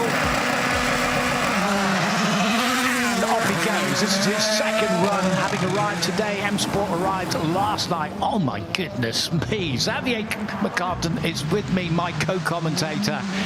That is absolutely flying off the line there. That's so impressive, Zav. Well, you can tell he's had muesli at lunchtime, can't you? John Armstrong and Caroline Fish, this time getting the VIP ride in the M Sport Ford Rally Puma 1. And back on the start line now with Jeff Van Hooft and Richard van den Hildenberg in the GS, backed Lancia Delta Integrale in the names of Alex Florio, who was Cesare Florio's son. Sorry, mate. Yeah. But great, sorry, it was dancing across the screen there from left to right hand side, and the tail was wagging around as quickly as trying to get traction through there. John Armstrong in a hurry, a very definite hurry. Look at that, the angles that he's getting to there, just showing why this man finished runner-up in WRC2 last year, overall winner on Rally Ceredigion. That fantastic round in Wales of the European Rally Championship, and he had a dominant performance in the season finale in Croatia, and that got him the Driver of the Year accolade. And here he is in his first full season WRC1, and he's out to prove himself, having won his very first special stage in Greece on the Acropolis Rally, WRC Greece, only for the turbocharger to fail on the very next stage. He's a man from your part of the world, Sav. He's a talent. Yeah, and it's nice to see him put, as they like to say at home, are we country on the map. But I mean, as an island, we are blessed with the talent that we have at home. I mean, you know, there's so many down the years: Andrew Nesbitt, Callum Devine, Kenny McKinstry, Bertie Fisher, Austin McHale. Yeah, and I think it's great that, you know, there's that presence. Bearing in mind we don't have a UK round of the WRC yet, that we still have someone to cheer and shout on, and Motorsport Ireland deserve a lot of credit, along with the late great John Campion rather, and currently John Coyne, who, along with John's partners, are providing a fair bit of the funding that allows John Armstrong and Josh McErlane to become part of the M Sport team, and thus represent M Sport and UK and Irish rallying on the world stage. We're very lucky, because, as you know, rallying is not a cheap sport. Rallying, as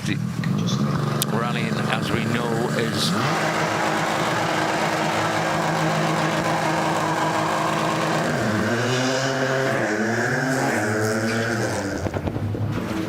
Richard O'Lone down into the stage now with Joe McGarry this time, and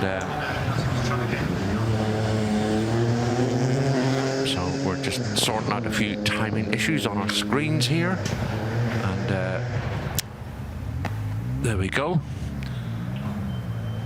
As I said, Tony, rallying is the only sport that can turn you from a billionaire into a millionaire, you know. But that is the action up and running. Fabio Schwartz and Andrew O'Dell.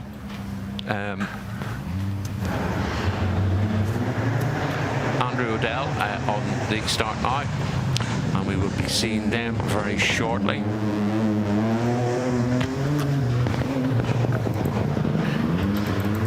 Yeah, Richard O'Lone through the stage, Ford Fiesta Rally 3, through the trees, catching a glimpse of him there in action. He's had some great runs. Xavier just leaning over, fixing my screen, getting me onto the afternoon scroll. Thank you very much, Xavier. It's what teamwork's all about. I can see clearly now. The rain knows the song about that. Sunshine all the way here, and dust, and a little knock into the bank on the right-hand side there for Richard O'Lone. And on the line, then we have the Mark 1 Escort. Great to see that car. Fantastic to see that car. And then Phil Squires is behind the wheel now. National rallyman, RAC rally specialist, international rally driver, especially in New Zealand. Phil Squires done that rally many, many times. He's getting behind the wheel because he's going to be behind the wheel of that Mark 1 Escort for the shootout. And the owner, Gareth Kirkham, is alongside him in the co-driver's seat. Fabio Schwartz, the man who's so quick, who we really feel should try and get a full season together if he can. The son of Armin Schwartz, who was a WRC rally star, and Fabio making his way and making his name in the WRC2 car. Samuel and Klaus Thiel on the start line now, in the eminence backed Porsche 911 in the colours of Jean-Luc Terrier, who was a very rapid pilot in his day, and the Sunstripsen Almiras Frey. And of course that was the Almiras brothers, who ran a very successful racing and rally team, took part and had cars running in the likes of Le Mans in the late 60s, early 70s, but also ran a very successful rally team. And one of the first teams I've ever seen that built a two-car trailer to carry two Porsches, one on top of the other on a trailer to an event. They ran the big Burley box lorries. They were almost like furniture removal vans, but they were one of the very forerunners to equip a big van with the equipment that you need, tires, jacks, that kind of thing, to carry out service repairs and that in the service area. Back now with the Mark 1 Ford Escort of Phil Squires and Gareth Kirkham, and Tony Erasmi has welcomed us inside that car, and I can see from the commentary box balcony that he has just signed it above the driver's door. Back now, Fabio Schwartz. Good to know, because that helps its provenance, let's be fair. Yeah, you know, if you're an aficionado and you know, buy rally-related memorabilia, you begin to recognise people's autographs, and I certainly recognise Malcolm's from up here. But Samuel Thiel, normally Klaus alongside as well, but this time it's Sandra Peterson who is getting the run, or the VIP run, and of course the IRDC, the International Rally Drivers Club, up at the top of the paddock here, are looking after the Duke of Richmond's VIP guests and organising rides for them, as the ex-Johnny Hellier Lancia Rally 037 that began its life in Italy and ended its life in Africa, and was brought back by David Kedward, Lee's father, and they have restored that over the years. It was previously seen here in the white colours, but they have taken it back to what would have been the Lancia Martini test colours. They were always predominantly red, and the white colours that people are more familiar with was the actual on-event colours. But Lee driving the 037, and Dad David, who we have back this year after having heart surgery, he's in the Peugeot 205 T16 Turbo. Speaking of Peugeots, this is the 504 pickup of Alan Weston. And yes, folks, this was a Group B vehicle, and it was Peugeot's way of entering events where they could score manufacturer points, predominantly on the long distance and demanding events like the Ivory Coast, the Côte d'Azur, the Bandama, the East African Safari, the Safari Rally. And it allowed them in reliability to pick up points that contributed to their challenge throughout the championship season. So Alan Weston just at Salmon Row. He's making his way now down towards Delta, which from the rally stage point of view is the furthest part that our stage goes. But there is, if the camera was facing the other way, a Did you see wonderful that, view. Samuel, Yeah. up the bank? He said he's spectacular. It was spectacular this morning. He's doing exactly the same this afternoon. Even more, he's getting greedy. He wants more of that bank on the outside, but it's still all together, still going the right direction, and going through the stage. Samuel, yeah. So well, down on the start line is David Kedward, Lee's dad, in the Peugeot 205 T16. There's Zav, look. Yeah. Yeah, but he held it together. Yeah, he did. So getting a little bit out of line on that straight shoot down to Cooper's there for Samuel Thiele. And then we're looking at 205 Turbo 16. That is an amazing piece of kit. Incredible to see Group B cars like that still running. And it's really heartening because Lee Kedwood were hoping to see Lee out. David Kedwood, who's sitting on the line there, you just saw him with Paula Kedwood alongside him in the 205, the Group B version, T16. Now the Ford Escort. You see McRae on the side of that car.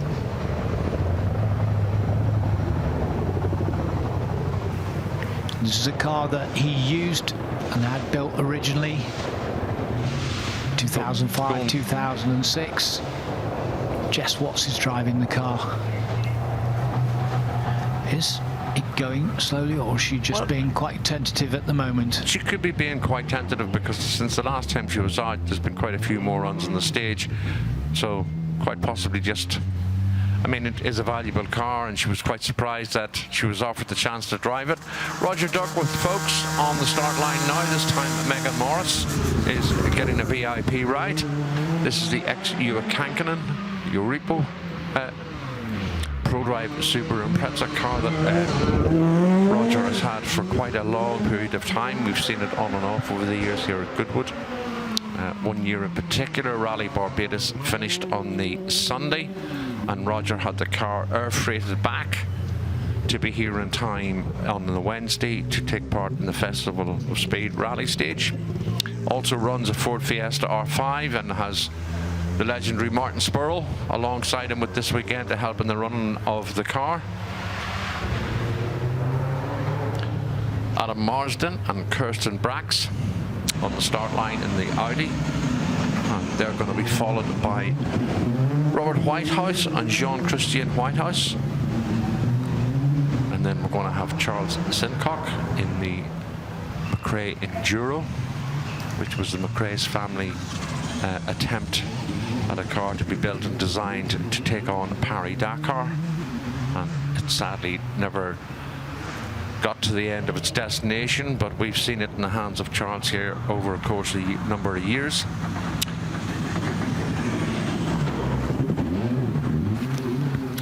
Roger Duckworth just nudging the bank on the right-hand side. Very, very quick rally driver indeed. The National Rally Sprint Series, just have a look again. What a gorgeous looking car that is, ex-Juha Kankinen. As Zav was just saying, just a little nudge there on the right-hand side, and again in that very, very slippery part of the rally stage. You can see the door bars, part of the cage, the big roll cage that you have inside the rally cars now. This is the Audi Quattro 200, the least successful of the Audis in the Audi Quattro range. And in its Group A form, it was pretty disappointing, to say the least. But Adam Marsden, AM Cars, who prepares so many of these Audis, Audi expert, it's amazing to actually, there are very few of these around, and to have this prepared to the standard that it is. You can take it down the Forest Rally Stage, Goodwood Festival of Speed, is great for the fans. And there's the Peugeot 205 T16 getting caught and in the dust. Hopefully they can see Roger Duckworth in front of him, and I'm sure he's definitely seen him now. David Kedwood and Paula Kedwood going quite slowly through the stage in his very, very valuable Group B car.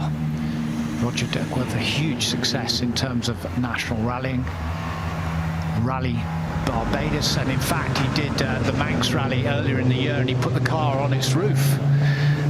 The car was then taken over to I believe it was M Sport, because he was running a Ford car on that rally, and had to have the repairs, and he actually went up there himself because they needed to get the car repaired in a few days in order to get across to do the Jim Clark Rally, which they did, and then he got a good finish on that. He just climbed a bank a little bit and the car just went over gently onto its roof. That's what Roger Duckworth was telling us last night.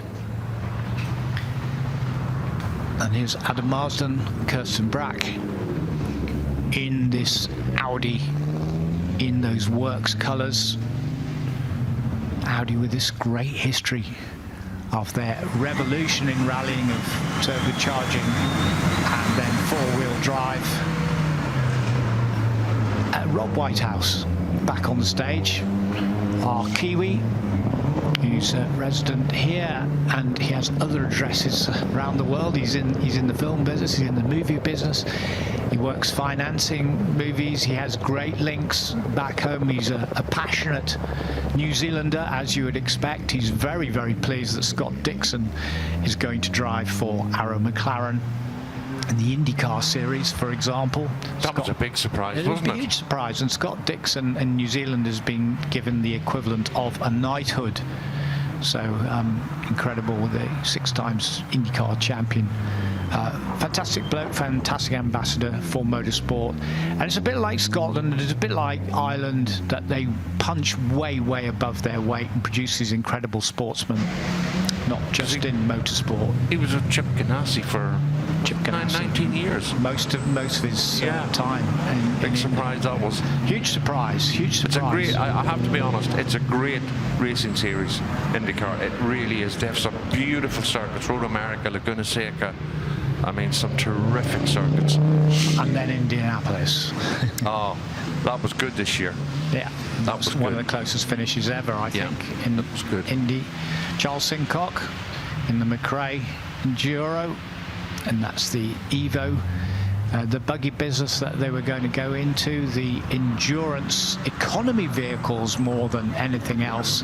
But Charles has pioneered this sustainability campaign right throughout and run reliably year after year. The big BMW engine in that car running on sustained fuel, the biofuel, which is made out of second-tier animal feed and gives up to 70% less of the poisonous gases coming out of the exhaust at the back, to put it crudely. And that helps us keep the internal combustion engines going, so we can listen to those fantastic engines without everyone going all electric. My opinions are my own, by the way.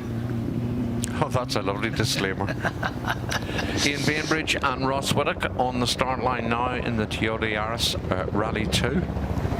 And they're going to be followed by Fabio Schwartz and Richard Bartlett. So a pair of Yaris down into the stage very, very shortly. Also due to come down are a couple of the Dakar Quattros, the Lancia Fulva, the Audi Quattro 200's going around again, as well as some of the A2 Quattros. So Zav, just to tell you, no surprise that the fastest time of this afternoon belongs to John Armstrong in the Ford Puma Rally 1, 2 minutes 28.6. Fabio Schwartz second so far, 2 minutes 40.3. And then Richard O'Lone, a good time, 2 minutes 43.2. And then Roger Duckworth, 2 minutes 57.5 in the Subaru, which we saw held up, of course. That's why it's such a slow time, because he was behind the Peugeot 205 T16 Group B car. But I'm sure he will go out there and have another go. Charles Sincock coming to the end of the rally stage. You can see all that super reflective material on the front, which helps make the bodywork, keeps it a little bit cooler. But a lot of sustainable materials are built into that car, and it runs and runs, and it's great to see Charles leading the campaign in the sustainability. While we talk about sustainability, those are the rules in terms of Goodwood, in terms of the racing at the members meeting, and certainly at the revival. You've got to use those biofuels, and they're leading the way. And Motorsport UK are leading the charge, in fact, across motorsport in general, in finding those ways of making the sport sustainable in every way, shape and form. So that's what you would see at a stage start. And if there is a stoppage, if there's something going on, obviously the marshals will talk to the co-driver and or the driver, let them know what is going on. And here's the RS 200 Group B supercar from Ford. Came very, very late to the Group B party because Peugeot were already there and making huge advances. Lancia were already there and making huge advances. Ford and Stuart Turner had made the decision that the RS 1700T was not going to make it, was not going to cut it, so that was literally binned. And John Wheeler and co got involved in the design of that particular car, as Sir Patrick Head got involved with the design of the Metro 6R4 through end of 84, 85 and into that 86 season. So you see Group B cars up here on the rally stage as much as Group A cars, WRC cars, WRC1, WRC2, WRC3, WRC4, they're all here. We've got a lot of rising stars, we've got superstars. We had Travis Pastrana up here yesterday, and he's a real star of stage, screen, X Games, powerboat racer, motorcycle champion, multi-times American rally champion. It was fantastic as ever to have him up here, and very, very exciting indeed.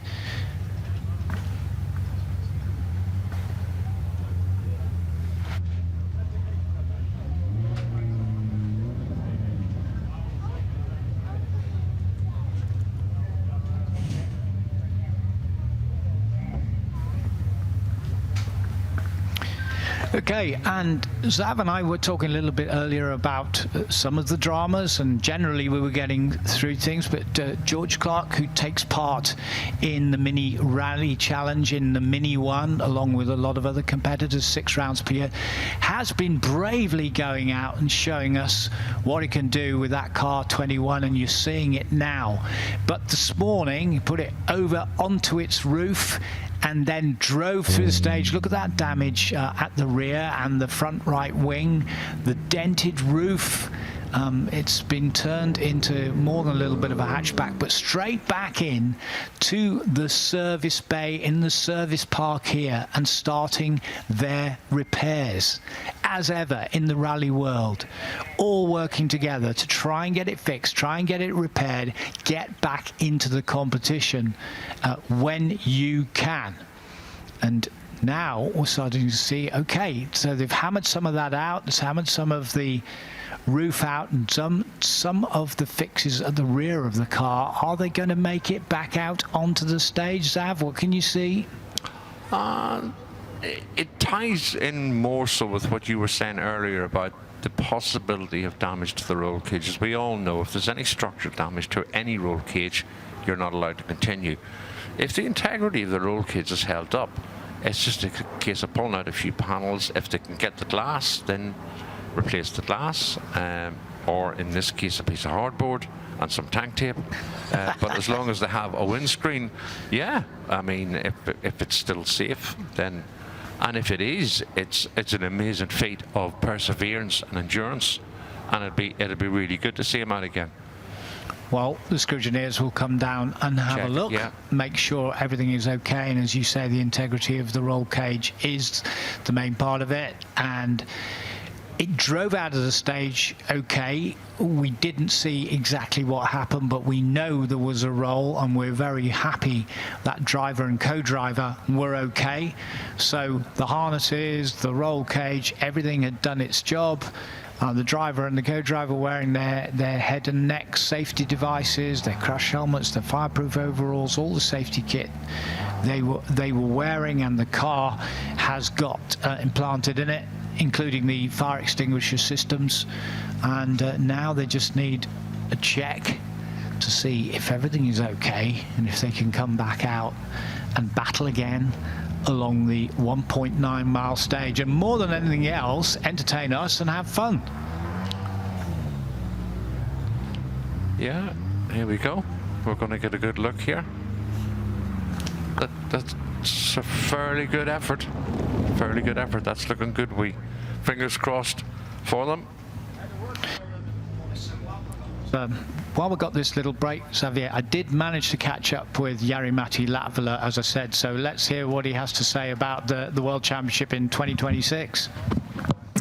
Jari-Matti Latvala, so fantastic to have you and the team back here at Goodwood Festival of Speed. Enjoying it so far? Yeah, definitely. The weather is great, and a lot of cars and a lot of people, so of course enjoying.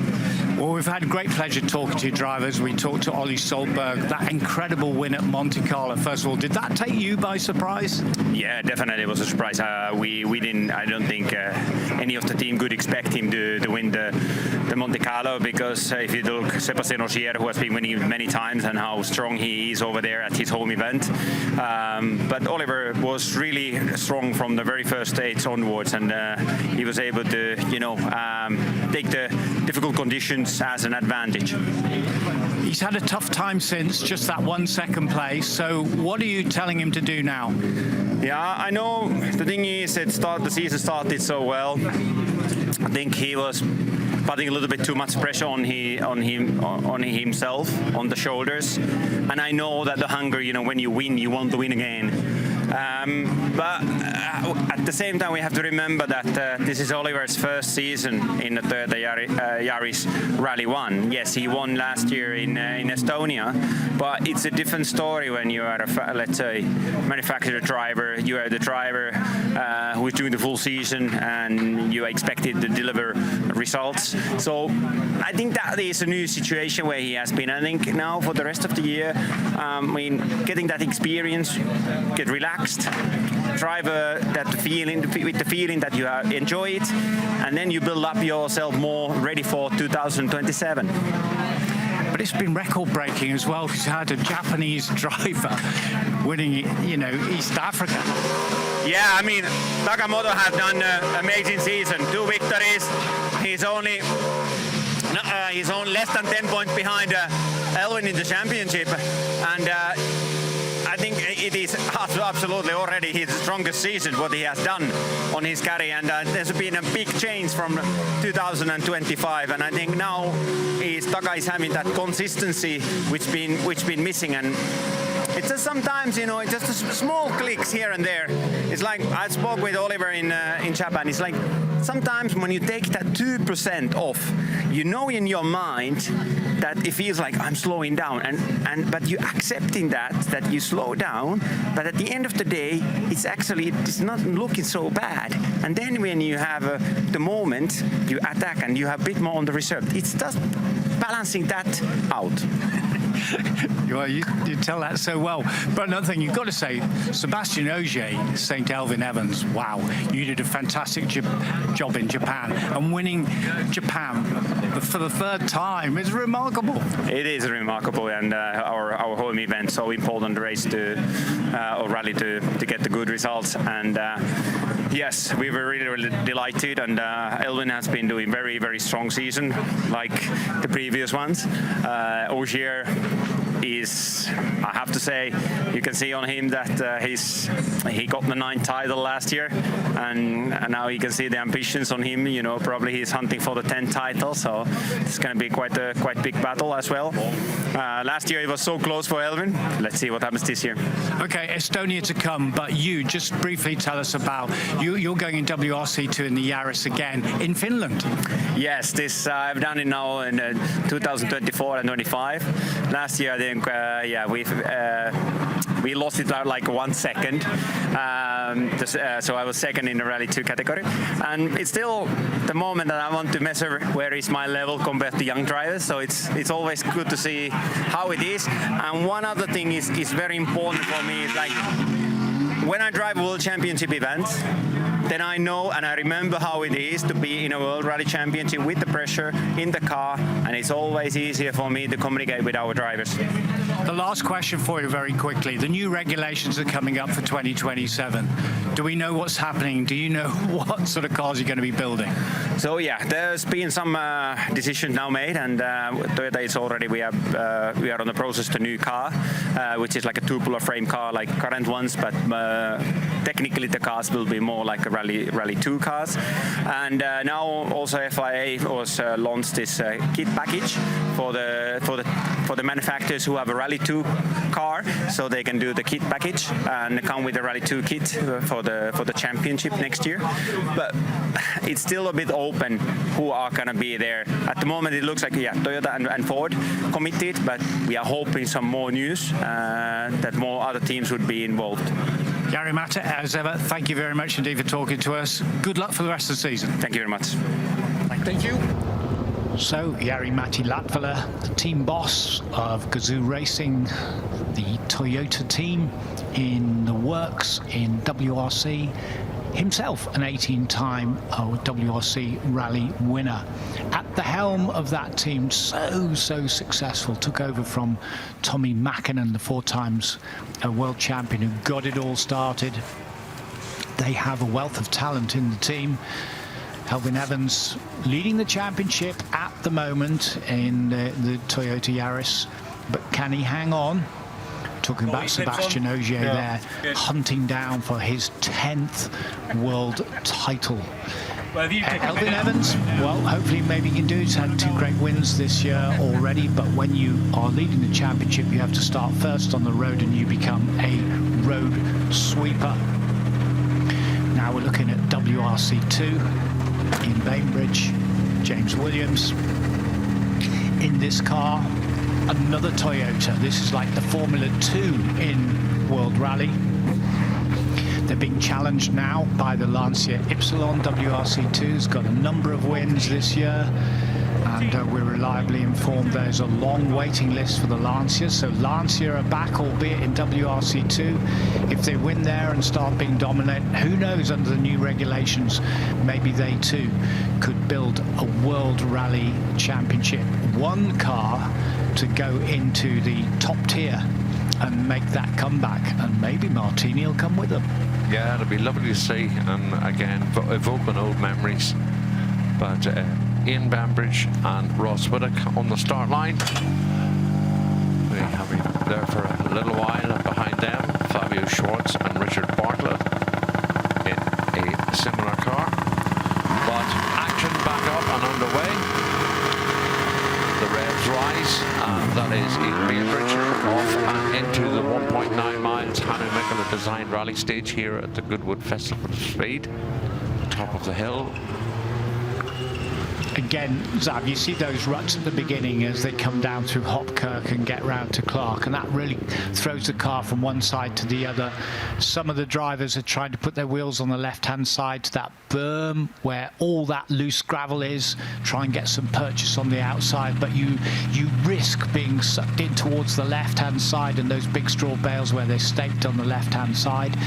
But interesting now, Ross Whittock, who is the co-driver of Tom Williams and has been very successful with him in the United States, survived unscathed, happily enough, the big accident that Ross and Tom had on the Olympus Rally in the United States of America only very recently. But he's sitting alongside Ian Bainbridge at the moment, no doubt calling out some of the notes as Ian makes his way through in the Toyota GR Yaris, the Rally 2 version of the Toyota. And there are about 40 of them around the world that are in action, a lot of them in the European Rally Championship, and then you have the second division in the World Rally Championship itself, which is keenly contested. And you heard Jari Matti Latvala just now. If you heard the interview, he is in the rally in Finland, WRC Finland, in a WRC2 car, and he's trying to test himself against the youngsters. But importantly, Zav, as a team principal, it is good for him to rally both the WRC1 cars if he can test them and rally the WRC2 cars, because he said, then I understand what's going on, then I can give my own feedback, and then when the drivers talk to me and tell me what's going on, I understand what's going on with the latest breed of car. Yeah, it does make sense, but I would imagine that once the flag drops and the clock starts, the competitive edge will take over. But it's always good to see him in rally filling, because it's obviously an event that means a lot to him, and the fan base that he has there are delighted to see him out and back behind the wheel competitively once again. And have you been to Vascular in Rally Time, Rally Finland? Yeah. It's amazing. Unreal, absolutely unreal. And I kind of understand what Bex means when she says it's her favourite event, because it is unique. I mean, they are all unique, because they all have different characteristics in different ways, but yeah. Thousand Lakes, as I would know it, is definitely one of the good events to go to, and places like the Rally Tours and that run really successful, you know, outings for rally fans collectively to go. John Armstrong and Todd Willing are making that noise behind us there in the Ford Rally Puma Rally 1 car, as we just catch sight of Richard Barrow and Courtney John Barrow in the Group N and Impreza. Well, it's good to have John Armstrong with us, a rising star who's now at the top level, in the middle of his first full season WRC1, and already had the fastest stage time on one of the stages in Rally Greece, WRC Greece, the Acropolis Rally. Sadly, on the very next stage, the turbocharger failed, but he's already had some good top 10 results. Equally, there's been some difficult times, punctures and breakdowns and so on. But great for the guy whose career has come along. Here it is. Look at this. Our wish list, top of. And Nanny Roma. Is it Nanny Roma? It is Nanny Roma. Unbelievable. So, listen. Wow. The Ford Raptor. It's the Coyote engine, V8, 5 litre. Remarkable. Incredible. Ford and M Sport joining forces here to go out into the desert and be hugely successful. But quite right to employ Nanny Roma, one of the only guys to win on 2 wheels and 4 wheels. Stefan Petter Hansel is the other one, but Nanny Roma a winner on 4 and 2. Looking at the Porsche, the 911, but we want to see that Raptor coming through. Unbelievable. Nanny Roma, those 2 wins, he's done the Dakar 29 times, 26 stage wins and 5 podiums from Nanny Roma. Look at it fill the road, it's amazing. Wow. So good to watch. And it looks even more modern, even more cutting edge, doesn't it, than the Toyota Hilux, if I could say that fairly. Look at it. Very, very sleek. And of course Ford, in terms of the 4x4s and their truck business, that's where their huge sales are on a global basis. So for them, it's a no-brainer to go into Dakar.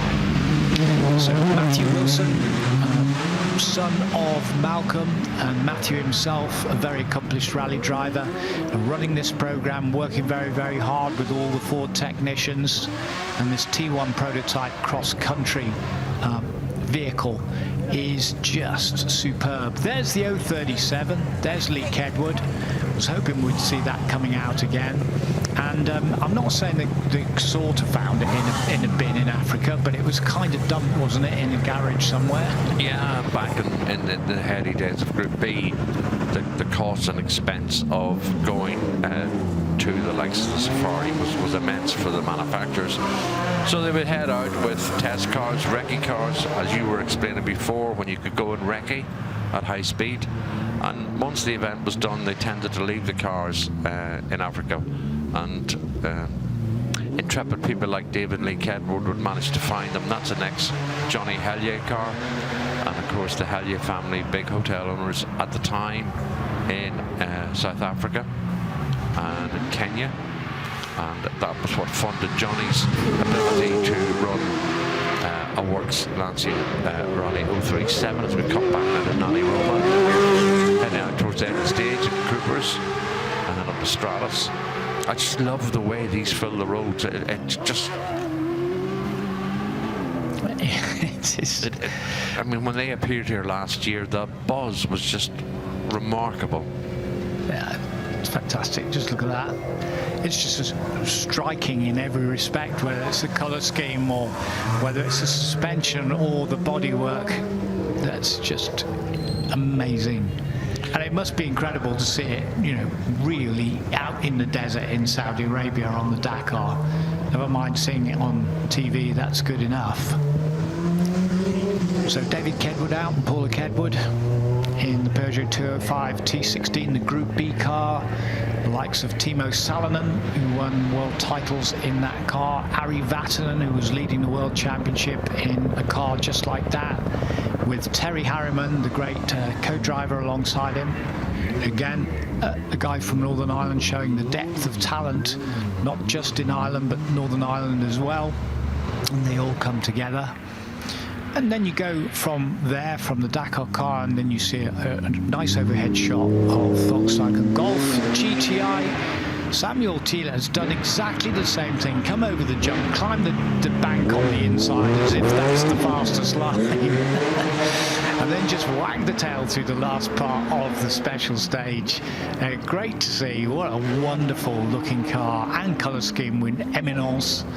And he has really been putting on a good show and setting good times all the time. And by the way, at front, so John Armstrong still got the fastest time at 2 minutes 27.5. He did another run, that run just now, at 2 minutes 28.6.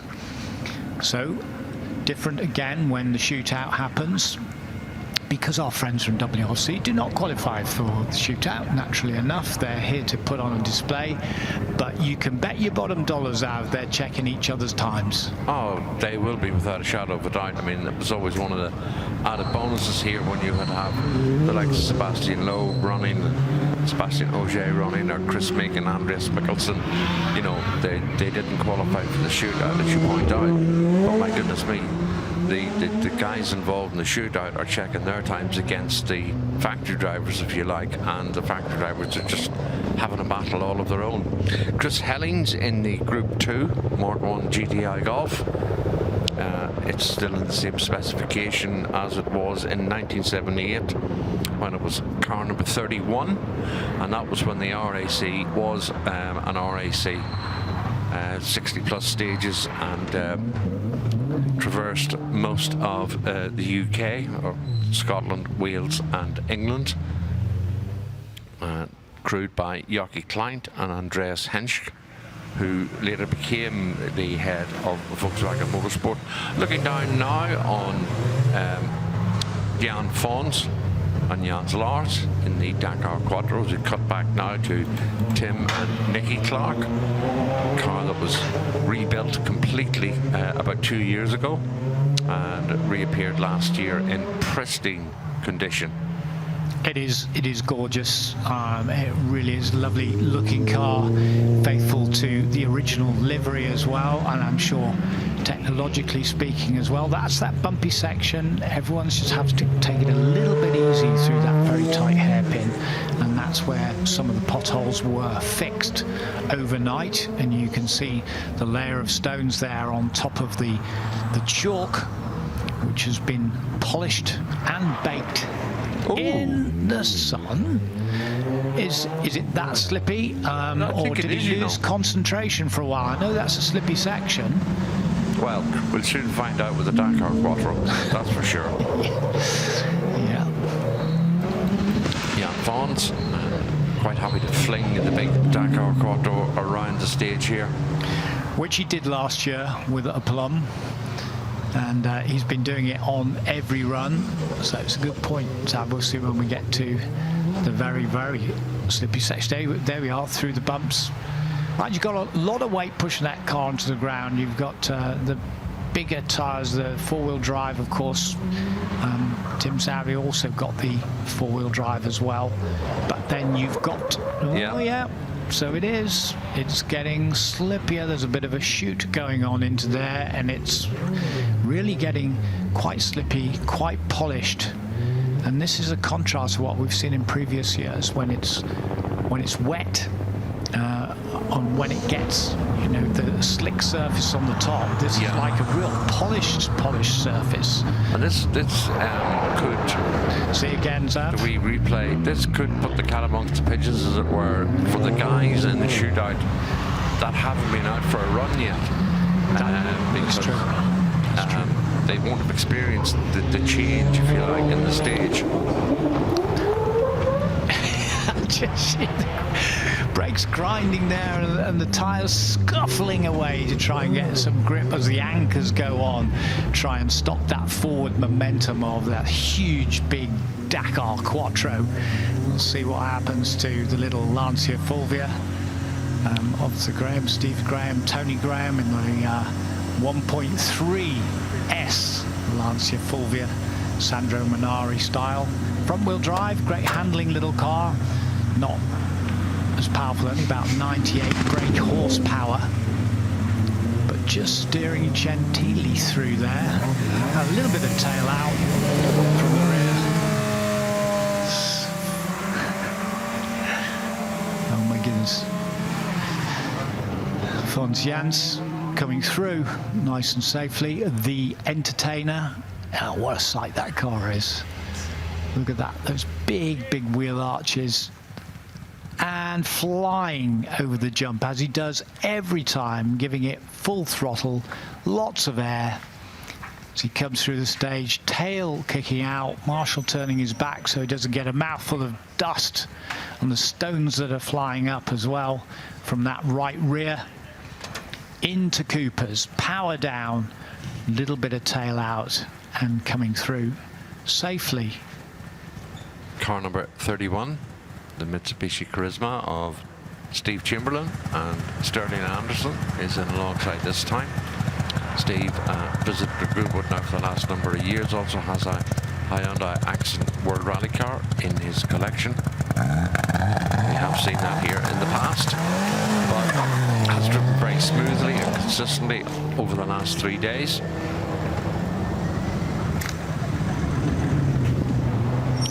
Following him down on the start line now is Charles Sincock with Emily Morel.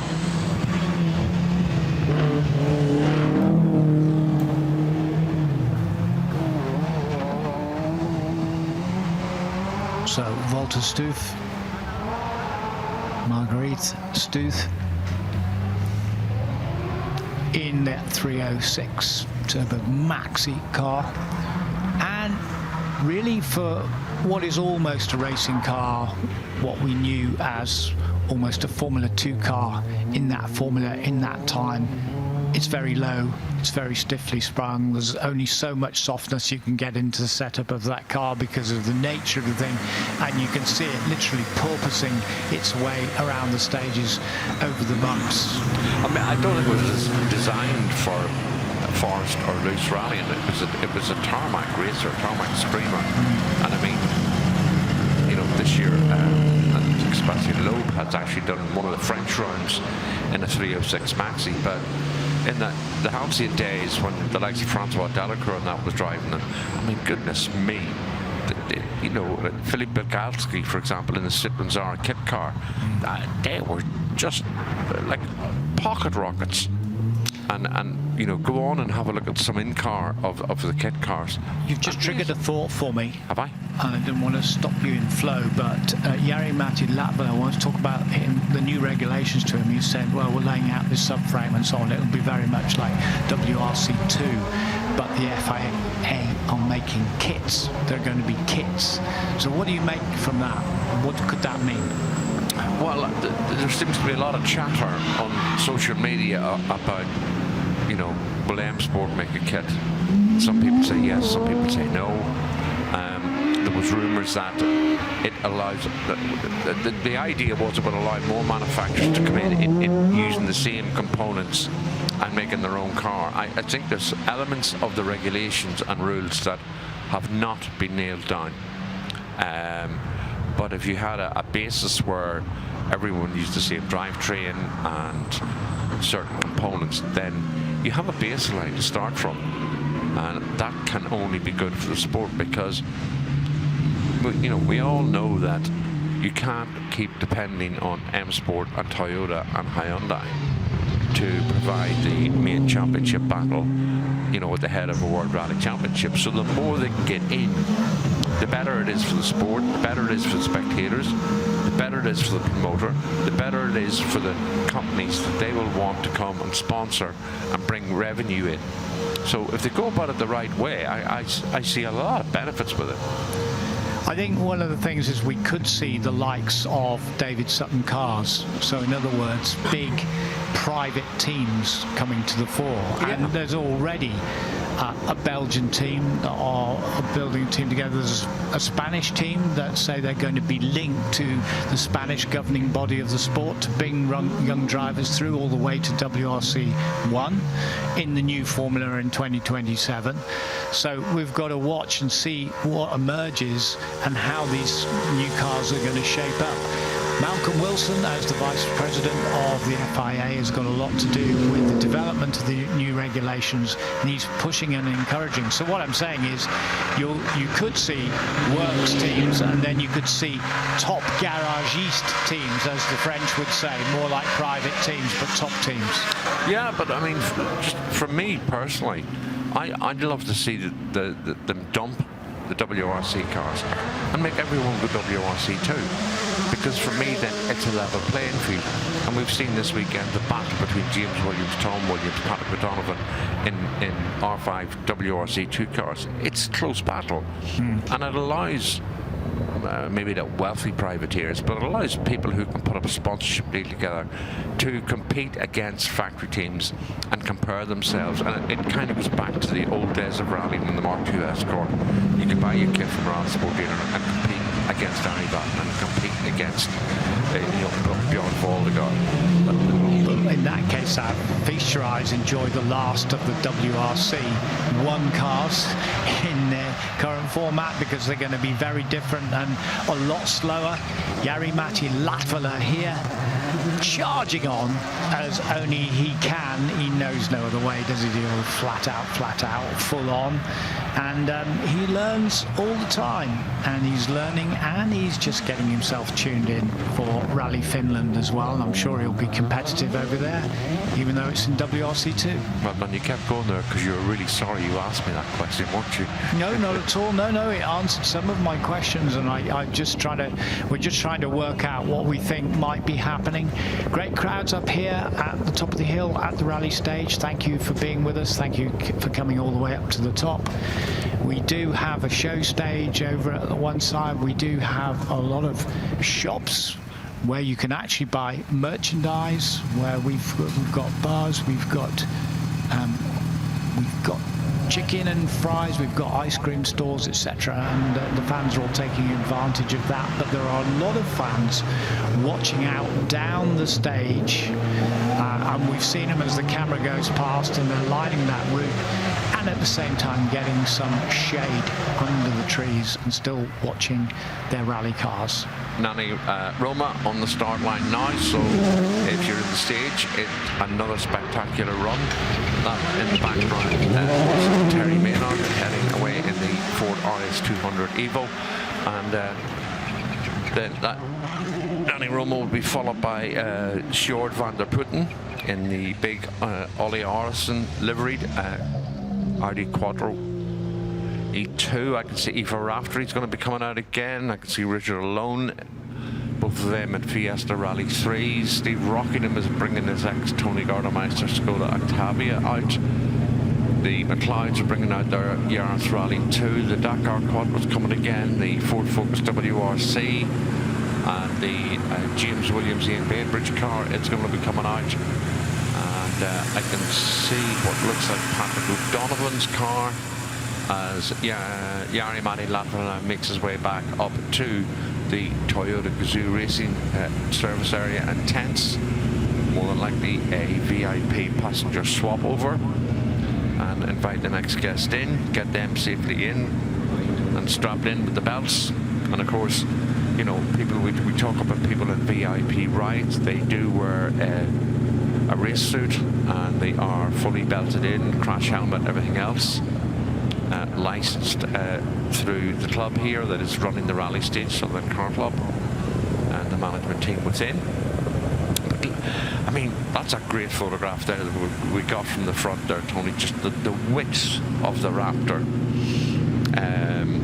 Where it fills the road. It does. Yeah, and you got to thread it down there through the stage. But Nani Roma can do that. Nani Roma, who's a real on 2 wheels, won it on 4 wheels, and in fact you can go back a long time ago where he made his debut in motocross on 125cc, ending up winning championships on motorcycles before going off-road and onto enduro. And the Dakar itself, Stefan Peter-Hansel did pretty much the same, but you're going to get that treat if you hear it coming towards you down in the forest. The Ford Raptor with the Coyote V8 5-litre engine, 360 brake horsepower. That's the T1 prototype, cross-country 4x4, and Ford M Sport. That's the important thing for the rally fans as well. And Matthew Wilson running that concern, working in concert with the Ford engineers who were well behind the program and the off-road program of the cross-country World Championship. And Matthias Ekstrom finishing second this year in Dakar in the Ford. And funny enough, if somebody said, right, Tony, you're allowed to leave the commentary box and go down into the rally stage and look at one vehicle go through, if I was offered that, I would go down and watch the Raptor. What would you go down and watch? I'll be there with you. And if I couldn't watch that, then I'd wait and see for the Toyota Hilux to come through, because that's just spectacular. The big Dakar machine going through this very tightly packed forest stage. And that's what you get. It's on the edge, and you get to see all the suspension working. You get to hear that incredible noise of the V8s. Just brilliant. See there's some guards underneath there, all the underbody guard protection as the car goes sideways, but nicely under control by Nani Roma. Already getting sorted out for the right-hander as the tail end of the car on the four-wheel drive follows through.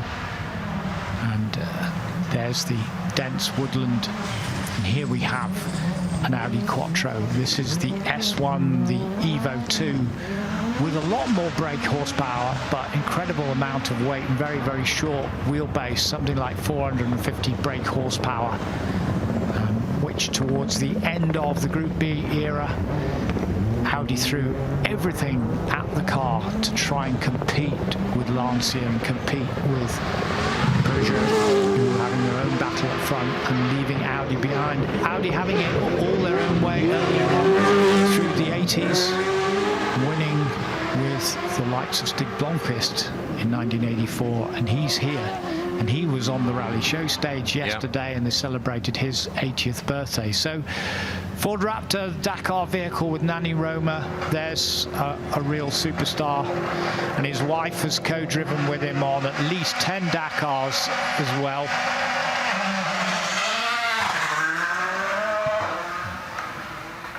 And actually Nani Roma himself recovered from quite serious cancer about 3 years ago and made a huge comeback and recovery. So big congrats to him. Very genial Spaniard and a great team member of the Ford Raptor team, isn't he? Yeah, a huge personal journey for him, and documented and giving support to others.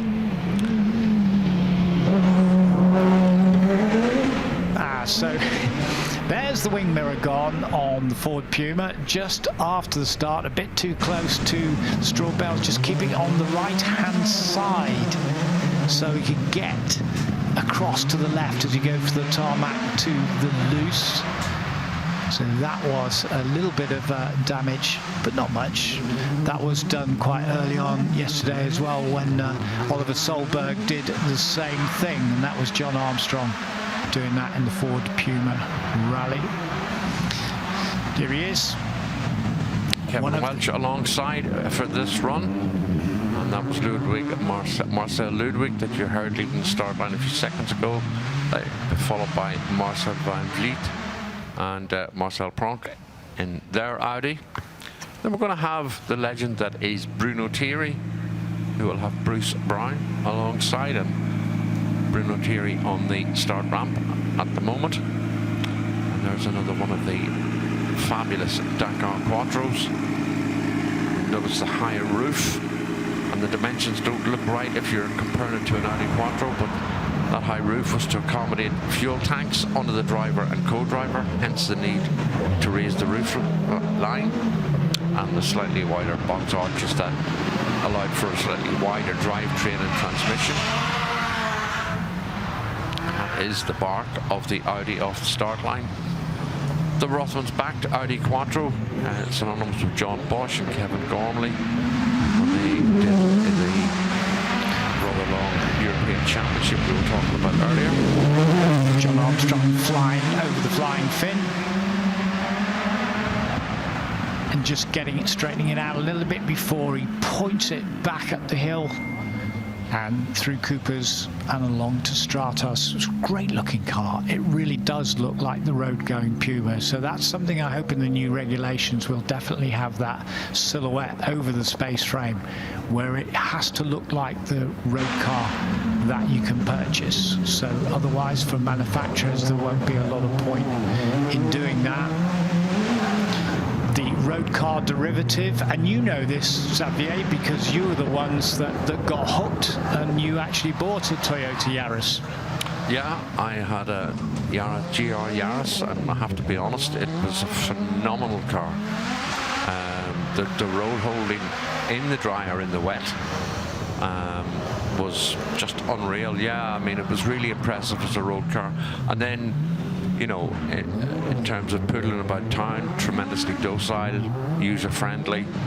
But when you grabbed it by the scruff of the neck, you certainly knew you had a bit of an animal under your right foot. The big Dakar Quattro through now, the air vents open at the top. Crossing slightly wide and slow, but well collected and into the right-hander, making its way down towards Delta. This is Bruno Thierry with Bruce Brown in the other side of the seat. The car that we saw yesterday, driven by Travis Pastrana and Aoife Raftery alongside. Of course, Travis very overcome with the fact he was driving Collins' Legacy. Yeah, and that brings back great memories for me as well, because we were involved as an agency in the early days. We used to look after the PR and the publicity for Subaru, and Dave Richards got us on board to work in those early days with the likes of Colin McRae and Derek Ringer, and then Marco Allen, who drove, and also Ari Vatanen. It was a joy to work with all of them, and it was great to see the progression from the Subaru Legacy RS, you know, all the way through and to the World Championship winning ways. And then, you know, being in the Arctic when those two vehicles with Vatanen and Marco Allen, just seeing them dancing across the ice. Elvin Evans, that's his name on the side of the car. But I think that's Jari Matti behind the wheel. I could be wrong, Zav. No, it is Jari Matti and Marius Lawson. Tom Williams will be next away with Johan Stab alongside, and then Alistair McRae with David Bowles. Zav, there's something that we were looking out for, and we haven't seen it happen yet. Let's see how Tom deals with it in the slippy section, where we saw Tim Clark go straight on, and where we saw the Audi scrabbling to try and not hit the bank. Yeah. And that very slippy section. But I think it's good for the likes of Tom Williams to go out there and do another qualifying lap, work out what the conditions are like before they go out there for the shootout.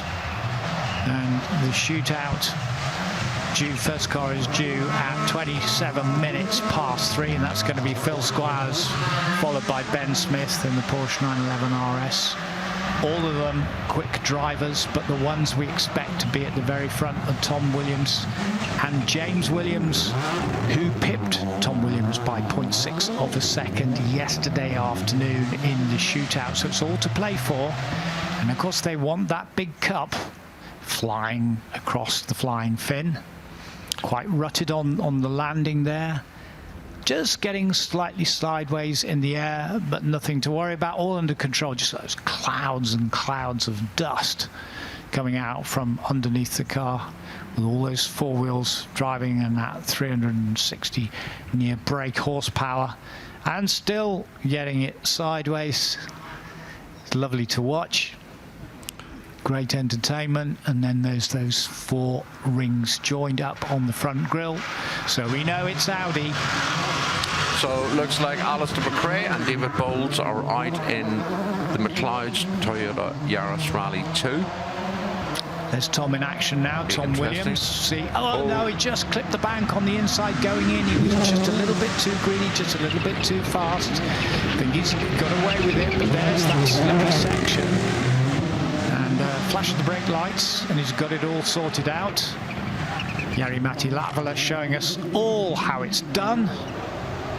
18 times WRC winner, team principal of Toyota team WRC. Having such a great year, another great year, and what do you do with such an embarrassment of riches in terms of the talented drivers? Yeah, now just see on the inside there, just before they really caught the bank, was with the inside left. There it is, look. And not too bad, just a little clip, a little bit more, and that would have thrown the car right out of kilter and potentially into the bank on the other side. But this is what Tom has got to do. He's got to take it to the edge now to find out exactly where the grip is, find out how much it's changed since he was last out here. And when he comes back out here in about half an hour's time or so, will it be the same as it was now? Will he put some new tyres on there with a greater edge on there? Will he look at those tyre pressures? Is he happy with what he's got? Sometimes it's really good. If the car feels great, leave it. Don't touch it. Don't tamper with things. Often drivers then make little changes and it goes the wrong way and you lose the great handling that you've had. So we look forward to that contest very much indeed. It was great seeing Alistair out there as well. You're seeing Richard O'Lone again, and he set a good time this morning. And I think beneath us, that will be a Raptor. Yep, that is Nanny Roma. Vanya Nuneva in alongside this time. And we're going to see Max McRae and Callum McLeod out next, and then Patrick O'Donovan with Ethan Campbell. So it was the 29th appearance for Nanny Roma this year on the Dakar, and it was the 20th since he switched to four wheels. So he raced on a motorbike 2004 KTM, and in a car 2014. That was with the Mini actually that he won in 2014 in the yellow Mini, the cross-country Mini. So here he is, one of the very, very successful competitors, a great motorcycle enduro rider. As many in the Spanish are, they love their motorbikes, they love their off-road motorcycling, and of course off-road for them as well in terms of four-wheel drive, and whether it's a buggy or whether it's the T1 class right at the sharp end of the Dakar cars. This is the spirit of the rallying that they really love. The long endurance events where they literally start at dawn, and if they get lost, sometimes they come in at 2 o'clock in the morning. But doesn't matter who they are, superstar navigator or superstar driver, if something goes wrong, they've got to try and fix it themselves. Often punctures, sometimes getting caught in the soft sand, having to get those sand ladders out, dig the car, and we see them watching from the luxury of our armchairs on the television when they're digging things out, perspiring like crazy, running out of energy. You think, oh my goodness me. You think it's such an adventure, but I really wouldn't want to do that bit. That's the tough bit, that's the hard bit. And then they get to the bivouac and they get a couple of hours sleep, and then they're off again. Yeah, it is a really good test of man and machine, endurance and durability. That's Max McRae with Callum McLeod in the Ford Focus World Rally Car, one of the many cars run under the BGM Sport banner by Ian Gwynn, and one of the many cars owned by Steve Rimmer. And for Steve, we are in debt to the amount of cars that he brings and runs on the rally stage. All of them original, and all of them with proven history and provenance. As we would watch Nanny Roma now with Vanya Nuneva up over the timing beam and up to the finish line.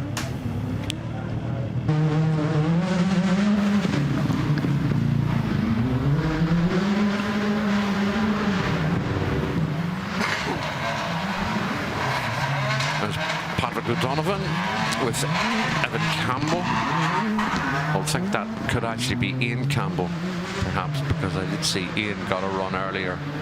Ian heavily involved in the ERC and WRC. I was going to ask if it was the Ian Campbell. Is he going to be helping out with the US Rally or not? Where did that front valance disappear? Was that earlier on? Did we miss it? I think our producer may well have answered the question there. There it is. Somewhere down the stage, and some contact has been made with the front end of that car. As Max McRae, part of the McRae dynasty, and the man who's just won the Jim Clark Rally, another great Scotsman, twice world champion for Lotus in 1963 and 1965. Named after him, that great rally based in Duns. Let's have a look. Here we go. See what happened. Yeah, there you go. Inside just of there. The bank, just caught it, and that ripped off part of the bib spoiler down at the front. And I'm sure that will be retrieved by the marshals and can be either taped or pop riveted back on, unless of course they've got another bib spoiler and that front end grille that can go on there on that car. It's not going to do too much to performance, is it? Performance will relatively be the same, especially on a stage like this. It's not like it's a flat out high speed stage like the ones that are going to go into in Estonia. That's Patrick up now to the finish banner. So Steve Rockingham on stage and Jan Fons as well. Ian Bainbridge looks like he's going to go out again in the Yaris Rally 2 alongside Ross Whittock. And I can see that Emily Flippins is going to be sitting alongside Jari-Matti Latvala very shortly. So plenty of cars to come before we start the shootout in about maybe half an hour, slightly over that. And we have Jan Fons in the Dakar Quattro. Well, now Patrick O'Donovan, we're just watching him and we've been eulogising about his performance on the stages, having come from Rallycross, 3 times national champion, European Championships, European champion. Very, very young to achieve what he's achieved, but to switch to rallying here on such a difficult stage here over the 1.9 miles and be so competitive up the front, I think is great. I think it's amazing. Yeah, and has continued to improve and learn. And I think the biggest thing in his favour is he listens to those around him who have more experience and who want to help, and takes that and takes it back into his approach, both in rallycross and rallying. And I think he has the potential to go on and do even greater things. And I don't know why, but that little image of the broken spoiler bits and the bit of a headlight evoke memories. If I give you a name and tell you a car, will it evoke memories for you? Greg McCormack and a Skoda S2000. Well, Greg McCormack is coming out with us to do New Zealand this year, so I have had a word with Greg and I did remind him, and he said you two gave me stick for those over the broadcast, over because of all my hits against the bank and all the bodywork I was going through. I said, quite right too, you were very untidy. Greg McCormack was here, Marty's brother was here a couple of years ago in a Skoda Fabia. Just point out Marty McCormack, he's the record breaker in terms of the Roger Albert Clark. He's won it 4 times. Yeah. Remarkable. And he's now doing a brilliant job with a BMW M3 and tarmac spec in the European Historic Rally Championship and the British Historic Rally Championship. He's like a serial winner. He's a good pilot, but Greg was here a couple of years ago, folks, and had a Skoda Fabia S2000, a plain white one. And all I can say is he ran out of front spoilers and rear spoilers by about Saturday at 4 o'clock. They were scattered all over the downs.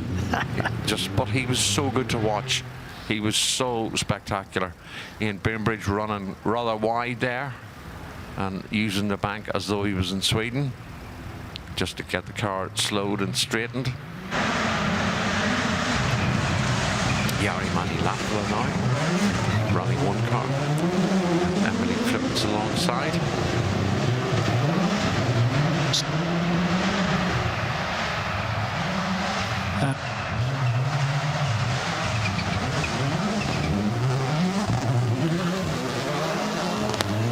So that is Jari-Matti through, and on his way now.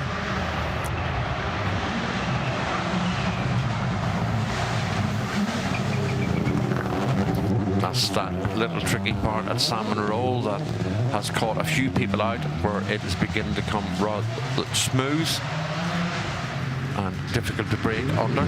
That's Ian Bainbridge now out over Flying Finn. And by the time you land, it is then a struggle, if you like, to get on the brakes to get turned into the Coopers. I remember sitting in with Andres Mikkelsen a couple of years ago, and he came out over that jump, and when he landed with the handbrake on and left foot brake to get the car turned in. And as Bex was saying yesterday, to sit alongside the likes of an Andres Mikkelsen, a Chris Maker, a Sebastian Ogier is really something to appreciate and behold, because just as she said, watching them and their reaction, coordination, and the way that they use the car, you come out and see it driving in a completely different way. Jari Matti now out over Flying Finn.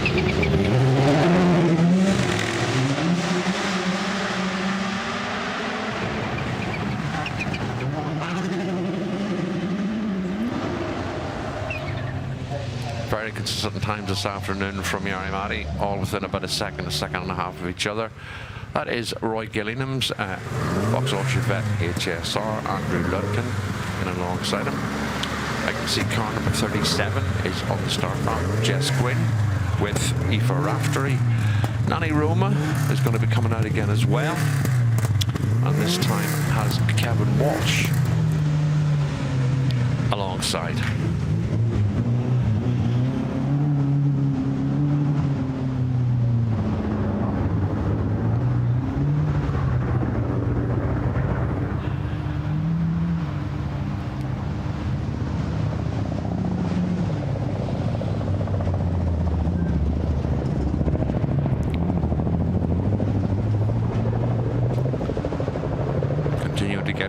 Busy here, and I can see cars beginning to get ready in order for the shootout. It's approximately half an hour away.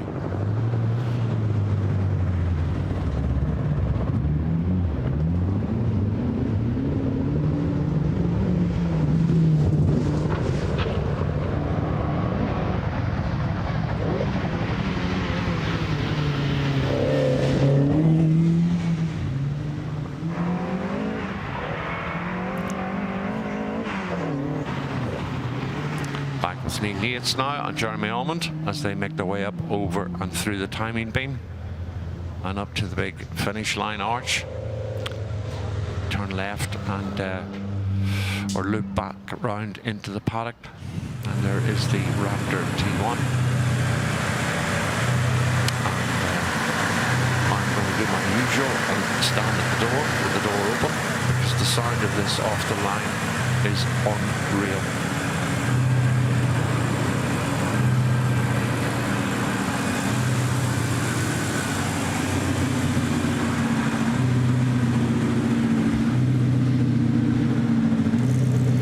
Down into the top of the Raptor, the air vents and scoops that direct the air off the roof into the back of the engine bay. Air vents at the side and back of the doors, where it's done to ensure maximum cooling and maximum airflow. I'm not sure you see it when the car is on the stage, but the spare wheel just under the doors. All the little bits you can see from standing at the commentary box looking down directly on the car. So we're probably about 40 seconds away maybe before the car leaves the line.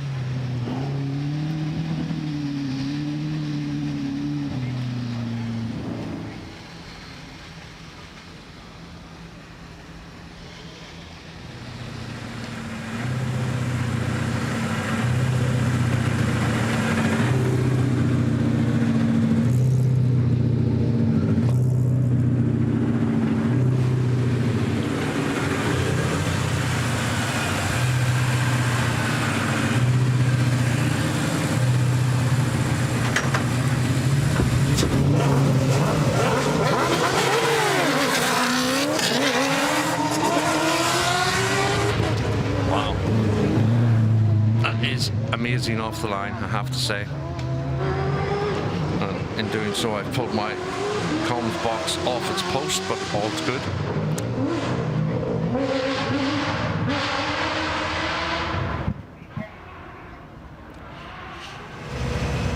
So that's what the Raptor T1 sounds like from the commentary box.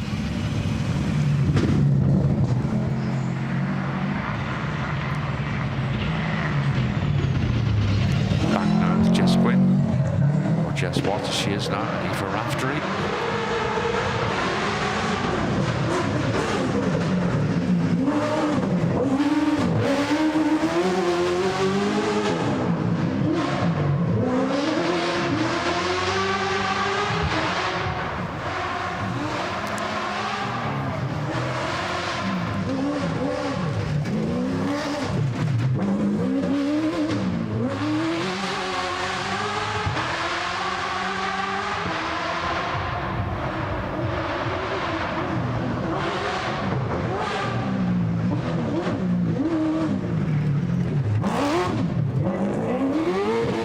Nice to watch Nani Roma be precise and accurate with where he puts the Raptor. Bearing in mind, we know it's getting slippier and it's still as dusty as ever it was.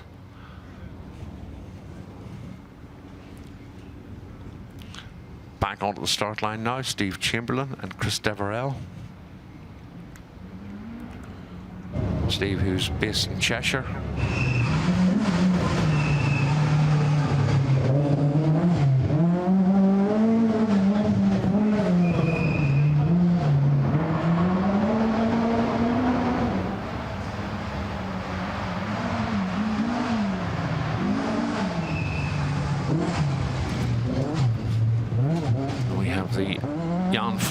Dakar Quattro,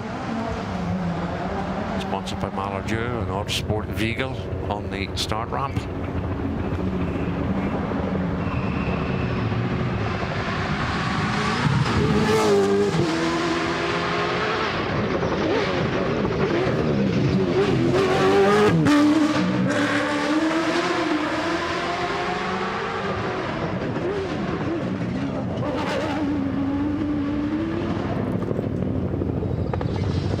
Nani Roma out over the timing beam, and my erstwhile colleague Mr. Jardine is going to shoot out now and do his earnest to get and bag a couple of interviews that we'll be able to enjoy later.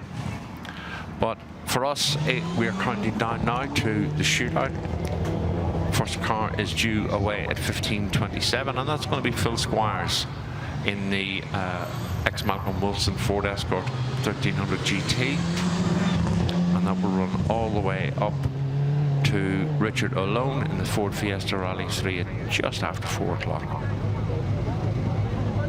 What a lovely shot.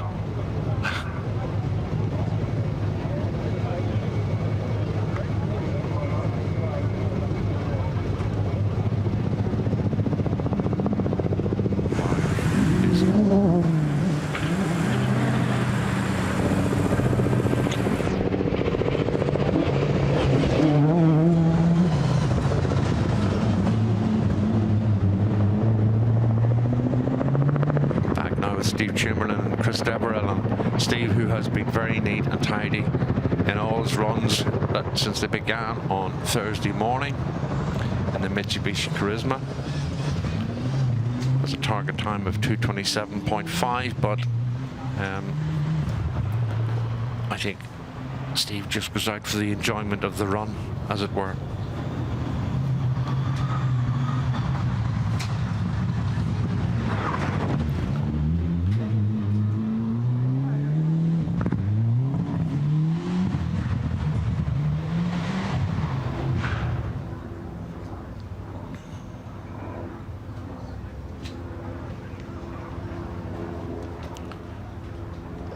So Jan Fons and Jans Lars on the start line as we're looking back, checking an update on George's Mini, and it's already beginning to look a little bit healthier. And as Tony was saying earlier, it'd be really nice if the roll cage doesn't have an issue and it's not a problem for scrutineers. It'd be really quite remarkable to see that car back out before the end of play today, and a testament to the work that has gone into it from the crew.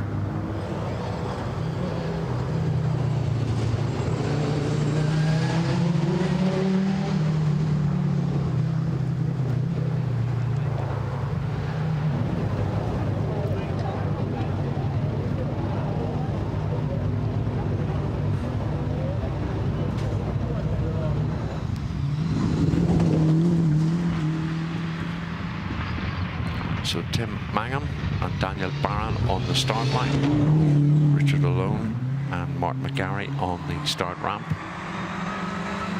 The Forest Rally Stage presenting partner this year once again is Subaru. We also have a rather large and nice coffee area on the opposite side to the Toyota Gazoo racing team.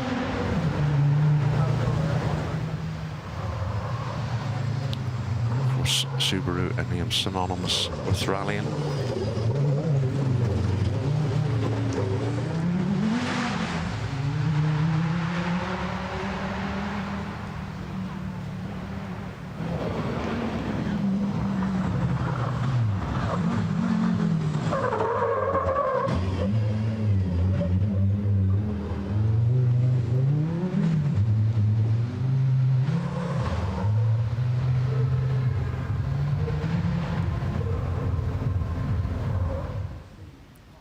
Just a little replay of Jan Fons, and you can see the difficulty still at that part of Salmon Roll.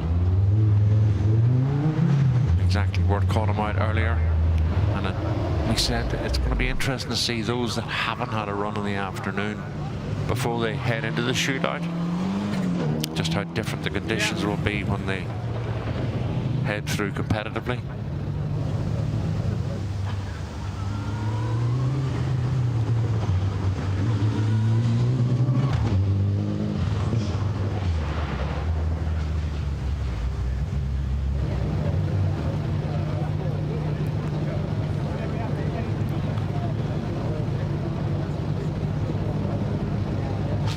See a few cars now beginning to get ready, possibly for the shootout, in terms of forming an orderly queue, as it were.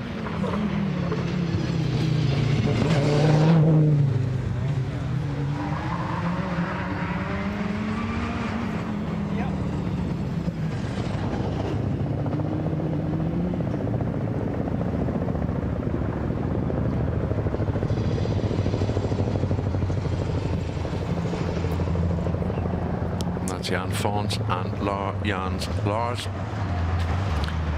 Stage complete and up over the finish banner.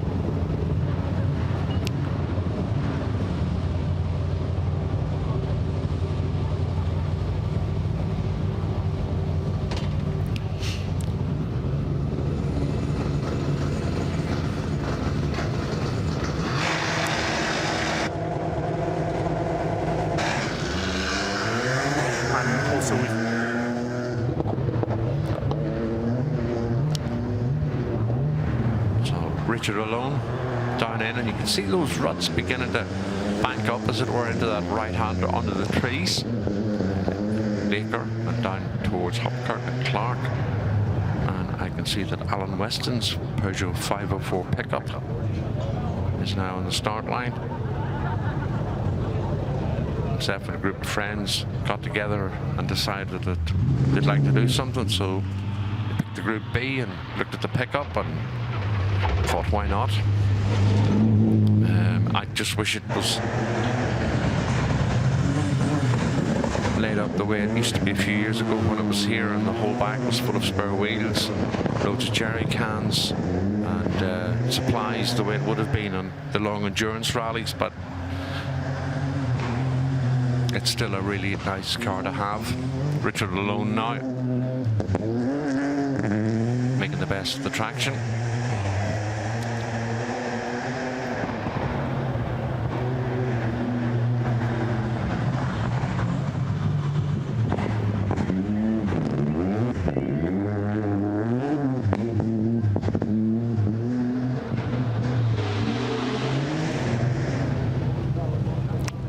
And isn't that good? Nice queue for the ice cream and slushes and milkshakes. And bear in mind the conditions is very, very warm. I hope you're keeping hydrated and drink plenty, but it's nice to see it so busy up here. And if you are on the Forest Rally Stage, make the little bit of extra effort and come on up and join us. All the cars on display under the awnings, and drivers and owners more than happy for photographs to be taken. Sit in the car, have a photograph, and tell you a little bit more. And as Steve Ward said when he was in with us earlier on, nothing pleases them more than being able to allow people to sit in the Subaru Legacy of the Alpine A110 and have the photograph taken. So Alan Weston into the stage, Sam Mason and Richard Purcell on the start line.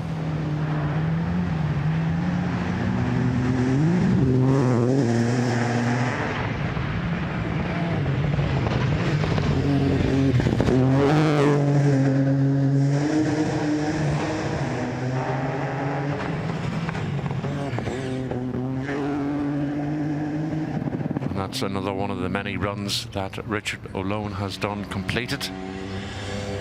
Martin McGarry sitting alongside him on this one. Elaine Shea was sitting with him yesterday. She was dovetailing between that and sitting in with Ollie O'Donovan. Back with Alan Weston and those two big floodlights that allowed you to see the wildlife ahead of you on the likes of the Safari or Ivory Coast rallies.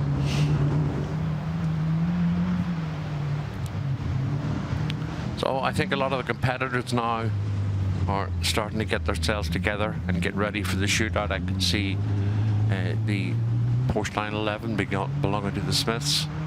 It's getting ready. Chris Helling's Volkswagen Golf. That had a couple of issues yesterday, but they've got them repaired. It is getting ready to make its way out too. So that's what we will be leading up to in about 20 minutes. See some of the drivers now. I can see Nanny Roma coming down through the back of the paddock.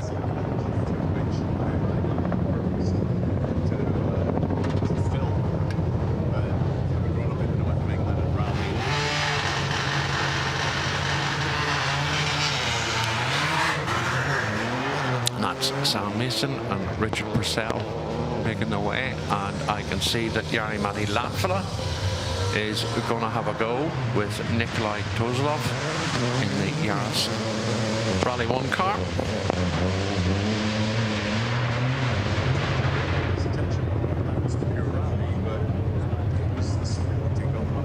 So that's how it started off, 2010.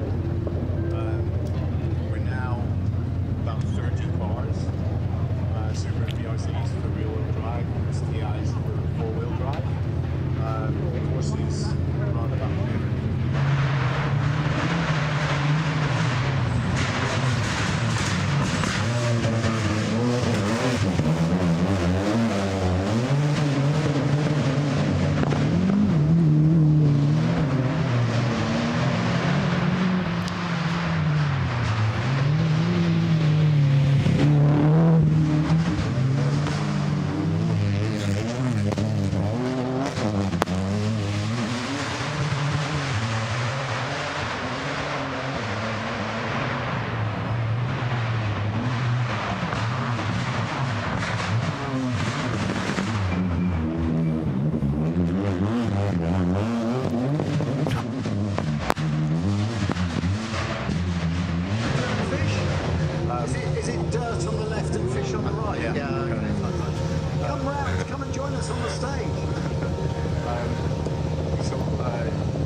this is going to be the last run before we head into the shootout.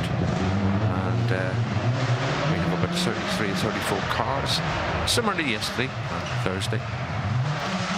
So we'll be gearing up for that. That's probably about 10 minutes away.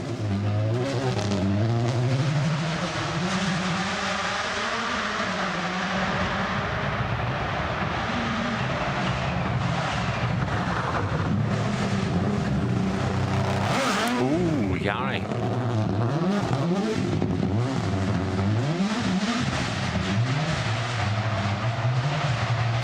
Replay.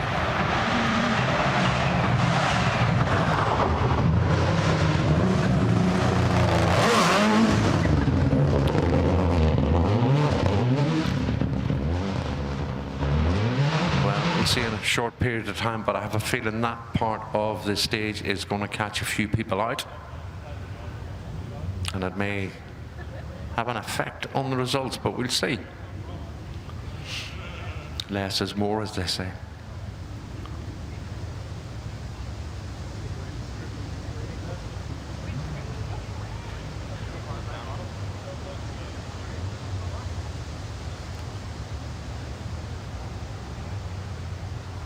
So nice to see so many people in the stage this year. Gary Murray, out over Flying Finn, at the end of the stage now.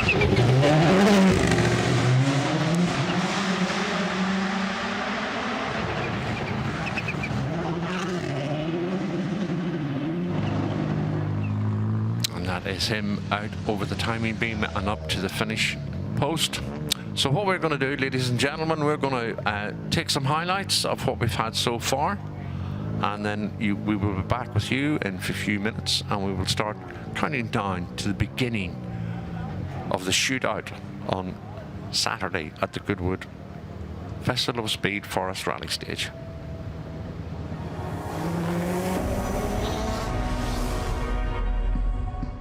If you go to the Roger Albert Clark Rally.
Everyone's in vintage clothes, there's cars, you're going to absolutely love it. The whole atmosphere is amazing and people really do throw their heart and soul into dressing the part. Absolutely amazing. Everybody made such an effort. Celebration of motor racing, cars, the noise, the sound, and everyone's really in the spirit of it. It is the best event in the world. I think it brings out the excitement in people when they see these different types of cars racing on the limit.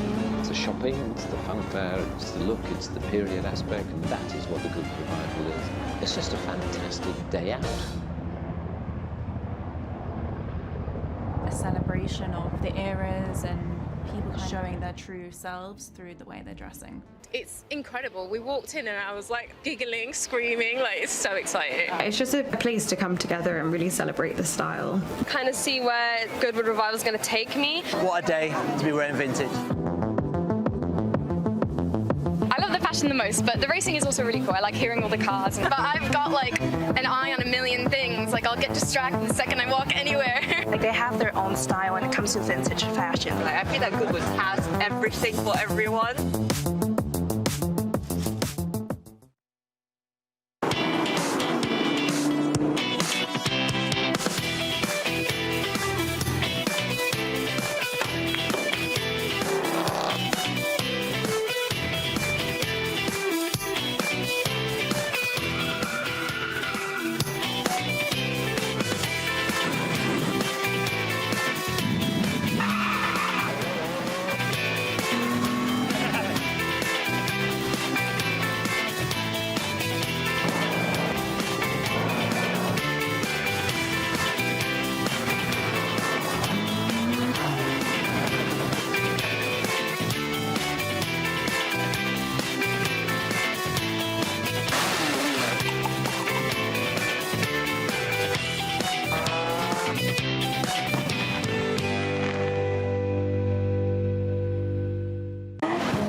And you're very welcome back to join us not far from the start now of the shootout on a Saturday afternoon.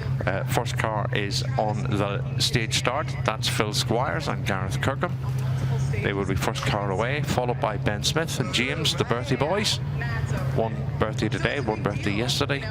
And that will be us up and running for the shootout, and it'll be interesting to see how that pans out. We have a couple of tricky places on the stage. We've seen evidence of that already. My colleague Tony Jardine has made it back after carrying out loads of interviews or no interviews at all. No, we got them. We got John Armstrong and we got Nani Roma. Oh, brilliant. Oh, that's good. Very productive. Quite busy up here. People queuing for the ice cream machine earlier. Obviously, Tony wasn't one of them. But people probably taking their place in the stage for a really good viewing point, because the next sort of 35 or 40 minutes is going to be pretty epic. It certainly is. Friday was.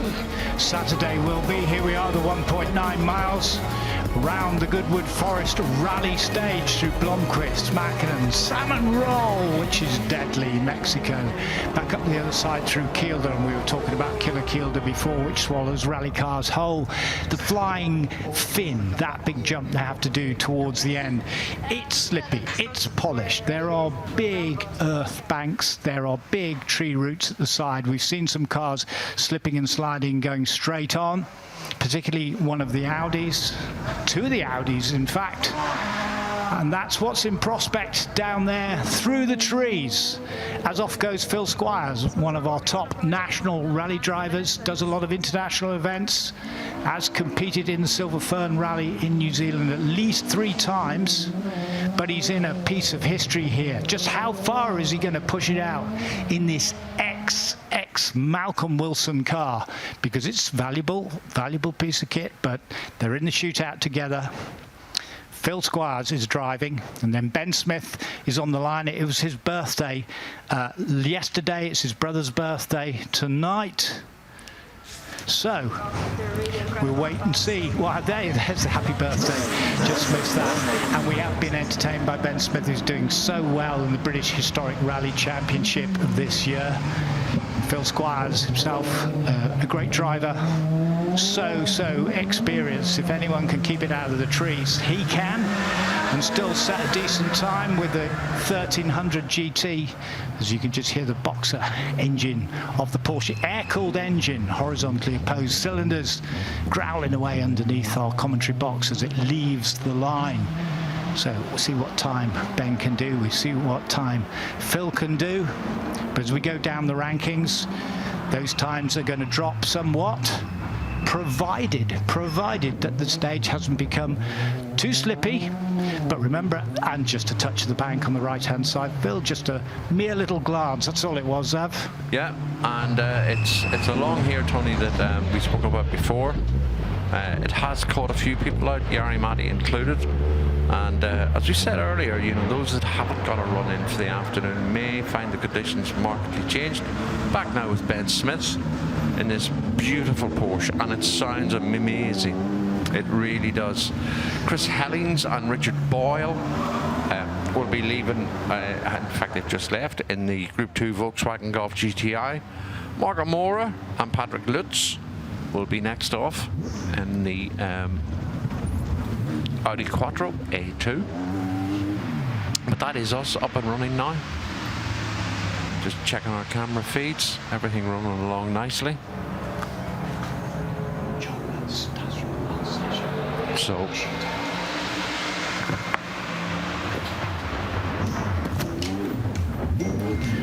So Ben Smith getting it pretty sideways down in the slippy section, as Zav was just saying, as Phil Squires goes over the flying fin in the Mark 1 Escort, the ex-Malcolm Wilson car. Very distinctive in terms of its bodywork and its colours, its livery. As he goes on through, and we'll try and keep you up to date with the times when we get them, so we know where we're up to. But Ben Smith is in the stage in the Porsche 911 RS, the one that he's successfully running on the British Historic Rally Championship. Did well with a 7th overall and a category win recently in the Manx double header. Manx, very, very fast tarmac rally, as many of you know, using some of the roads that are used by the TT motorcyclists, and then it goes through a lot of the lanes and a lot of the roads that dip and go across the mountains and down the other side. Chris Hellings in the VW Golf GTI, and won its class 2017-2021 on the Roger Albert Clark. Car number 71 now, and that is Mark O'Mora and Patrick Lutz. Ben Smith now coming out towards the end of the stage. And of course, while there is a reward and a prize for the overall winner of the shootout, the battles are just as intense in the various categories. Contemporary cars, modern cars, classic cars. So there will be battles going on aplenty with lots to play for. That is Mark O'Mora and Patrick Lutz now into the stage. Fons Jans already in the stage in the Audi Quattro Coupe. That's the Dakar version of the car, the Chevette HSR. Bill Bleitenstein was the tuner. He was part of dealer team Vauxhall. Racing cars, rally cars, tuned them, built them. A great guy, part of that setup. Also GM Sport, GM Motorsport, which was Tony Fall, the equivalent across Europe, with Opel. One and the same, all owned by General Motors. A lot of manufacturers that you're seeing here that were heavily involved in rallying. Volkswagen not so heavily involved until later on with Sebastian Ogier, when they won all those titles consecutively, and they literally cleaned up and then disappeared and went off and did a lot of work with electric vehicles, and took one of those to Pikes Peak, took one of them or two of them here in successive years, with the ID cars coming up the hill and setting records for electric cars and fastest times. So that was all about technology. This was technology at the time, late 70s, early 80s, Ferguson four-wheel drive transmission, which was taken and adapted by Audi. They told the equivalent of the FIA that they were going to build this agricultural vehicle that would go for some endurance records, and they ended up putting the system into the Audi, which you can hear going off the line with the 5-cylinder engine. So four-wheel drive and turbocharged cars that came along in 1980, and then 81 started winning at World Rally Championship level. And it's fair to say, Zav, they said it's not going to work, it's too heavy. Yeah, and I think they were very quickly proved wrong. It made manufacturers such as Lancia and Ford completely rethink the way they were going to go forward with their rally car development, even back then based on production models. And of course you had the homologation where you had to build 200 examples to be passed by the FIA at the time and be approved and homologated and allowed to compete. The big Audi overflying fin. So that's Mark O'Mora and Patrick Lutz. So sometimes at the moment Phil Squires is still the fastest at 2 minutes 57.9. Mark O'Mora has done a 3 minutes 04. And then Benjamin Smith has done a 3 minutes 04.6 just behind him, and then Chris Hellings, and then Roy Gillingham in the HSR Chevette. This is going quite tentatively through that section, and I just wonder if their last run they understood what was going on there with Piet Hein van der Heyden. Just saying, maybe the co-driver saying, just take it easy over this slippy bit, let's get through it. That's more than likely. We've seen, you were in the interviews and stuff, we've seen a few people have issue and overshoot at that corner. So I think it's going to rear its head again in the action in the next sort of 15-20 minutes. But that's Piet Hein van der Heyden, and that's his shootout stage complete. There is Sjoerd van der Putten and Eric Niebuhr. And then we will have Warren Philliskirk and Gary Green. Warren in the Metro 6R4, Kumo tyres across the screen, and Sportsfield Drainage, one of his main sponsors. They'll be followed by Steve Ward and Richard Connolly in the Subaru Legacy. So already a little strip torn off the front left of that car. The may brushed up against the big bales, the big straw bales on the way down through to Clark and Hopkirk, but it's flapping about. It's not a problem, it's purely cosmetic. Marcel van Vliet, who has been very, very entertaining. Very, very talented actually with that big car, the way he's been throwing that around. He's got it just how he likes it. They can be very difficult to drive. As we look at the Quattro S1, that is a brute, absolute brute, with this very, very short wheelbase, a huge amount of power, and the big turbocharger that comes in and sort of propels you, gives you a sort of massive thump in the back when you really give it large. But around this stage, you have to control that throttle as much as you can and dance across the brakes, get these big cars moving around and try and make them nimble, if that's possible, make them as nimble as possible, and steer at times as well using all that power. Warren Philliskirk in the Metro 6R4, and you can just see the shape of the Austin Metro, can't you, the road car, and where it comes from and how it was developed into a Group B car, because that's very much the exact shape of the car that it was. And that was Ludwig Marcel.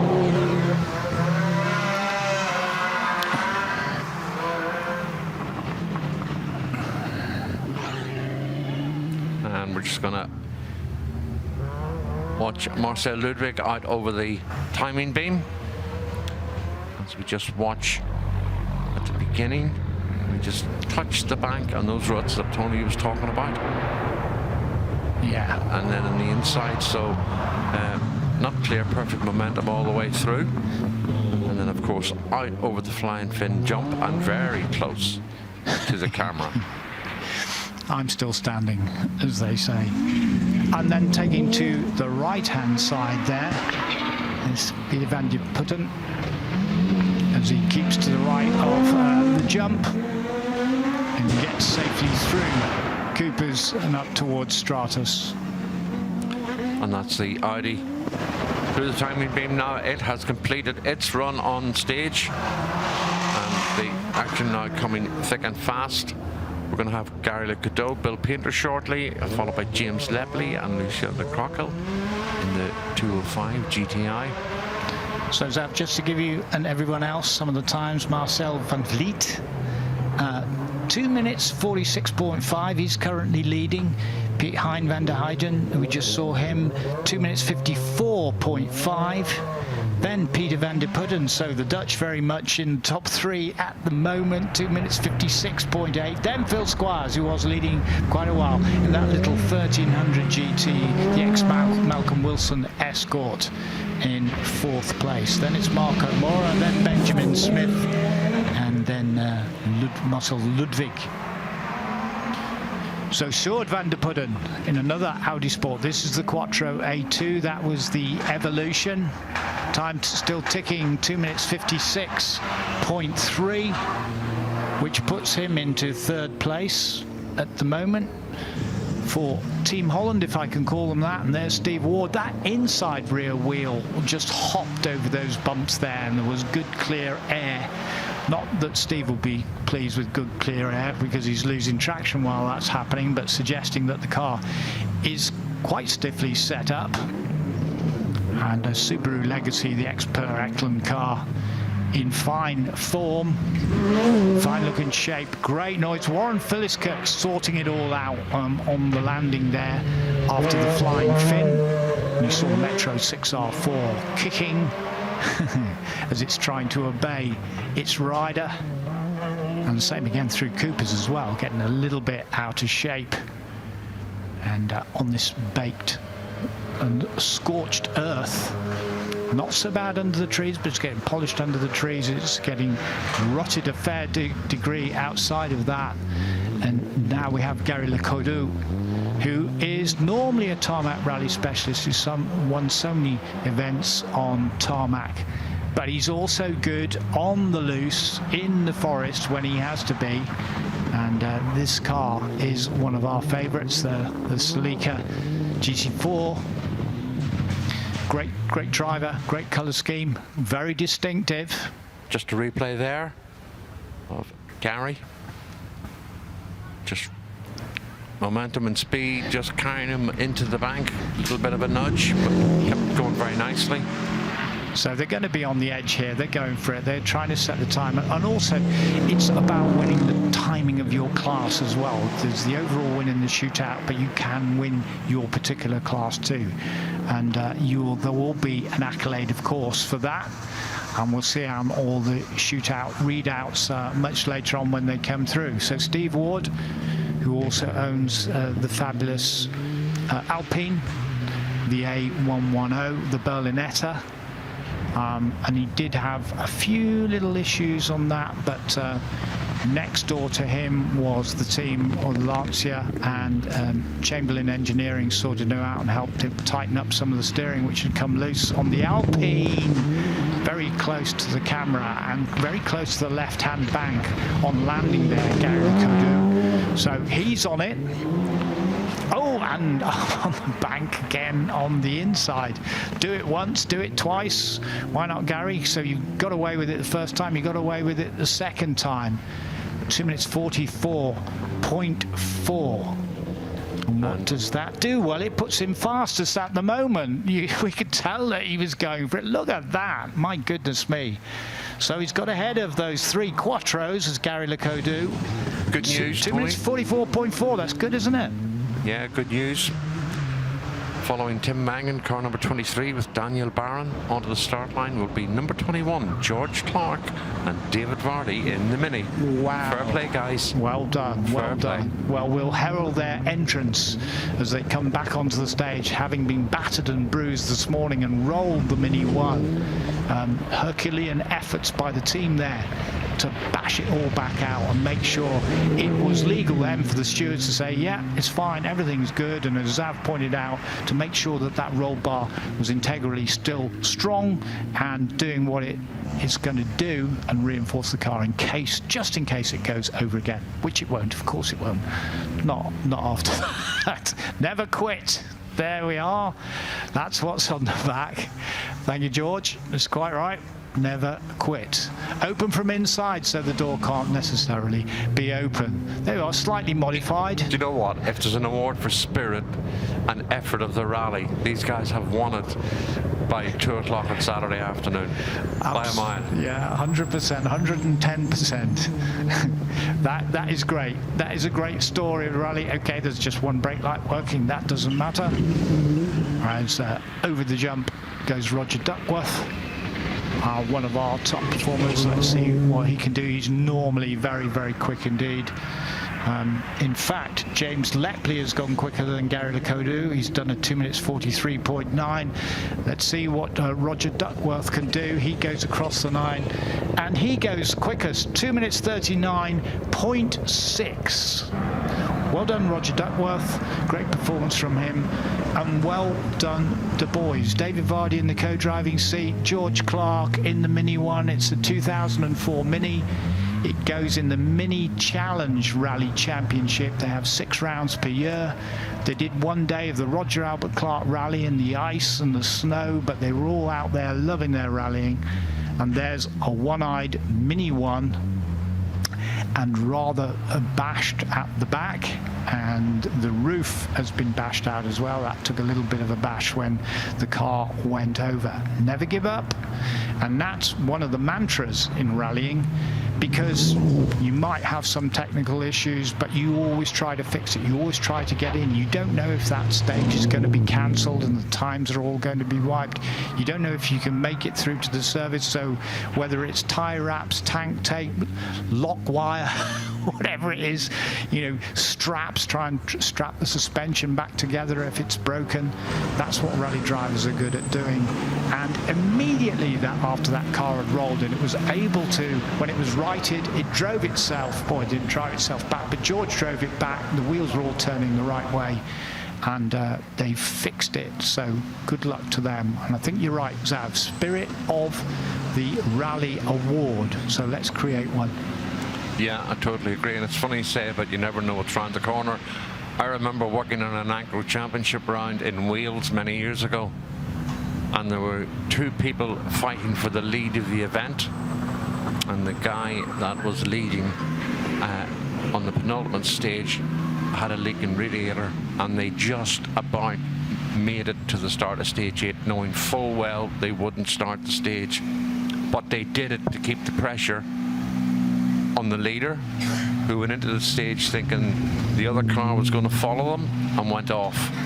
Oh no. So it's about gamesmanship too, but in fairness, these guys deserve every accolade and every bit of praise that they're going to get, because that is a phenomenal achievement.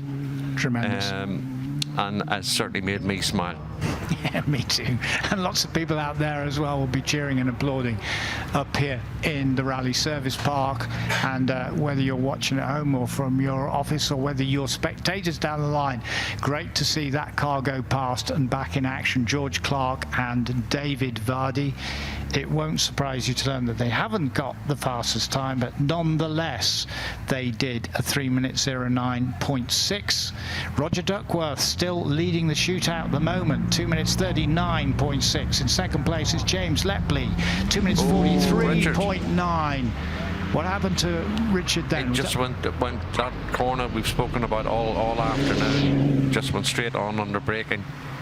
The slithery, slippery bit, he had a little bit of a moment. Well, he will have lost a lot of time there. So Charles Sincock, and alongside him from Southern Car Club is the treasurer himself, Mark Bulch, or Bulchy as we call him. What a stalwart of motorsport he is. This could be a good time. Yep. David Wright and Jane Wright, previously Jane Nicol, they got married 5 weeks ago. David and Jane doing really well, and David always neat and tidy now. This is where the kettle gets another flick of the switch to heat things up a little bit more, because that guy is Tom Williams and Ross Whittaker alongside Richard Barrow there with Courtney John Barrow, and we're now getting to what they would call probably the business end of the shootout. This is for overall, but as Tony quite rightly pointed out earlier, there are battles going on throughout the various divisions within. So Tom Williams off the line. Away he goes in the VW Polo GTI R5 car, with Ross Whittaker alongside him, and James Williams already out there, Toyota GR Yaris. One of the top competitors, he just nudges the bank there. What are the Wrights going to do as well? Always quick, always precise, always taking his racing lines, and even he, a little bit of the bank on the inside, he's got to go for it. Target time, 2:39.6. That's the time set by Roger Duckworth. 2:32.6. David Wright goes fastest. You're quite right to say, what are they going to do, Zav? And that's what they've done, going to first place, the husband and wife team. Tom Williams has been quick since Thursday on aggregate, even though he was beaten by James Williams with 0.6 yesterday. On aggregate, he's overall shootout leader at the moment. 25 years, he's reminding us all of Richard Burns and Robert Reed winning the World Championship. Richard Burns is his godfather. Hopefully his godfather is looking on from on high and seeing his godson going for it in the style to which he would be accustomed. He want him to go for it, and he certainly has been. So James Williams come towards, you can see the target time there on the left of 2:32.6. as he gets close towards the end. 29, 30, 30, 2 minutes 33, so not quite there. In second place though, James Williams. David Wright quicker than him. He still stays at the head of the field at the moment, the top of the time charts. What a battle this is turning out to be, Xavier. It's absolutely brilliant, and as I said earlier, we have battles all the way through the field, bearing in mind the different categories, you know, the dawn of modern rally and contemporary rally cars, all those people in all those classes, the legends of Group B, birth of stage rally, and they will all be battling for tenths of seconds to win their class. But as I say, we're into the main part of it now. Sam Mason with Ben Smith on board. I can see that Rory McLeod has Dan Callum there. Ollie O'Donovan has David Halford in. This is Tom Williams. Going to be interested to see Tom's time. As Fabio Schwartz in the stage. I must have missed him going off the line. Let's just see. 2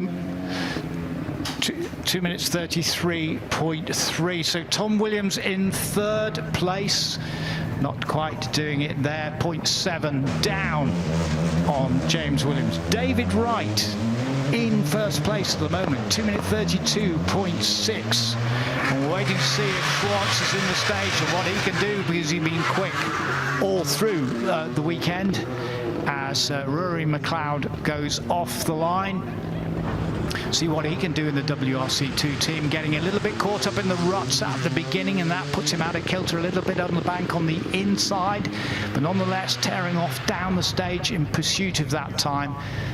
There's Ollie O'Donovan waiting on the line too. This is exciting. This is frantic, frenetic, as we expected it to be, as each is shaving a bit more off the time, but it's still David Wright sitting at the top of the time charts in 2 minutes 32.6. Then James Williams, then Tom Williams, then Roger Duckworth in fourth place, then James Lepley in fifth place, and then Gary Lakodu sixth at the moment. Then it's the trio of the Dutch Audis. What happened then? Sorry, I'm stuttering now because Mark Broomfield has been sitting with Roger Duckworth. For this run, Patrick O'Donovan has Mark Broomfield in alongside. So I think Patrick could be up on the stakes a little bit. Yes, he is. He's getting a top go driver in alongside him, Mark Broomfield, who reminded me that he and I worked together on the Hong Kong to Beijing rally many years ago in the 80s, when we were living in tents and little huts. But look at the way that sunlight is coming through. Just shafts of light down there, then it goes dark, then it goes light. That's playing tricks on the eyes. Look at where you're landing, and there are long ruts there as Sam Mason comes through in the 208 Rally 4. Not the fastest cars out there, but in his category, he'll be quick. One of our young, up-and-coming British rally stars, and you can see bits of bodywork under the sill there dangling down a little bit on the Peugeot 208 Rally 4. 2 minutes 50.1. Well done, Sam. That puts him in the top 10 at the moment. Ollie O'Donovan, what can he do? Ollie O'Donovan from the world of rallycross coming back into the world of rallying in the Hyundai, to see what he can do. Down between the trees, across the chalk, through the slidey bits, across the rocks, dodging through those banks and trying to keep that car pointing in the right direction, and it wants to slide from underneath you all the time. Rory McLeod, who's been having such great fun with his son and setting such great times, can they do anything in the Toyota Yaris Rally 2? Coming through to the line. No, 2:30. I don't know whether the clock has actually stopped on there. We'll wait and see what that one was at the moment. But it's still David Wright at the head of the field, 2 minutes 32.6. And that's Patrick O'Donovan at the stage now with Mark Broomfield alongside. In the background, ladies and gentlemen, you can hear Richard O'Lone in his Ford Fiesta Rally 3. But Patrick seems to be carrying a decent bit of speed through that last camera shot we had. Couldn't through that dust salve. I couldn't see if he actually touched the bank there or not, because he's on it. He's on the edge. And there's that bit of that nicely spoiler. Done. Yeah, nicely very well done. A bit of that spoiler that he lost this morning. And there's Dad Ollie O'Donovan. Ollie from Shanagolden originally, just outside Limerick. Has been based in the UK now for over 35 years. managing director of a construction company, amongst many other little fingers and pies. Goes into 4th place. That's a very, very good result for Ollie O'Donovan. And one up for the older generation, that's what I say, for the grey hairs. Yeah, totally agree. No, he's a pretty handy pilot, always has been. Okay, let's see when we pick up Patrick and what he can do, because he's the one that could potentially head David Wright. He could get that fastest time. Let's wait and see what he can do. At the moment, it's David Wright, then it's James Williams, then it's Tom Williams in 3rd place, Ollie O'Donovan in 4th place in terms of this shootout on the Saturday afternoon on the Goodwood Forest Rally Stage. Here he is over the jump at the Flying Fin and into that last part of Cooper's. That was quite neat, getting the power down there, pointing the car up in the right direction, not too untidy. Can he get towards that timing beam? 2:31, 2:30. 0.3. Patrick O'Donovan goes fastest, the Rallycross man, 3 times national championship winner and international championship winner from Rallycross. The youngster from Ireland goes to the head of the field, the top of the timesheets. Congratulations to Patrick. And his dad is down in 5th place, but nonetheless, that's a great family result. David Wright in 2nd place. 2 minutes 32.6, so 0.3 in it. That was really close, as Xavier said. James Williams in 3rd place. 2 minutes 33 dead, then 2 minutes 33.3 for Tom Williams. Tom Williams will be disappointed with that. Then Ollie O'Donovan, then Rory McLeod, then Roger Duckworth, James Lepley, Gary Lacodu, and in 10th place, Marcel Van Vliet. That was fantastic, Zach. Yeah, very good. And very well done, Patrick, because all you've done is prove to people who are here the talent that you are behind the wheel. I mean, I'm not sure if Patrick's even 21 yet. If he is, he's no more than 22, and that is phenomenal performance. We've seen for a number of years now that Patrick does have the skill and the talent, and okay, he started off very young, but you know, to have a talent, you need to work it, and that I think that I'm really impressed with that. I really, really am. Yeah. And I'm delighted for Ollie and the family. And if what Ollie told me was right, his mum Myra will be down this evening to go out to the ball with them. So hopefully Myra was here to see that as well, because that's a big family outing.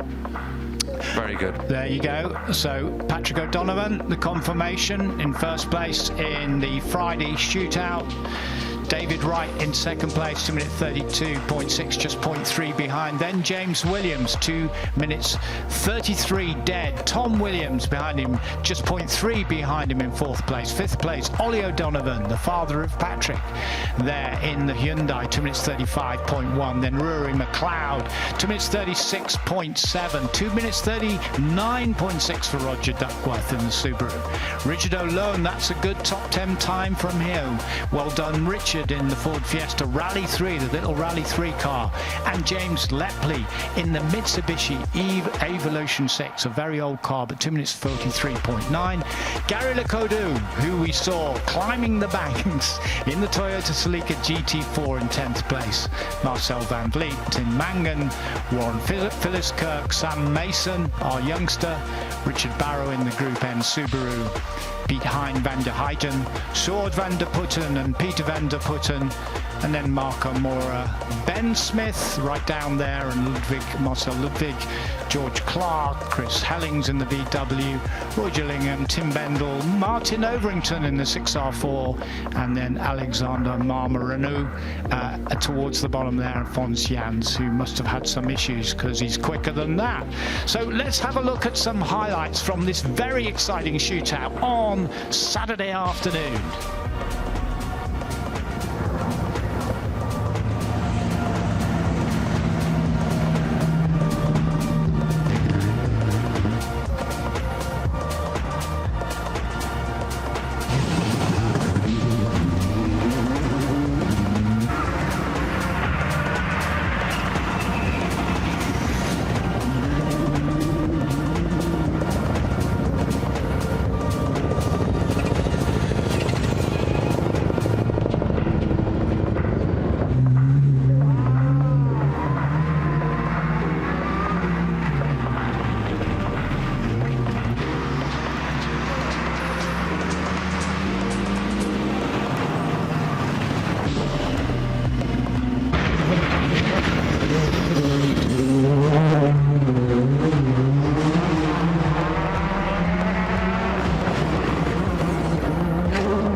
Roma, it is absolutely fabulous to have you with us here, all the way from Dakar, and seeing this Ford going down the stages. That was remarkable. How did you get it down this little narrow stage? This is not easy. It's a good of energy, but it's nice, to be honest, to be here in this event. It's crazy. From the guys like me that I love motorsport, I love cars, even I love bikes, and also we find different pilots, drivers, everyone is here. That it's so amazing. And yeah, drive here in the middle of the trees. It's not so easy, but it's a nice exercise. And yeah, with this big car, but it's great. I think people love this noise of this V8 engine. I think also you enjoy that. This means no, it's a really great and super nice to be here. What we did, Nan, is we opened the door of the commentary box so we could hear the full V8 5-litre Coyote engine boom, and there it was. A question for you: what do you like more, these or these electric cars? We'll be having this debate up in the commentary box, and I am saying, we have to run on biofuels. We don't want to lose the internal combustion, do we? Exact. No, I mean, it's important to thinking about the planet. This is true, and this is nothing to say about. But to be honest, competition it's noisy, it's excitation, it's emotions, And this engine and this car generate a lot of emotions, and this is great. When I saw many people on this small track, even if it's not the car from that, but people really enjoy that, and it's so super pleasure to do that to people. Nanny, there was no one more disappointed than me when a Volkswagen electric car won in the Dakar. I was like whispering. But it's not really electric one. You have an engine to charge the batteries. Okay. Anyway.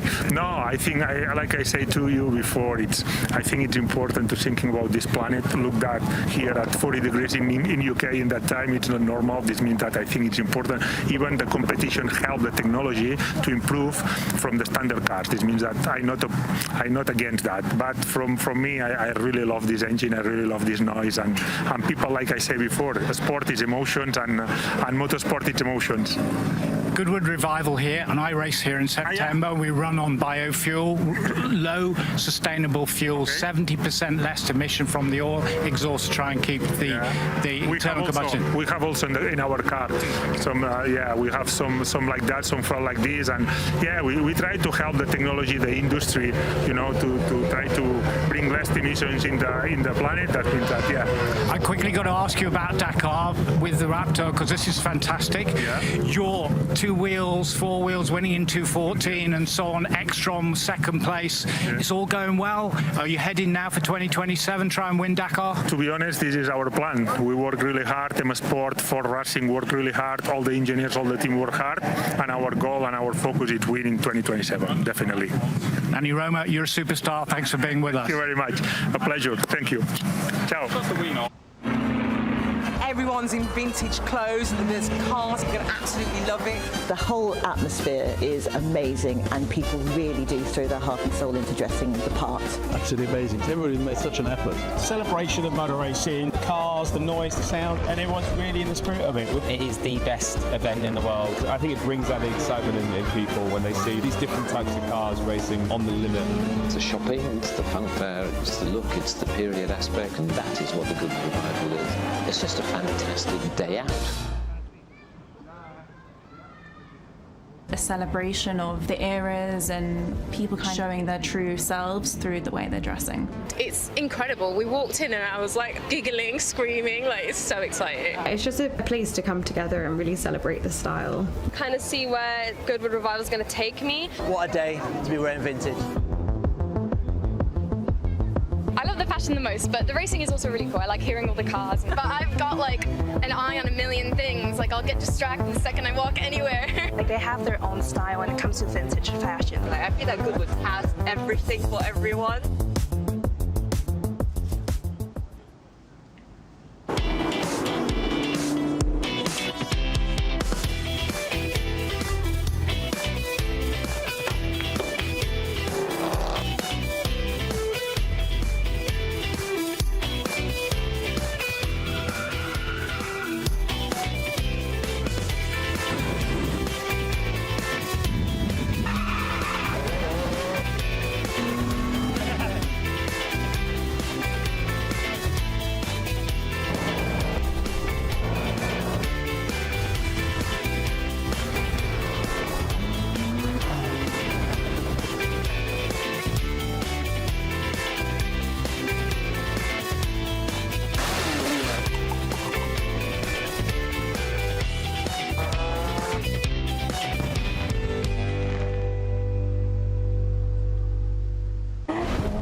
wasn't just a rally driver. He was the rally driver. Fearless, uncompromising, electric to watch.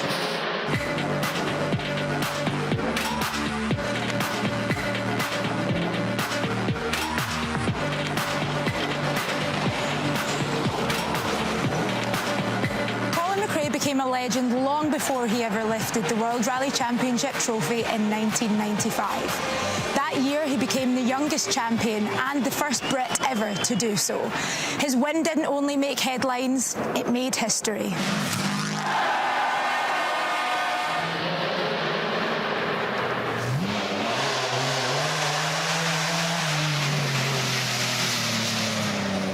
I didn't quite put into perspective quite how massive it was until after he was gone. I don't know where it is. Being able to come to events like this and just see the impact that he'd had while I was quite oblivious to it is really something special.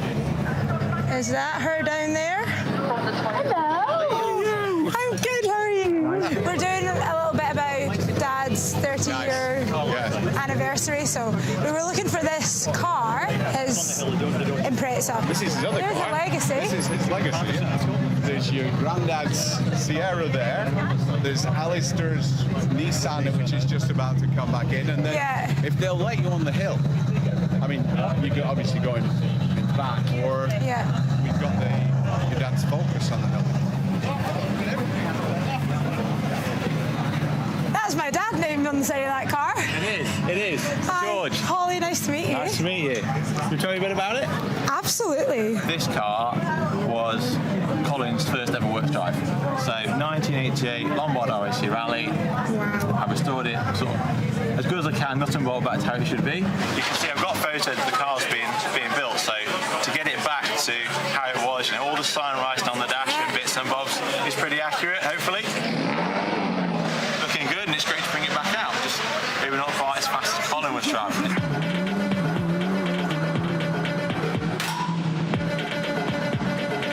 This is the car that my dad won the 1995 World Rally Championship in. I don't have memories of it. I wasn't actually born at the time. I came along a couple of years later. But this car is so special to the family. It stays with us at home for a lot of the time that it's not out at events like these. Let's have a sniff. It smells quite good in here. It's a little bit daunting. I have been offered to drive it a couple of times, but I think that's just a step too far. There's a bit too much history going on in here.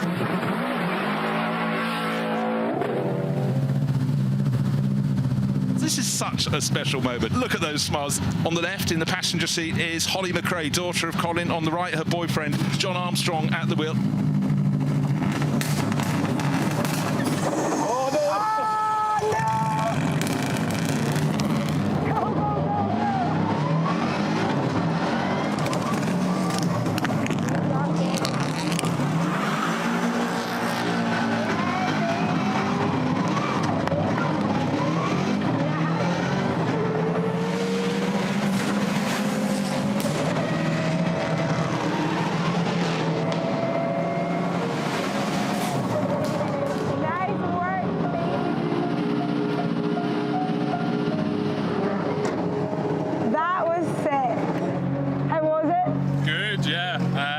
Stalled on the start line, which is funny, but after that it was amazing.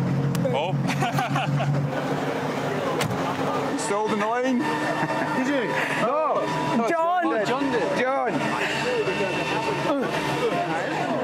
That's the first time that I've ever sat in a rally car with John, and it was in my dad's, really special.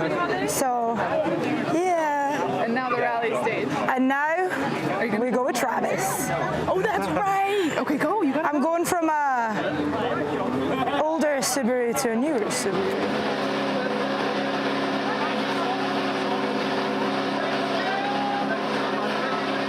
Let me go back to the beginning. I started rallying and found my love for rallying because of Colin McRae. I got to ride with Colin McRae's father, Jimmy, in a 555 Group A Subaru, and now we got a Holly McRae gonna ride passenger with me. World comes full circle. It's gonna be so much fun. Do you drive, easy because it's Holly McRae, or do you absolutely send it because it's Holly McRae? Full send. Send, full send, right? 5, 4.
you got to go rally. You got a license. Let's go. Colin McRae wasn't just fast. He was formidable. Always on the edge, always entertaining, always rallying flat. He gave us 25 WRC victories, 42 podiums and countless unforgettable memories. An MBE, a video game that still bears his name. To the world, he was a hero. To fans, he was a legend. To many in the rallying world, he was the greatest to ever do it. To me, he was just Dad.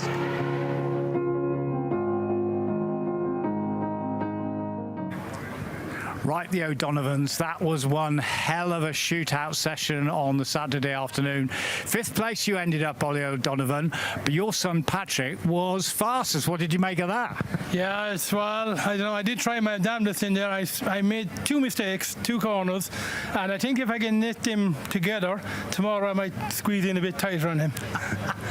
You see this challenge coming from the old man, Patrick? What do you make of that? He has 2 corners he has to tighten up. I have 3, so we'll try and be one more step ahead of him tomorrow.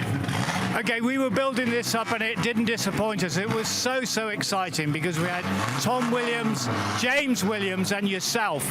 And then in the final throw of the dice, you did it. How did that feel to get the fastest time today? No, it was a nice feeling, you know, it was pretty good. I've been parked next to Tom Williams all weekend and he's a phenomenal driver, a lot of experience here, and I've been trying to get a little bit of information about the course out of him the entire time. But that time there, it's gone so slippery in there now, and it's a brilliant stage. It's so tight, so technical. It really actually does test you for only something that's probably about 2 miles. It's really good. But I was going through there anyway, and the chalk underneath is polished up quite a lot, so it's super slippery now, and you're having to really balance the car on the handbrake. And I was like, oh, I'm going around here in 2nd gear 2 days ago. I was like, I'll try 3rd, and it was on the borderline of stalling, but I was getting great traction as a result. But I was like, dug, come around the corners. It was just about stalling, but no, it was brilliant. And of course the time was good, so no complaints on my end.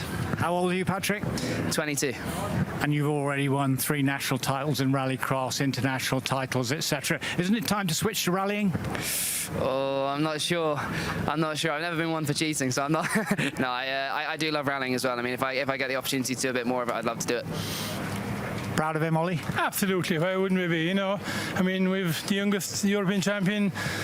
Had now 16 or 18 years since it was won by a British or Irish driver. I never won by an Irish driver, actually, so there you go. 34 years since the last British person. So I think it's a good record to have. Well, you're going to go for it tomorrow in the final shootout. And you, Patrick, it's got to be absolutely launching, hasn't it? Yeah, I think, because it's a combined time, I think, across all the days. And the first day I came in a second behind Tom, so I have to try and figure out where I am and where it is. I haven't looked at the maths yet, and I'll probably have to break out the calculator and figure out what we need to try and do. This isn't your car, because Dad's car is relatively unmarked, but there's bits missing from the front of your car. What happened? Well, you always see them in Scandinavia. They're always touching snowbanks, and they say it's quicker. There's a few mud banks out there, so I was like, oh, you know what, I'll give it a go. And it seems to have worked. I mean, yeah, it cost me a front bumper twice, but if the time's coming through quicker, I mean, I think it's all right. It's held on by a few pop rivets and cable ties at the moment, so we'll just drill it back into place, and it's good from afar, but far from good. He's just admitted it's quicker. It's easy to go fast when you don't pay for the damage. Listen, you're going to enjoy the ball tonight, aren't you? All of you? Yes, absolutely. I'm looking forward to it. I was very lucky to be a guest there 5 years ago, 6 years ago, and it was a brilliant night, so I'm really looking forward to it tonight. And were you, Patrick, looking forward to that final shootout on Sunday? Yeah, I'm looking forward to it. It should be good. I mean, the pressure's building towards it. We're trying to save a few tyres, save our best for it, but no, I mean, it'll be what it'll be at the end of the day, so we're just going to keep our head down, keep pushing and see what happens. Congratulations to you two, to the O'Donovans, from all of us here at Goodwood Festival of Speed Rally Stage. Well done. Thank you very much. Thank you very much. Thank you. Yeah, I have to say, a great interview with Patrick and Ollie O'Donovan, and I have to be honest in person here, I've known Ollie for 30 years and I'm proud for him in how proud he is as a father of Patrick, and I think Patrick is a real talent. And for anybody that's ambivalent to all of it, I think we are in for one heck of a shootout here tomorrow. Tom Williams, James Williams, Patrick O'Donovan, David Wright. There is a lot of talented people that will want to be down at the Goodwood House around 5:30 tomorrow to pick up the trophy from the Duke of Richmond. We're back in action, and a little bit of a change to the schedule, ladies and gentlemen, in that we have the Subaru Legacy RS in the pre-555 colours. We've seen Josie Rimmer drive it, we've seen Travis Pastrana drive it, and now we're going to watch Aoife Raftery drive it with Jess Watts alongside. So a very big treat for Aoife Raftery from car owner Steve Rimmer, and it will be interesting to see how Aoife goes in this four-wheel drive. And Jess looks like they're playing some banging tunes there, because she's as excited as anybody else. So this could be really good. Behind them, Callum MacLeod and Rory back out again. And that's Aoife Raftery down in.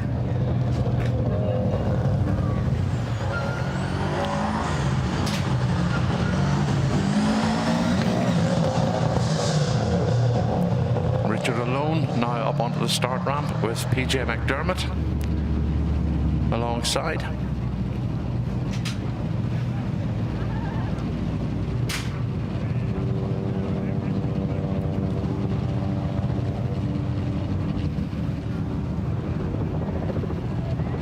And then following that's going to be Hal Ridge in the 4x4 YB Cosworth Fiesta, Steve Mundy winning championship car.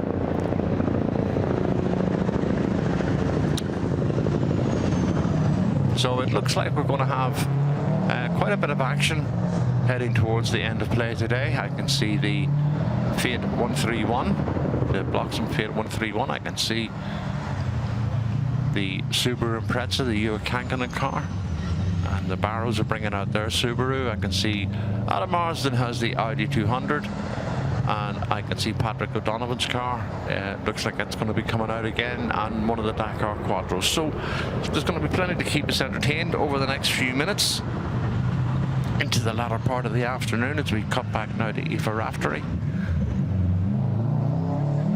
And that's a big surprise for her, one I'm sure she's going to enjoy.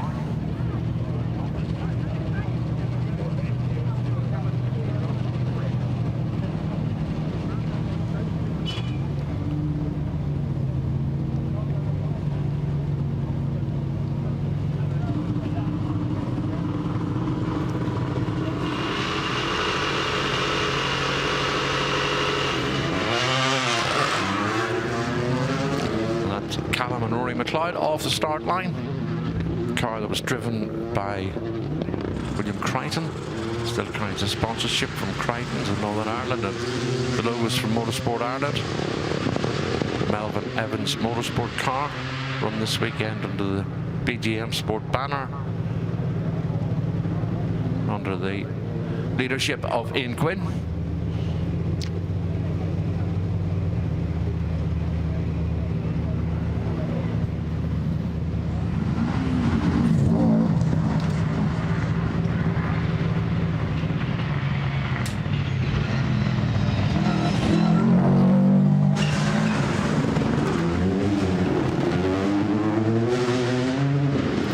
So a great day's action and a great shootout.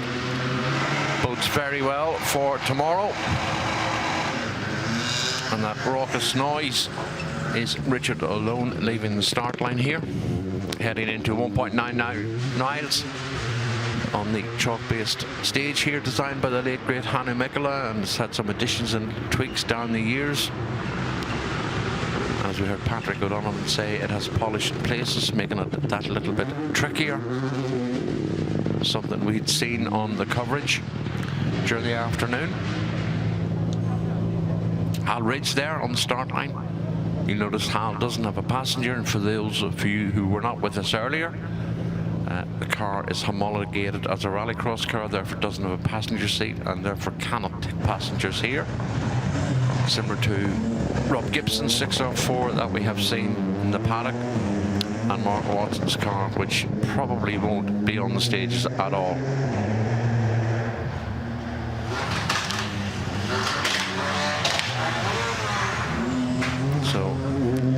following Hal Ridge off the start line will be Lee Kedward and Camille Bernard in the Lancia Rally 037. And then they will be followed by Josie Rimmer and Peter Gwynn in the Fiat 131.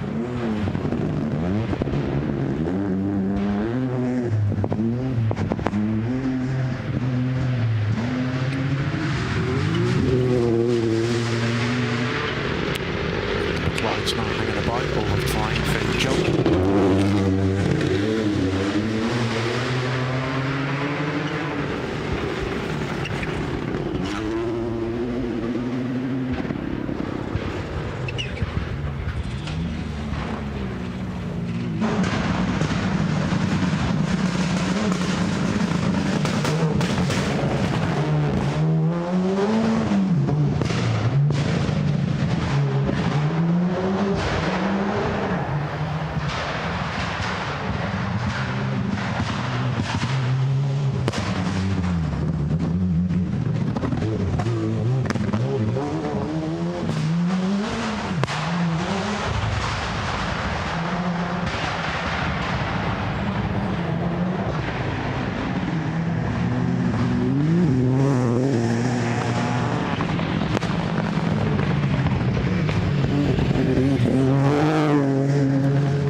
So Josie Rimmer about to head off now with Peter Gwynn in the Fiat 131 as Richard Alone makes his way up to the finish banner and back into the service area.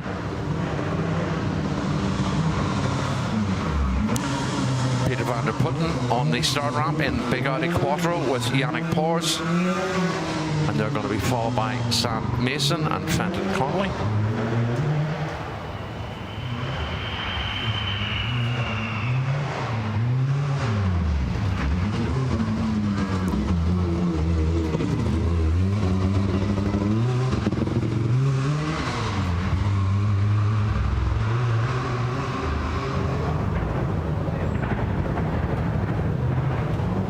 Really nice shot there, back down the stage where you can see that the dust is still hanging as Lee Kedward and Camille Bernard make their way down through Salmon Road, make their way down towards Delta, which is the furthest part of the stage from us. Here up at the commentary position.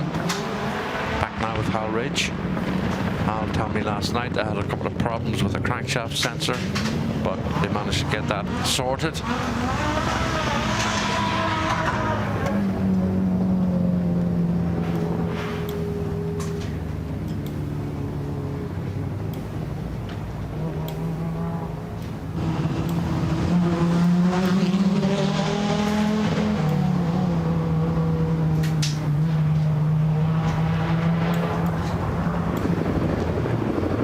Roger Duckworth on the start ramp now with Mark Balch, one of the stalwarts of Southern Car Club.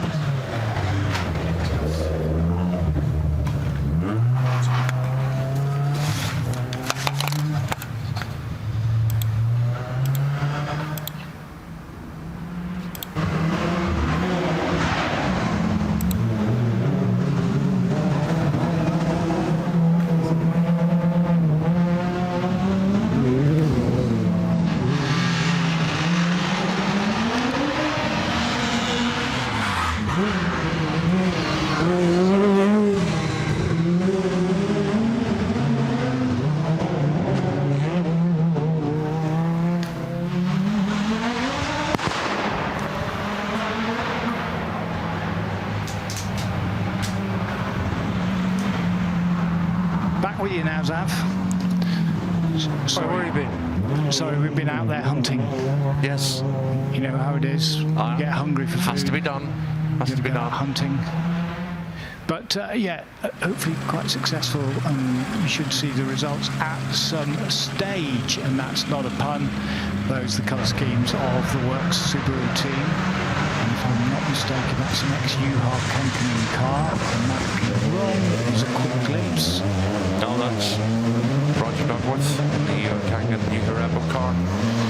Sam Mason there with Fenton Connolly. And that is Roger off the start line, coming down now, Neil Yates and Mark Eustace. And I can see Richard Barrow in the background. I can see the Mallardieu Paris-Dakar Audi Quattro. And I did see Aoife Raftery getting back into her Ford Fiesta Rally 3 after getting a run in the Subaru Legacy, along with Jess Gwynn, Jess Yates. And I can see Patrick O'Donovan's car again up there, so Patrick may well be going out again.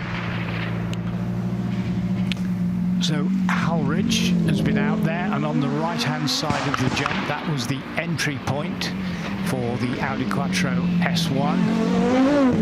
Gets over fine. All that power, all those wings, all those spoilers. Keep it down on the deck. That very, very short wheelbase as it kicks up the dust going out the other side of the stage. There's Halridge's car.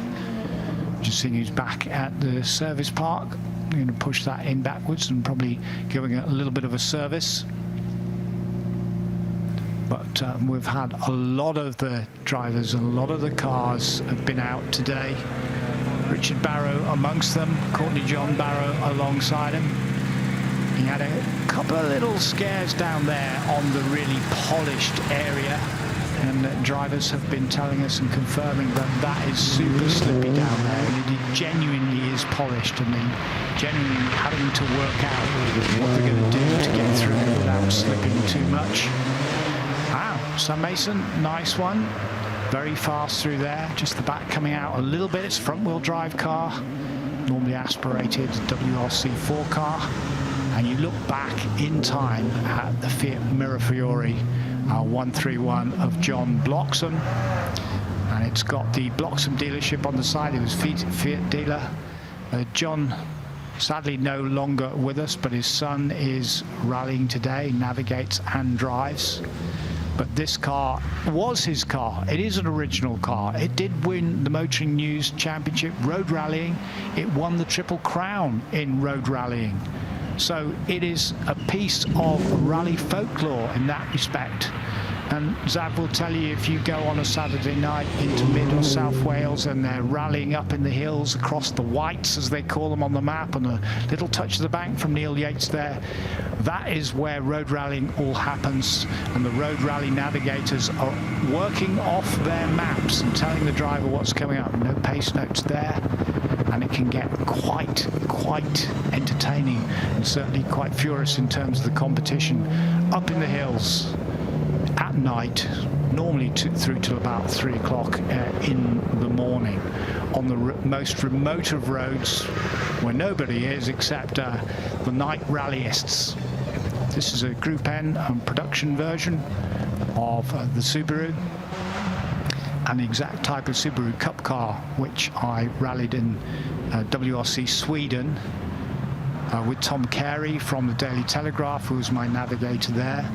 We'd lured the Daily Telegraph, would give us great publicity, because the journalists and the newspaper were chasing Kimi Räikkönen at the time, and Kimi had just gone rallying, and that was his very first World Championship rally.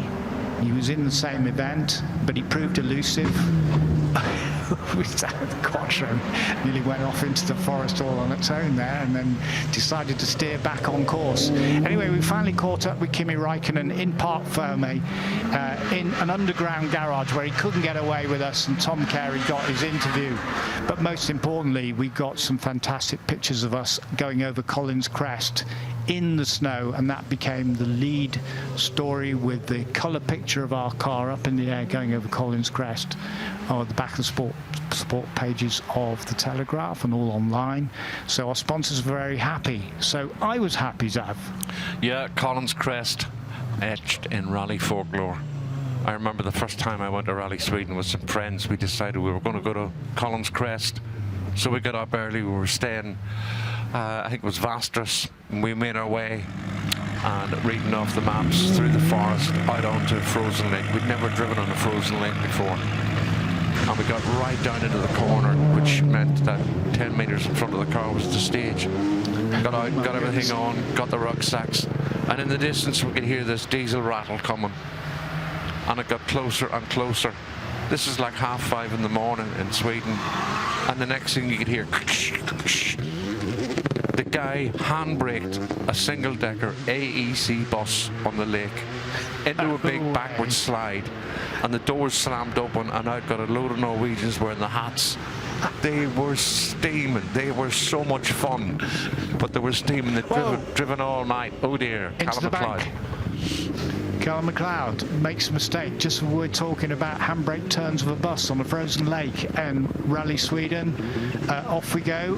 A little bit of a stoppage there. Maybe a little bit of a few scars there for the bodywork on the right-hand side. We see what happens, Avs.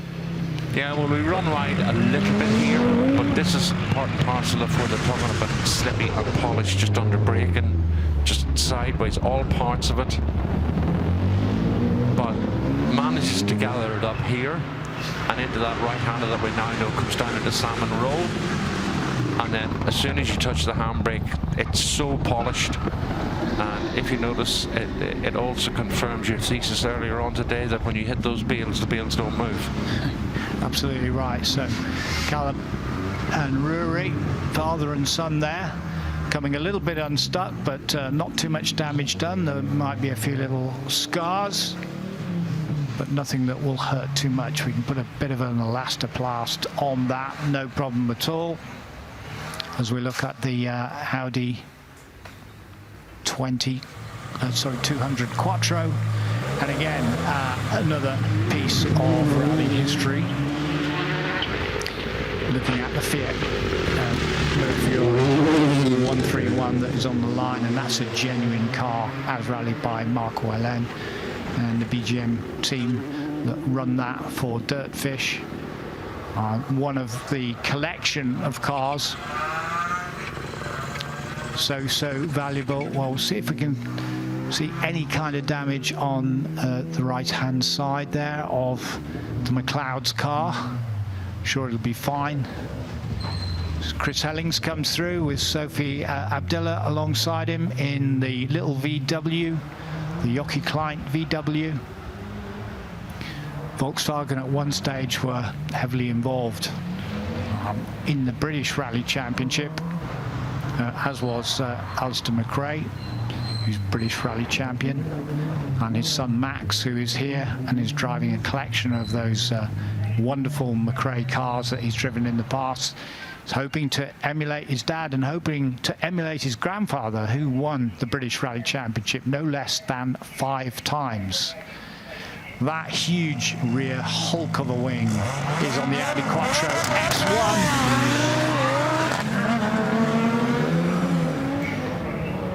And off it goes down into the stage. Wow. And Peter van der Putten there, that's the S1 E2, and it was bursting with power. It had cooling every corner, those big wheels on that short wheelbase and those big wings and spoilers at the front trying to keep it all on the ground, particularly on those fast stages. But as you can imagine, with that short wheelbase and all that power, it was quite stubby, quite nervous, especially in the faster corners. And on those long stages, trying to keep it straight when you're well into 130, 35 kilometers per hour, 140 kilometers per hour, you're on the straight. The power of that machine was beyond anything at the time, and it was unwieldy, very, very difficult to control. And in fact, although it did do well in San Remo, it did even better in the really souped up version that went to Pikes Peak in 1987 in the hands of Walter Rohrl, twice world rally champion, and he smashed the Pikes Peak record in Colorado. And at Festival of Speed, see how slippy it is there, just how slippy, just going forward a bit there, Van der Putten, and just the nose glancing, but no real damage done, nothing hanging off there. So that's good news, but you can see on the replay how easy it was, just scrabbling to try and get it stopped, and just get it to stop just in time. That is the area that caused a lot of issues for a lot of drivers in the shootouts. We said it would, And it did, and it continues to do so after the shootout as we run in this last hour. So you can either be tentative through there, or you can give it enough power or enough handbrake to try and get through. Easily said from the commentary box, but you need the skill of the driver to be able to do that and avoid hitting those big bales or going into the bank or going straight on. There's Philippe Tolomer's car, Camille Bernard alongside him, and this Rallycross legends. Of course, Xavier has done a lot of work in Rallycross. He's seen a lot of these powerful machines, and the machine that you're looking at now, the Audi Quattro S1, when we got to the end of Group B, when they were banned at the end of 1986, there were a lot of cars that were redundant. And a lot of them made their way onto the Rallycross tracks, where, of course, they were unlimited in terms of CC and what you could do to the cars, the unlimited class. Richard. Richard's at it now as well. Even late in the day, there are these little dramas. There are little brushes with the scenery. We don't want to do any damage now. Little battle scars are fine, but just saying, Zav, that we said that this would be the slippy area. I know it's an obvious thing to say from up here, and it's easy to say when you're not down there trying to drive through them, but that sort of super slippy area right through that whole section. And he was up on two wheels, Richard showing there, so he was quite lucky really. He could have done a Mini 1 there, couldn't he, and done a bit of a George. He could, and as we said earlier, George deserves an award for spirit of the rally and endeavours. But Patrick was saying in your interview, there are areas now that are really polished, and we know of old, having been here many years ourselves, when it gets polished, it's really slippy. And if you're not able to judge and read the stage, as it were, then yes, it becomes difficult. Philippe Tolomer and Camille Bernard off into the stage now in the 205 T16. That's in the quicker state colours of Matti Yanamaki, as Tony was saying a few seconds ago about the Group B cars that were banned, and they almost immediately made their way into Rallycross. And while there were power output limits in Group B Rally, and there were none in Rallycross, and there were talks that Martin Shanka's Evo RS200 was putting out in the region of 750, 800 horsepower. There was talk that Ollie Arnesson's Audi Quattro S1 was in the similar region, and for 3 or 4 years European Rallycross just exploded.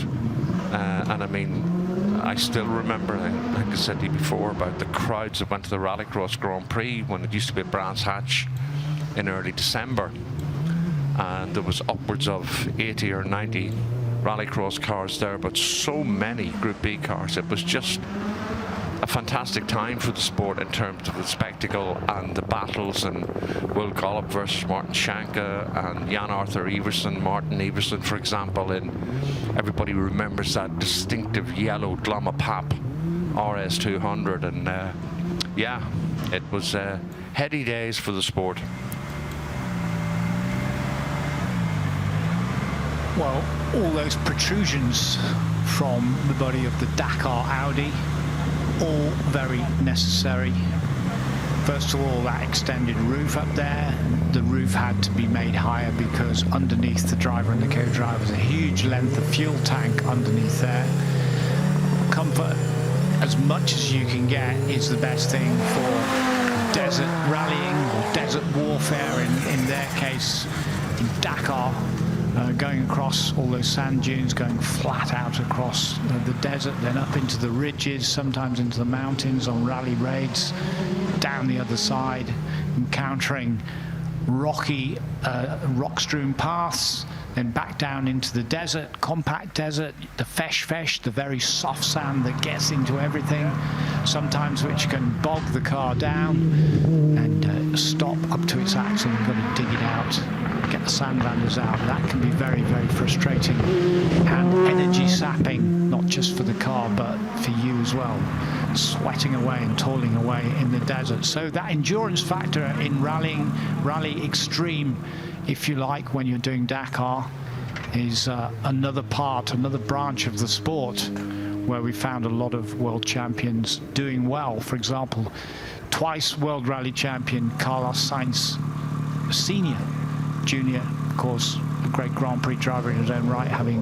driven for Ferrari, won so many races, and then now driving for Williams.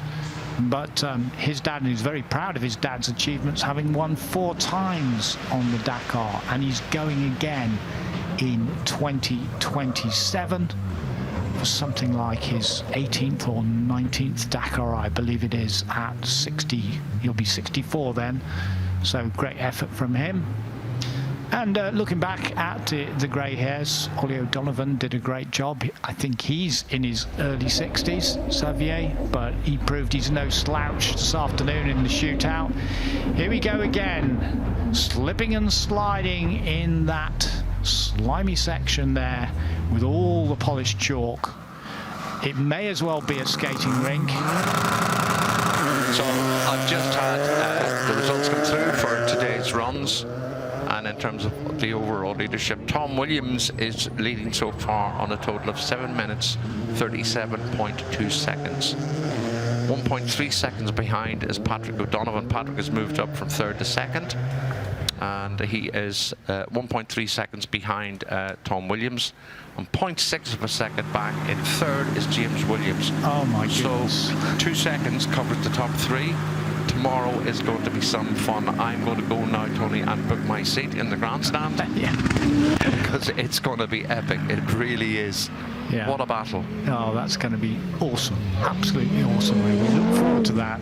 And when John, Andy and I left, which sound and cameraman were with me, when we left down there, we were with Patrick, we were with Ollie, then we interviewed Tom, as you know, and then as we left, Tom and Patrick, Tom Williams and Patrick O'Donovan were having quite a discussion about tomorrow, and sort of friendly rivalry, but you know that the gloves will be off tomorrow in that final shootout. Course. You wouldn't have it any other way. They're sort of smiling at each other nicely for now. So, Aoife Raftery, Desmond Dolan alongside her. She's having a very successful career in the United States of America. She's had a absolutely bonza weekend so far because she's been in some of the McRae cars. She's been sitting alongside some of the great stunt drivers, stunt riders, American rally champions. She's been with the McRae. She's been with Rally Royalty. And she's got the backing of Dirtfish, and she's on her way up. And when you were out doing your interviews, she actually drove the Subaru Legacy along with Jess Yates, sorry. Oh. So she got a run on that as well. Oh, I missed that. She's had a super weekend. Brilliant. Fantastic. And there you can see those big furrows as they are now, with all that sort of softy sand and stones all built up on the outside of the straw bales in what we call a berm, and those bumps are getting deeper and deeper. So I'm sure the crews are watching this, and I'm sure they will go out there tonight and try and fill those in and smooth those out, because it's a kangaroo hop time down through there. And I know it's the Audi Quattro 200, which is prone to doing a few little bunny hops, but at the same time that's pretty severe down there. The Fiat Mirafiori 131 is coming through. Neil Yates, and he's been driving really, really well all weekend. There's a couple of tiny little scares, a couple of tiny little brushes, but other than that, for such an old car and a relatively underpowered car, has been doing a great job. And, ultra reliable. Did you see that meeting? Yeah, I did, yeah. Well, maybe the guys will get together this evening and get in and do what they did last night and just smooth out the worst, which seemed to work today for quite a while, and it did help.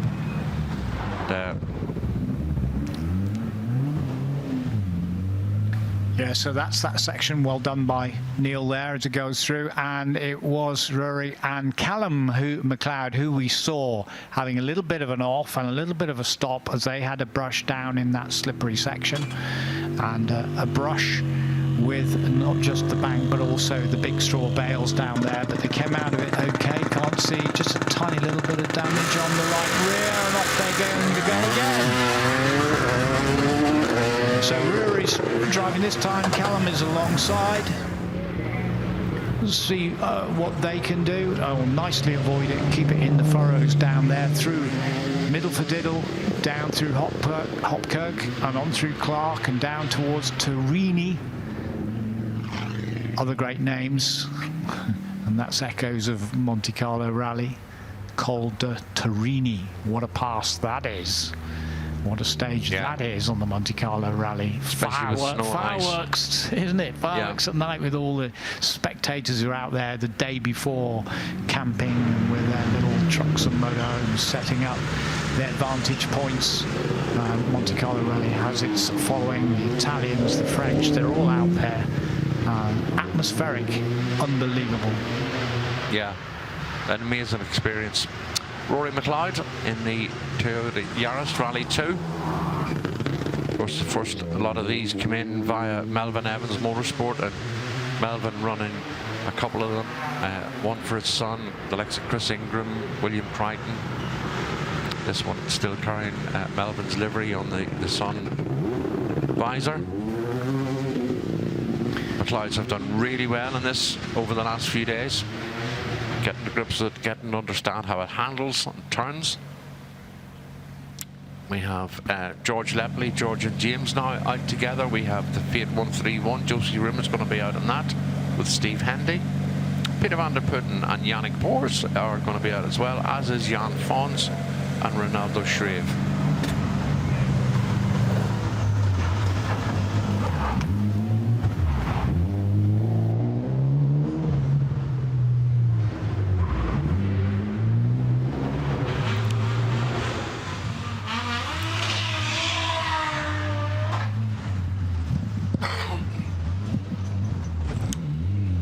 So the action continues.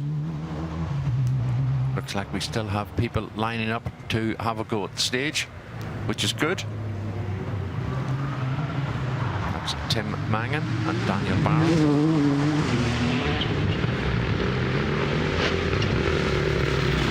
As the cars now make their way towards the end of the stage, in under the sunlight that is casting its brightness through the trees, and past the timing beam and up towards the finish line.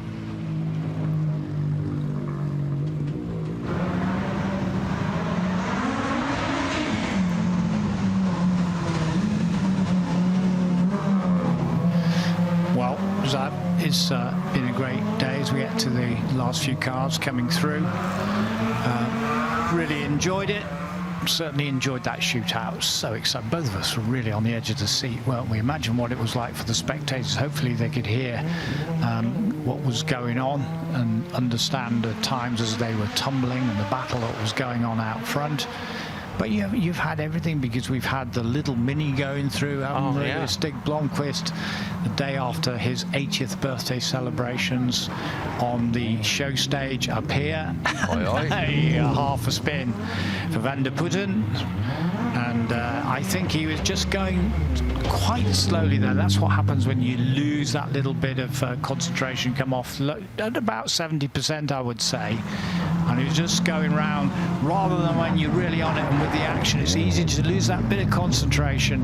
Harmless, of course, and exactly right for him to do that and just reverse out, because you don't want to break that bib spoiler there. It's very hard to fix against that very, very steep bank, and he gets away with that and carries on up the stage. So thank goodness, and everything will be fine, and he'll be ready to come out and have at it tomorrow.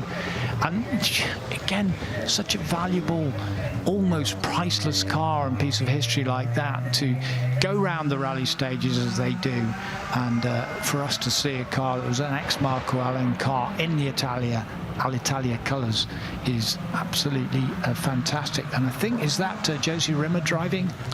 Yeah, Josie Rimmer and Steve Hendy. And I can see that car number 37 is lined up to come down as well. That is the Subaru Legacy, so that means Jess Watts is going to be driving that, and Holly McRae will be in alongside her. They are on the start ramp. And of course we had a little clip of Holly while Tony was out interviewing. I don't even need to look at the entry list now. I know by the sound that's Richard alone. And David Stefanetti is in alongside, and Josie Rimmer brings the Subaru Legacy RS down onto the start line. Well, so Jess Watts and Holly McRae, part of that McRae dynasty, will be the last car out on the special stage today. On Saturday, day 3, day 4 to look forward to. But Holly McRae, who's working in WRC, ERC, with the media teams out there, with her own brand, and out there interviewing, commentating, all the media work that she does. A nice wave from the ladies inside that car. And that's the Subaru Legacy RS 1990-1991 with that boxer engine, the 2-litre car. As it goes off the line beneath us, and you can hear that rorty boxer engine, can't you? She's not hanging about. Oh, she's going for it. Right. Well, let's see. It's the last car.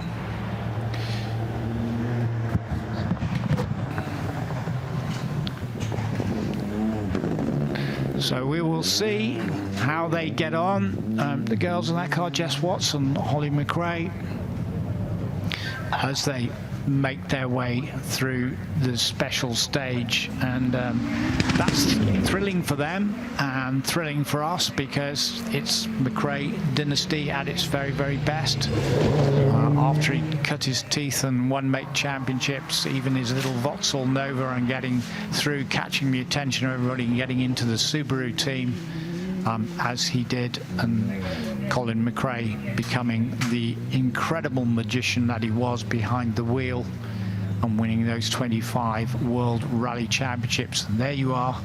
That is an original car run by BGM. Absolutely fantastic. Jess Watts and Holly McRae alongside her, navigating, reading the notes through to her as they come through that special stage, that wedge-shaped car. Fuji Heavy Industries, who made the Subarus, and before that particular Subaru Legacy, the cars have been pretty agricultural, to say the least, and that was the start of them evolving into fast saloon cars and evolving into World Championship winning cars, and the Subaru Impreza, which it became. Colin McRae winning the World Rally Championship with Derek Ringer alongside him, as Richard alone comes home with David Stefanetti alongside him, and dust just settling up there. And there's a Richard Burns car, and 25 years since he and Robert Reed won the World Championship, and you can see that car out in the plinth. Hi everybody, hope you've enjoyed the rally stage this afternoon. Some of the fans waving down there and thumbs up, have enjoyed all the action through in the forest and on the forest stage, and hopefully loving it. And if they're here tomorrow, hopefully they'll come back for more. So Tim Mangum, I told you a fib, he's on the line. He will actually be the last car with Daniel Barron alongside. Tim has had quite a few runs through the day, running reliably and running beautifully the Subaru Legacy with Jess Watts and Holly McRae as they come home. And that boxer engine still barking, and it just comes off the revs and bring it home. So here's Tim Mangum. There's Daniel Barron alongside him in those evocative colours of Mitsubishi World Championship Rally Team, and Tommy Mackinnon, who won 4 World Rally titles. And he also was then responsible for restarting Toyota back into the World Rally Championship and their factory base in Finland, and getting them back into their winning ways, with which they continue And as we've seen, Jari-Matti Latvala, who's the team principal, and his team and some of his drivers. Elvin Evans has been here today going out on the stage in the WRC1 car. He's still leading that World Rally Championship before they go to Estonia. And this is a bit of history of Rally Art, who ran Mitsubishi in this country and across Europe. And Mitsubishi's dominated for a while. Off the line goes Tim, Daniel alongside him, and that very distinctive biplane rear wing, and that is the Mitsubishi Lancer, the Evolution 6. And Tim told us this is a Group N/Group A car. There's a little bit of mix of both, but at the same time it's still representative of rally history, Zav. Yeah, and I mean, you were talking yesterday about Jari-Matti being a competitive World Championship level driver and is the manager of the Toyota Gazoo racing team. But of course Mitsubishi were exactly the same in the form of Andrew Collin, and you know, his experience as a rally driver, especially long distance and enduring events, and he led the team to unbelievable success. But having a rally driver that has experience, that knows what they're talking about, and Mitsubishi Rally Europe was a good example of that as well. Yeah, indeed.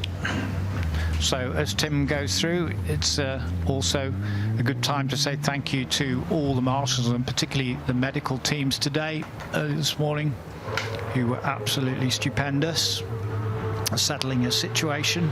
It's about 300 marshals over the weekend, and many of them are doing all 4 days, around 130 marshals per day.